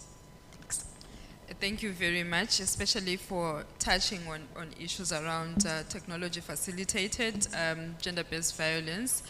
And I like the fact that you are saying that not so many people actually understand, the dynamics around technology-facilitated violence, which means we have a lot of work to do around that area. I'm just looking at all of you here. You all have a role to play in that particular regard, so that the public understands what the dynamics are. And to our colleagues online, I hope you are jotting down your questions in the chat. And in the room as well, we've been listening to speeches after speeches. If you have any question after our colleague who is going to speak next, I'll give an opportunity to also make a few reflections in the room. So now we have the issue of fact-checking. Keegan, I'm coming to you online. You've been working in this space, or your organization works in this space. What exactly do you do? What is fact-checking? What role does it play in the big scheme of things when we are looking at this conversation that we are having? We have this animal called disinformation. And then we have you guys who are saying you are doing fact-checking. What exactly do you do? What are the dynamics? Over to you, Keegan. Thanks very much. That's a really, really interesting way of phrasing it. You know, what do we do and what are the dynamics? I work for Africa Check. I have worked for Africa Check for about 5 years now, and as an organization, we are nearly a decade older than that as well. We are Africa's first independent fact-checking organization, and we work in South Africa, where I am based, but also in 3 other countries around Africa. And we try and foster fact-checking in countries that we don't work directly in, but where we try and provide support and resources and so on to other fact-checking organizations.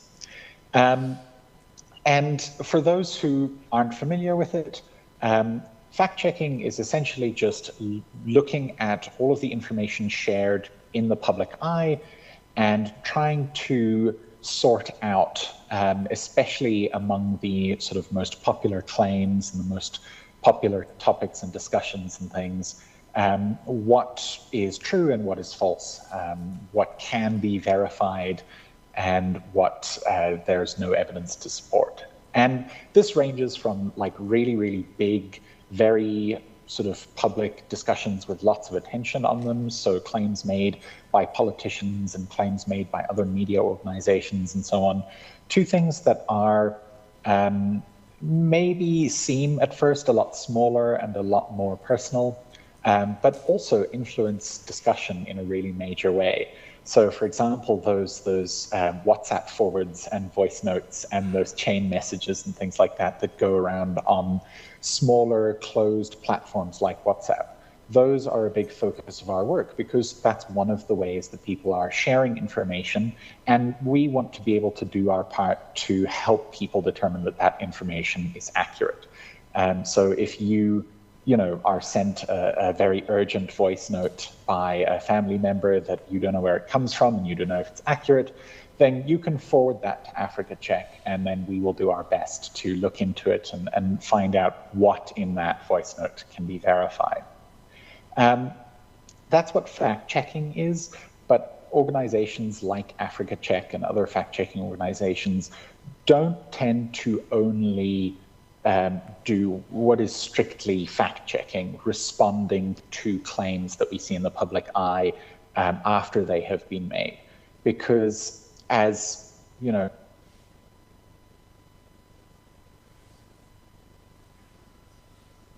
is the most effective method of tackling false information. In fact, it's a pretty well-established fact that sort of the fact check doesn't travel as far as the initial false information. If a false claim is published on Twitter and gets millions and millions of views and gets retweeted hundreds of thousands of times, it is very unlikely that all of the people who saw or retweeted or interacted with that false claim are also going to see and retweet and interact with the fact check of that claim. So we try and do other things to essentially strengthen the information ecosystem at the same time. One of those is education. We've heard from participants like Patiswa how important education is, how important it is to teach people skills like digital literacy and the ability to interrogate what they see online, what they see in the media, what they see public figures sharing, and ask about how do they know that that's accurate, and can they determine a little bit more if they're lacking information about that topic. So Africa Check does things like media literacy trainings. We publish lots of guides on our website and things like that, because there's a lot of cases in which teaching someone how to spot a fake story in advance can head off and do a lot more to tackle false information than if you're only responding to it after it's published. And in the same way, we try and publish a lot of accurate information. We publish fact sheets and guides to topics that we think are important and are going to generate a lot of public discourse. And that serves a lot of the same purposes. False information thrives when there is an absence of accurate information. People, try and fill that void with anything that they can get. And if all that is available is inaccurate information, it's very hard for people to dismiss it when they don't have anything to tell them otherwise, to tell them that, actually this isn't trustworthy or this isn't true. So, for example, I joined Africa Check in February 2020. So a lot of my work at Africa Check initially was around COVID and COVID vaccines and so on. And one of the things that we did was we published explainers talking about, before any vaccines were approved for use, what is the approval process of a vaccination in South Africa, in Kenya, in Nigeria, and the various countries where we work. Because publishing that accurate information in advance so that people know it and feel a little bit more prepared when they see false information telling them maybe, oh, this vaccine was approved far too quickly, there's no way it can be safe. They can then go back to what they've already seen and what they already know and satisfy themselves with accurate information, which sort of stays that impulse to grab at anything, even if it is likely to be inaccurate. So that's what we do. That's sort of the broad scope of our work. And as you can see, it goes beyond just that sort of responsive fact-checking work. But fact-checking is important, obviously. And when you talk about, why is it important? There's obviously the very direct, if you see a voice note and you don't know whether to share it or act on it or so on, if you can share it with the fact checker who's able to respond to you and say, oh, I've looked into this and here are the facts.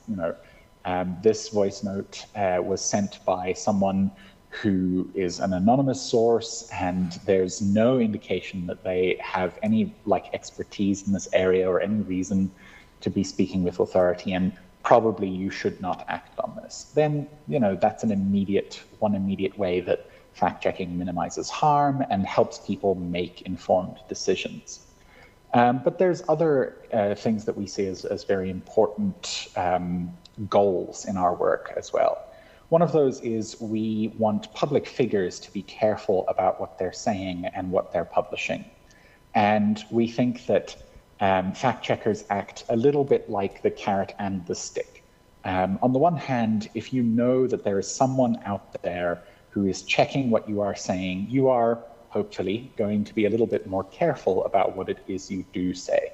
If you are writing your manifesto ahead of an upcoming election and you know that Africa Check will be reading that manifesto and looking for mistakes, then hopefully you're going to be very, very careful and you are not going to say anything that you know to be false. So in that way, as the stick, we hopefully head off some of those problems. And we also like to think that we are a bit of a carrot in that when people are being sort of very thorough about the information that they share and when they are being diligent and transparent and so on, then we can look at that, those claims and that information that they publish and make it clear that this is a good example and this is accurate and this is good practice. Because, we don't... I'm looking at the time, Kagan. Okay. I will wrap up my comments here. We try and be a good example. We try and encourage people to set good examples for others. So there's lots of ways that we try and sort of have a positive impact in our work. And as I've said, it goes beyond just fact-checking in its purest sense. But hopefully it's something that helps to raise the level of public discourse and improve the general health of the information ecosystem as a whole. Yes, I will let you carry on and keep asking questions or taking questions from the audience there. I will wrap up. Thank you very much. So he keeps on repeating that fact-checking is important. So I want us to take that into account, that it's very important to consider fact-checking. So I just want to ask in the room, you've been in a platform such as this where, there has been a discussion around, disinformation, maybe part of a big conference with other themes, or as a disinformation focused conversation. And we meet sometimes, I know I'm likely to bump onto, Tandy, Tina, and we'll talk about, the same things. And then next time we'll meet in another platform, and then we remind each other again. Who goes to the communities? Do we apply the same effort, or we keep talking to each other? Can we have such, those reflections on what do we do with this kind of information? How does it cascade down to the grassroots? Let's start with you, Patiso. I think in the context of Press Council, I'm going to start there. The major project that we are driving that actually operationalizes the press code is a fair campaign, which means that the information that we publish must be fair. In fact, it must be factual. That is from the fair. It must be factual. It must be produced in a way that's accountable, and it must be produced independently of any other influences that are likely to be interested in the stuff that we do. And we must be responsible as members of the Press Council in the way we do our work, meaning editorial due diligence and journalistic rigor, because we need to make sure that we don't spread misinformation and disinformation. But where communities are concerned, the whole issue around media literacy is quite crucial. But I want to go to the point that was mentioned, but in the context of, we always have to be mindful of the fact that social and digital media platforms do not cause disinformation. They provide the opportunity, but they don't cause it. So we still need to deal with the causes, which is the human condition. And in this case, it reminds me of the recent floods in the Eastern Cape. There were a lot of stories that came out of that. There was a snake that led to the water. There was a dam that was opened and then flooded the community. There was like all sorts of things that were said around that. What does government do? They counter disinformation by saying, this is misinformation or disinformation. It is not true. It is not true. That's not how you address such issues. Something that Keegan mentioned, the information void.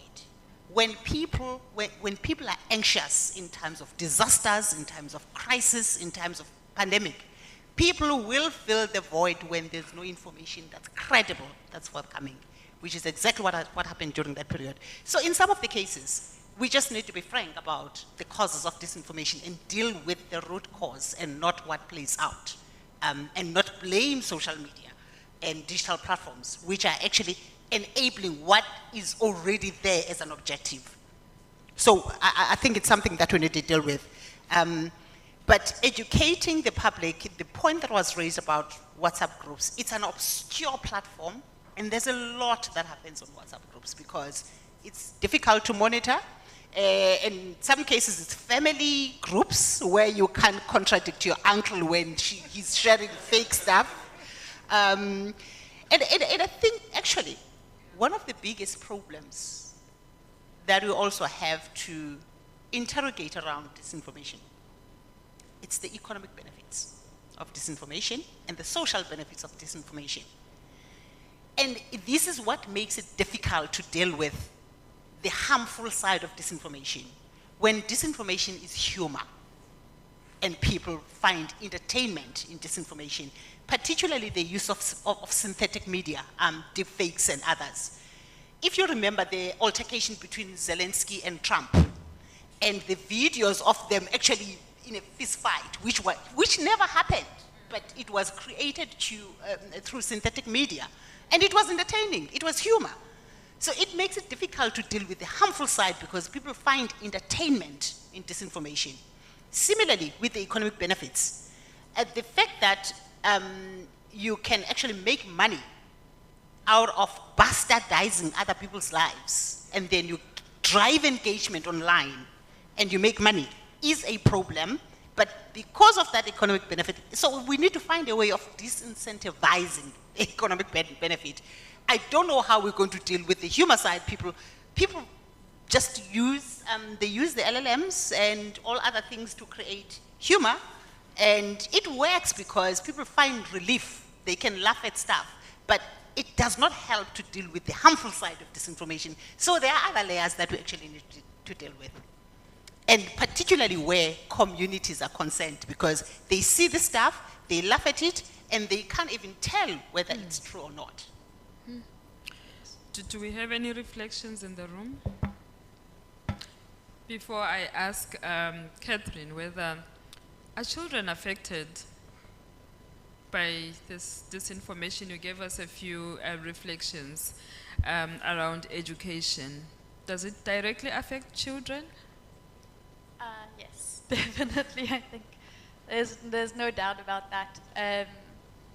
I mean, so in terms of also just bringing it to the community, I think one of the things that is integral to how ELC works and equal education, EE has a membership base of over 5,000 learners and parents and teachers. And an integral part of our work is working with EE's members and also doing other legal empowerment workshops with other organizations. So we put a lot of effort into creating popular education materials on specific issues. But you do see, for example, with the Bella Act, schools are incredibly confused. School governing bodies have no idea how to apply the law. They don't know what it says. It also just brings it back to the fact that in terms of making the law accessible, I think there's a lot more that we can do. I think for the average person, even for lawyers, very often looking at a piece of law is, it's incomprehensible and you have to read it multiple times. So how can we expect the general public, let alone children, to understand what it says? Maybe to Scott, Patiswa mentioned that digital platforms do not cause disinformation, but they are mainly conduits. These are platforms where it plays out. So I asked you earlier on about platform governance, and maybe as you respond to that, maybe reflect on the power imbalances in the digital infrastructure, and whether that contributes in shaping disinformation. So I think we must be very cautious about uni-causal explanations or uni-causal models. The world is very complicated, and we need our sociological models to simplify those complexities at a level that we can make legible so that we can take action. To matters of platform governance, I think it's better to think about rather the structure of information markets, the political economy of how attention is produced and how belief formation takes place within those conditions. What is going on that people wish to consume? Why is it being produced? What are the economies over here? One of the things about platform governance that I've always thought about is that this is industrial policy. You're trying to remake markets over here. The two main markets for platforms are engagement markets. It's often in two-sided markets. Amazon, those sellers and buyers, and does a mediation over here and seek a rent for doing that engagement. The other type of market that you have is a prediction market. You have this data and you make a prediction of what people are going to do based upon beliefs, actions, so on and so forth. How can we better regulate these markets? Because this is what we're doing over here. So we need to have better understandings of what these markets are doing. And particularly for platforms, what they are doing right now is they're getting worse. I'm sure we've all seen that our experiences, the technology-mediated online gender-based violence, these are things that are becoming more prevalent. Why now?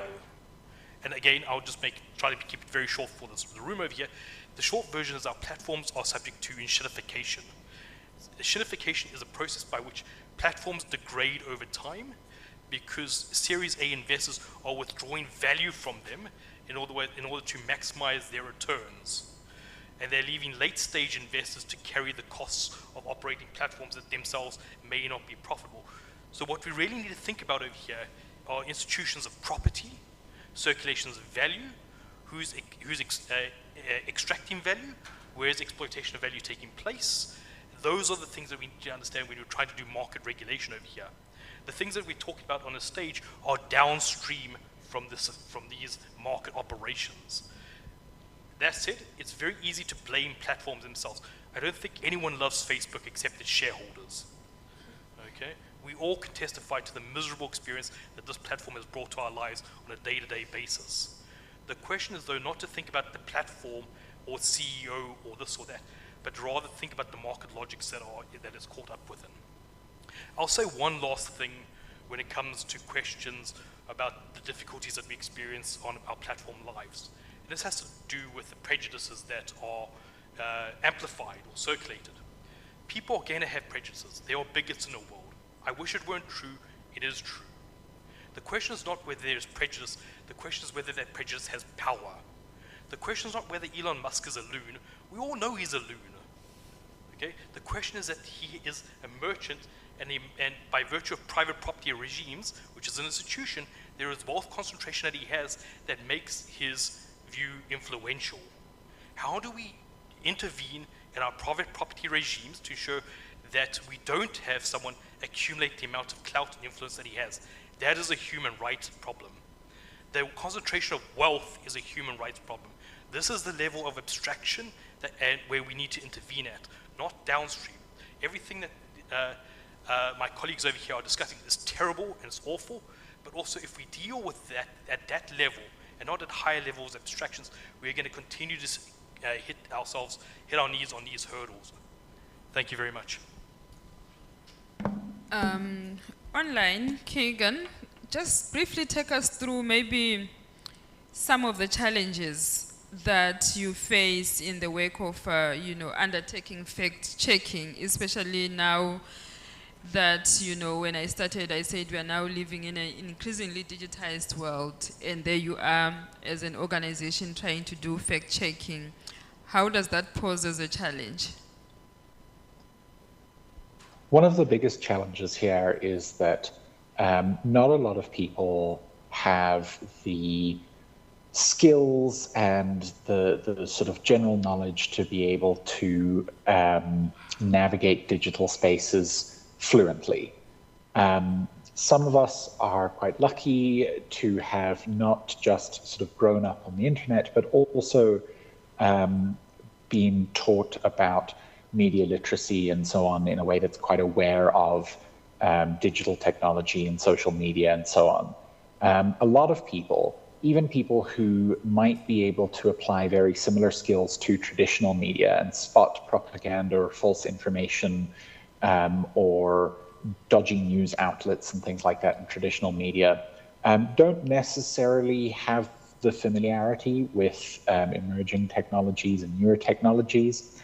And there are a lot of different sort of structural incentives and social incentives behind the sharing of false information online. And so in some ways, the deck is almost stacked against sharing accurate information, because a lot of it is going to require teaching more and more people the skills to navigate online spaces. And other emerging technologies only complicate that further. For example, artificial intelligence. It might be the case that if you have been working on, researching AI and looking into AI-created disinformation and misinformation and so on, since these technologies started coming into the public eye, it might be relatively easy for you to spot AI-generated images or videos or so on. But people who are unfamiliar with them and who are maybe learning about this sort of technology the first time they are tricked by it, they don't necessarily have those skills yet. And it is a little bit of an uphill battle when we don't have structural systems in place, like robust education systems to provide that media literacy to head those challenges off. And when we're sort of doing it piecemeal after these technologies have already caused so much disruption.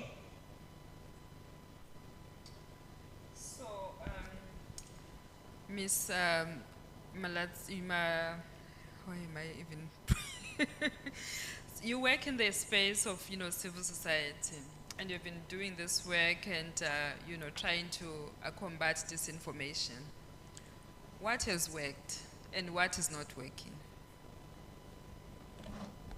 That's an interesting question. So, what is working? Let me start off with that.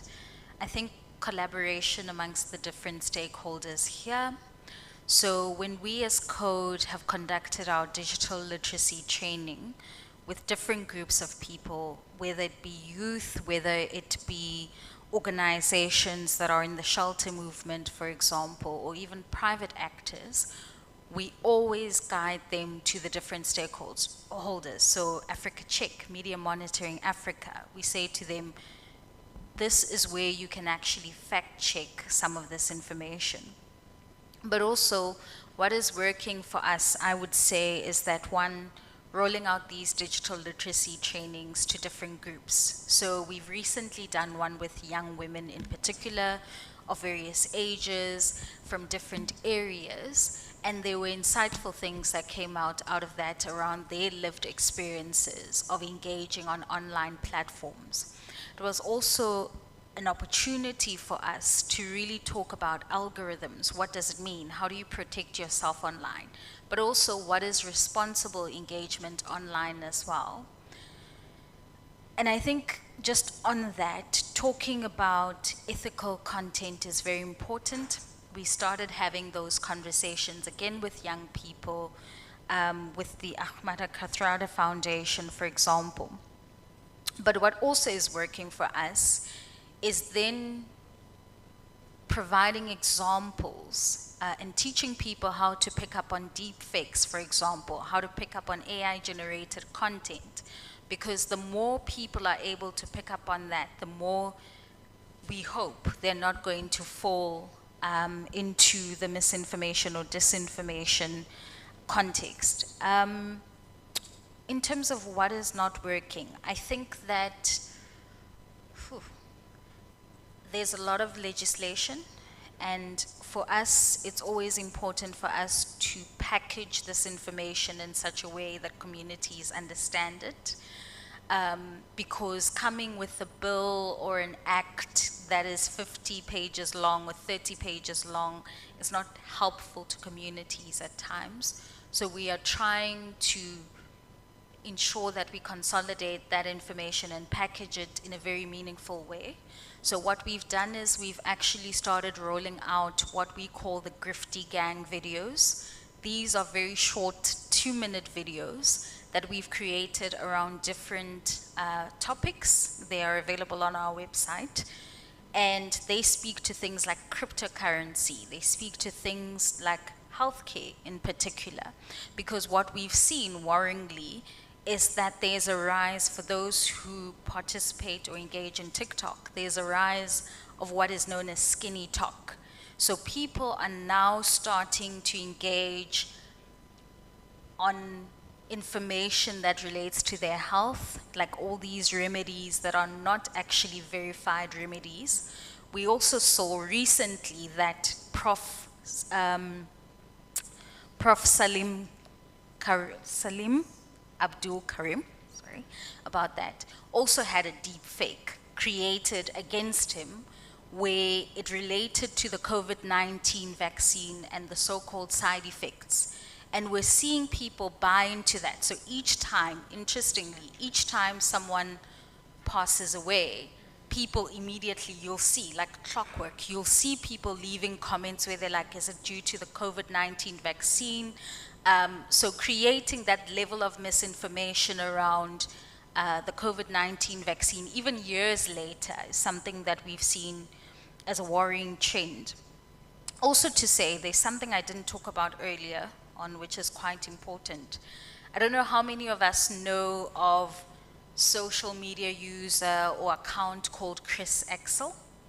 I think a lot of us have been privy to his account, or their account. I'm not sure if Chris Excel who's actually behind that account. But for those who don't know, a young woman's image was used, and is still actually being used. I checked right before we came to this platform. Her image is being used for this account. There are various tweets that are put out that are inflammatory at best. Some of them use the humor that Patiso is talking about, so people buy into it. That account has, and I checked about 2 hours ago, 3.3 million followers.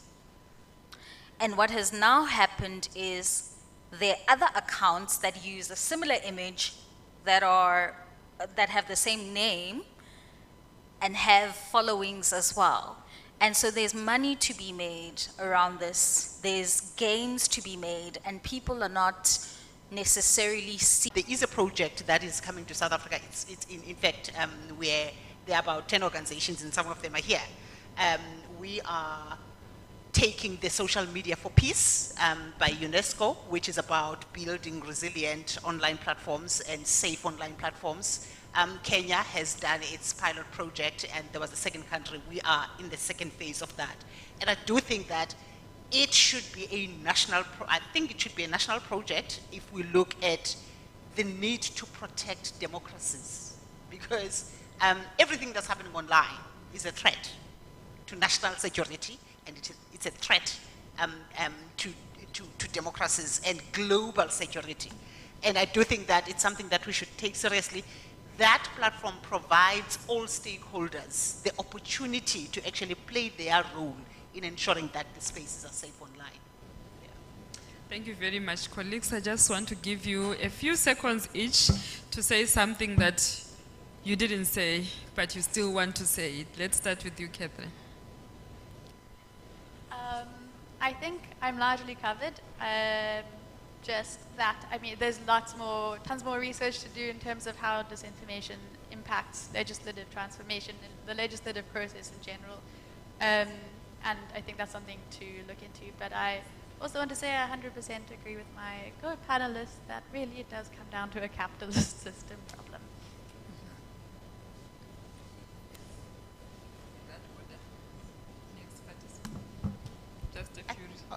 I thought it had passed. I do think that the work that we need to do requires collaboration across, in fact, churches should have the same conversations, labor should have the same conversations. I mean, those are organized groups. It's easy to actually address such issues of hygiene, the hygiene of the internet system. It's easy to deal with groups, and I do think that that approach would work if we were to collaborate with everyone in the system.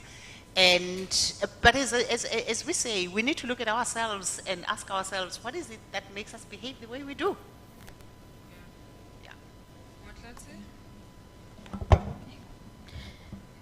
Sure. I would say that we definitely need to continue doing the work. I would really like to see how we can move forward. I think there are some gaps, legislative and otherwise. I do think that for us as an organization, we need to hold big tech accountable, particularly as the global south. I think there are important developments happening in the global north that should also be filtered here to the global south, but also doing it in such a way where it's applicable for us as the global south.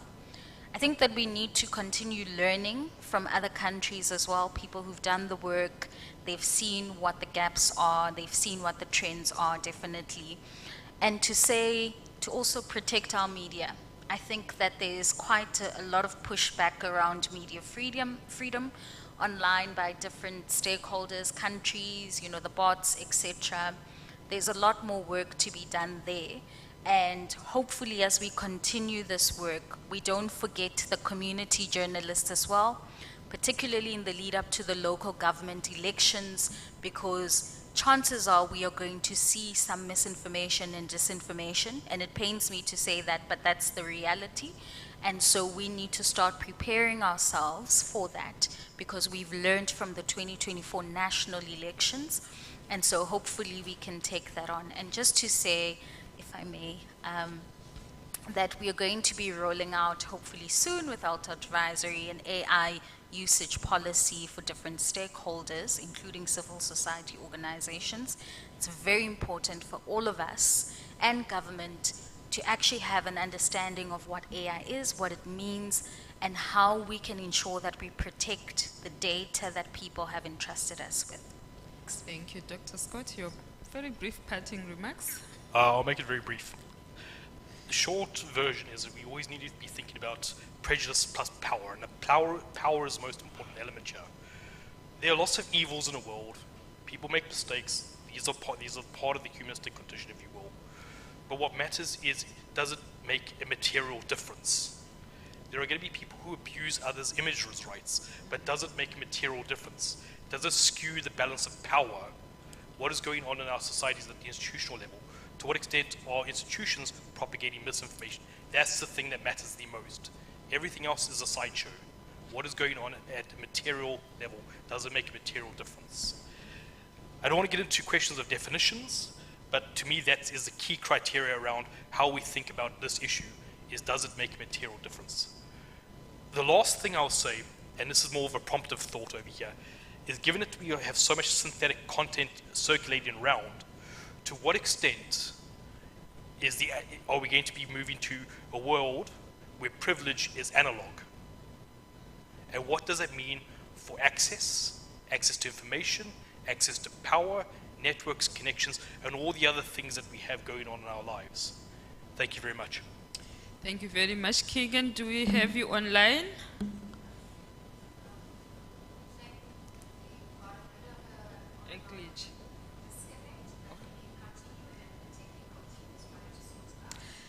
Thank you very much to our panel. Let's give them a round of applause. I think they've done very well. They have shared with us, I mean, it was a lot to digest, and there is still room for more conversations. There is a lot that is going on. The Press Council is doing work in the sector of education. I'm very glad that there is ongoing work around that area. CODE also is doing tremendous work. Research ICT Africa is also doing a lot of work, and I'm glad that the Human Rights Commission is doing work around this issue. A few years ago, I hosted a session on technology-facilitated violence, and we had a representative from NANRI, and he said that they had commissioned a research and finished it without including online violence. So I'm glad that this is happening in the space of national human rights institutions, these conversations. We really appreciate the opportunity, and thank you very much.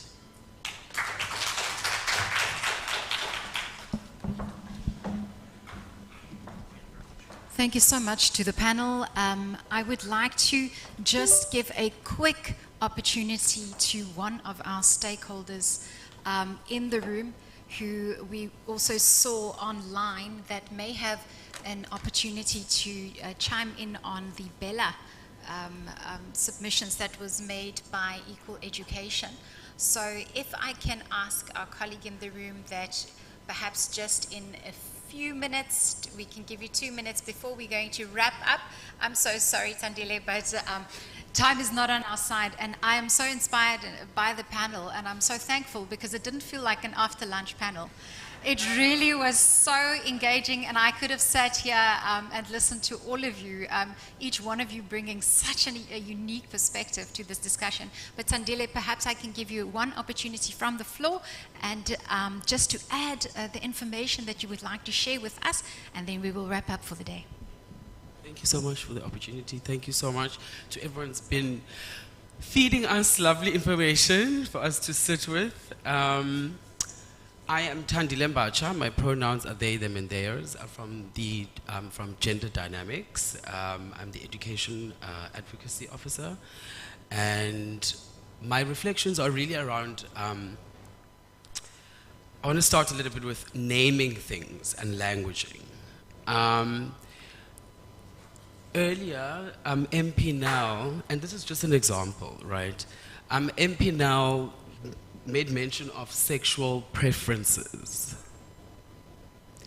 And then I want to make a reference to the recent article by the South African Human Rights Commission that in our eyes, as an organization, really conflates sexual orientation with gender identity.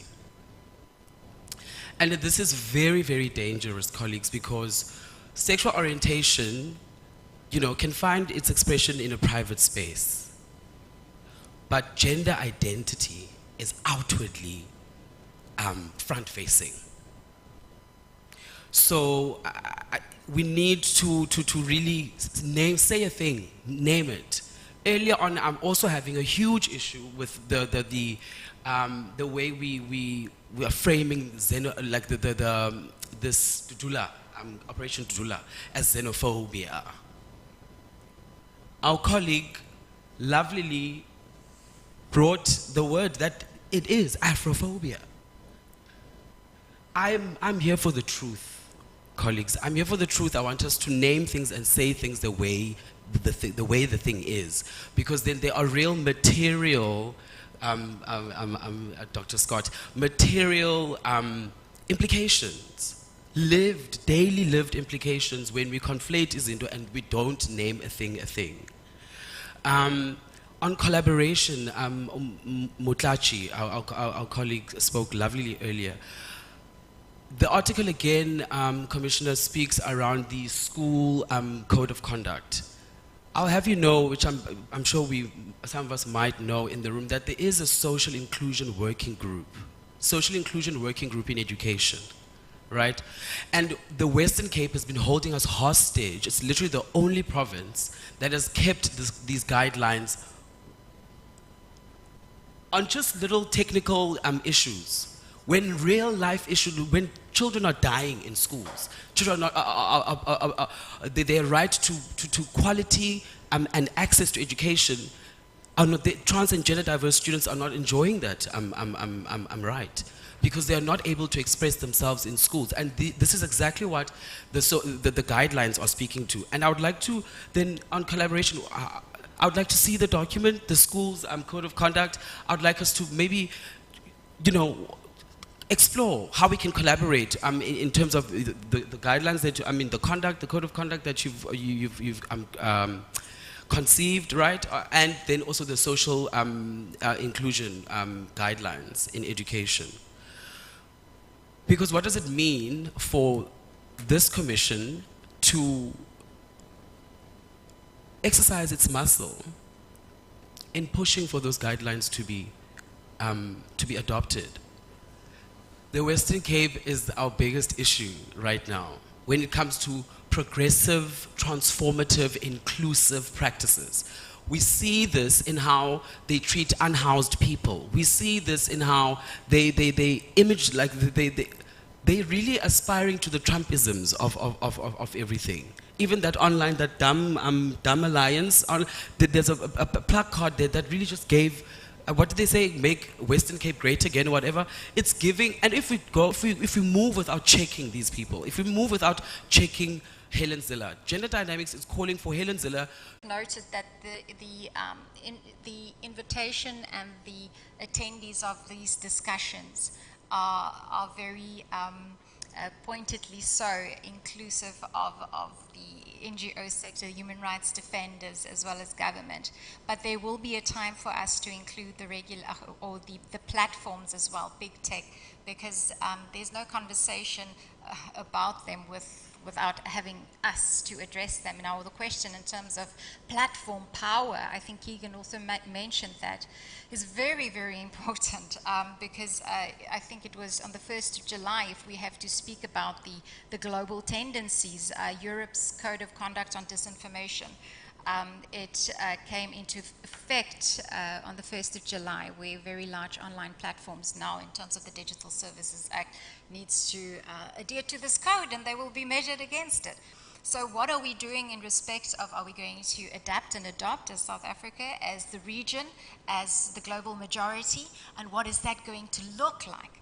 Because we can already see the tendencies, not only in terms of our own competition commission findings, but also in Nigeria, where their authorities also issued a large amount against Meta, and Meta now, in terms of a platform power position, is threatening to take Facebook and Instagram away from the country. Now, we need to have those conversations in terms of the human rights lens.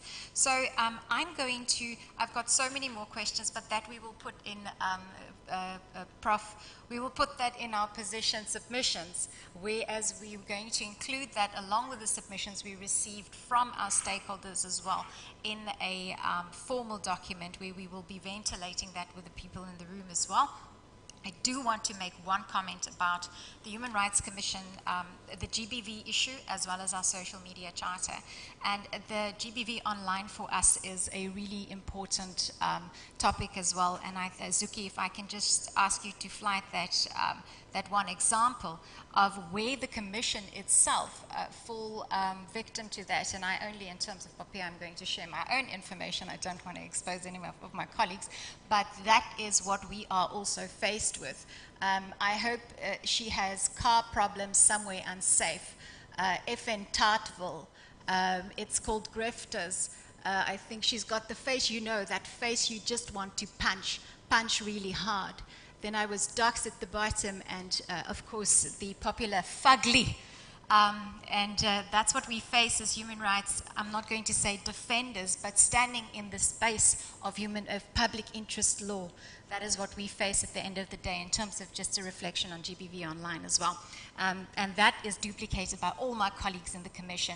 My counterpart in Gauteng just recently received exactly the same type of abuse online. So it is certainly something that's really prevalent. But we've got our social media charter, and I know there's so many comments about how do we empower our community, our citizenry. It's late in the afternoon, my English bundle is running out, and also our children. Now, the Human Rights Commission, if you also go online, we have a social media charter and we have a child-friendly charter as well. But Prof, I think we have to evolve now along with all of the human rights abuses that we have seen and step into the space of including AI and deepfakes and all of that. And perhaps that's something we will be taking back to the Commission and our counterparts as well. Professor Madlingozi, that would be mine to wrap up in respect of just a reflection of the discussions today. Tomorrow, as we've indicated, you have the program, everyone online, you have the program, and we will be engaging with our NHRR counterparts, as well as the submissions that we have received from the African Rapporteur on Freedom of Expression and Access to Data. So we do invite you for this very fruitful, or I think it's going to be lively discussion and address by the African Rapporteur as well, and then NHRI reflections.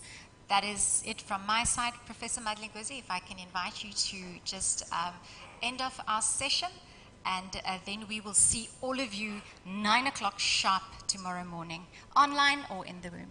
Thank you so much. Thank you so much. I think there's nothing more to say. Just to thank all of you for your presence, for your engaged presence. I know that we didn't give you enough time to pose questions, to debate with each other. That's why that submission was so important, to not call us out, but to call us in. As we say, to call us in.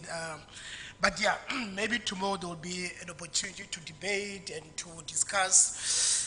You know, I won't summarize the submissions because there's been so many submissions, but just to say yes, we do have a number of interventions and initiatives. We do have the social media. Oh, this is working, yes. We do have the social media charter. It needs to be updated. It needs to be updated. That charter, we conceived of it after our 2017 national hearing on racism and social media. So a lot has happened ever since. So we will also be using this space and these submissions to update that charter.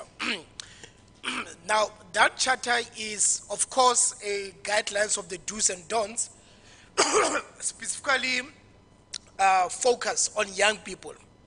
And we do have about 18 child rights ambassadors, 18 throughout the country, 2 from each province, who popularize the charter, but also serve as our human rights champions. Because, of course, we expect all schools to implement, because it's a constitutionally compliant model code of conduct that is not only for learners, but it's a constitution of the whole school community. So it applies to learners, it applies to teachers, it applies to everyone in the school environment, including service providers. And we've got a long section, section 6.3, where we focus on the use of technology, how to use technology in the school space in a way that respects the dignity of others. So the school model code of conduct, a very key source of, making sure that social media in the school environment is regulated. Where we are now with the school code of conduct is that we have been engaging with a number of stakeholders. The South African Council of Educators, they've given us a lot of feedback and the go-ahead. We will be meeting with the representative of learners, the RCLs as they call them. The next stakeholder will be the school governing bodies, as well as the South African Principal Association. What we want to do after that is to have one last round with our civil society partners to get those views. So we see the code of conduct as a key intervention for young people, but also in the school space, because we get a lot of complaints from the schools, where there are a lot of learners, not a lot, but some learners who drop out, some learners who die by suicide and so forth. So the model code is our systemic intervention so that we don't have to deal with individual complaints at every school. The next intervention would then be with the Department of Basic Education. I won't say too much about what you said, but we are aware of all the problems. We are aware of pockets of challenges. We are aware. So the code of conduct will include those guidelines in this model code. And the minister was asked the question last week on bullying in schools by one of the parties, and she made reference to the code of conduct to say the code of conduct will be implemented by the Department of Basic Education nationally. So those pockets and islands, we will deal with them through that. The other intervention, colleagues, of course, is our July 2021 unrest report. That report came out last year. We made recommendations against 9 state departments, including the presidency. For the president, we really said the president, you need to do 2 things. One, early warning mechanisms. There needs to be an early warning mechanism so that all of us can turn around and say, we did not know. I mean, now with xenophobia, phophobia, we can see something is building up. We should not say we did not know when it blows out into full-scale pogroms. So early warning mechanism, but we also called for a panel of experts to do this. I am sorry to say that out of those 9 departments, only a few of them responded positively. And as we said in our letter last year, our anniversary media statement, we will be litigating to force those state departments to comply with our recommendation. Next week, we will release a public interim report on how state departments are implementing our recommendations. Now, the 4th thing is dealing with online hate. As I said, we are inundated with online hate, and we really want to hear from you. How do we deal with this? We are inundated on a daily basis. I get tagged personally, the office gets tagged. It's really impossible to deal with it. So what we have done is to taken a decision to bite or to make an example of high-profile people. So you have seen our engagement with Mr. Notabaloi. You have seen our engagement with Mr. Hose, where we have engaged with them and they've been forced to take remedial action. And when we engage with them, we prefer mediation rather than a court action, because we think that mediation can lead to an understanding. Because the paradox with hate speech and the paradox with this kind of things is that the more you take them to court, the more you amplify their message. Not only that, you amplify this sense that everyone is against us. State institution, the deep state is against us. So how do you balance that? The other thing that we do, of course, is to force them to undertake diversity training. I know some people don't believe in diversity training, but we do. We think sometimes people need to know and learn about other people. Public apology also becomes important. But lastly, dialogues. We believe in the power of dialogues. The last thing that I will say is that I fully agree with the sentiments that you can't fact check fascism, but also to look at the social causes of not only hate speech, but the belief and the acceptance of hate speech. So this year, my office launched a campaign, a 6-year campaign that we launched this year in March. The name of the campaign is Promoting a Culture of Human Rights and Social Harmony through the Resolution of the National Question. Promoting a culture of human rights and social harmony through the resolution of the national question. The wager that we are making is that what we are seeing in South Africa, at least, is a symptom of the failure to resolve the national question. What is the national question in a settler colonial society like ours? A society where 1994 led to democratization, but not decolonization. So the national question becomes our framework of dealing with the social contradictions at the heart of this. So that is to say that we really invite you to join this campaign. We will be rolling out the campaign. As I said, we launched it in March, and we'll be rolling it out in provinces, on social media, but also through very difficult dialogues. We launched it before the mention of national dialogue, so please don't confuse it with the national dialogue. Maybe we'll support the national dialogue, we'll see. Colleagues, it's been a long day, very, very long day. Some of us flew in this morning, having taken flights at 5 o'clock. So I really want to thank you once again online, but also here. I think all of you really made our work very difficult. You have sharpened the contradictions, as we say in Marxism. You have really sharpened the contradiction. You have really deepened the problematic of what we're dealing with, the concept, fake news. Let's move away from that. And disinformation, misinformation, intention, potentiality. How do we deal with that? Because I've always said that, it's about intention, because I want to also safeguard the right to freedom of expression. But even, without intention, the potential of harm can be foreseen. Dolus eventualis, those of you who know your law, right? So we need to deal with that. But that is to say, colleagues, we'll see you tomorrow morning. What time? 9 o'clock. Thank you so much. Enjoy your evening. Thank you.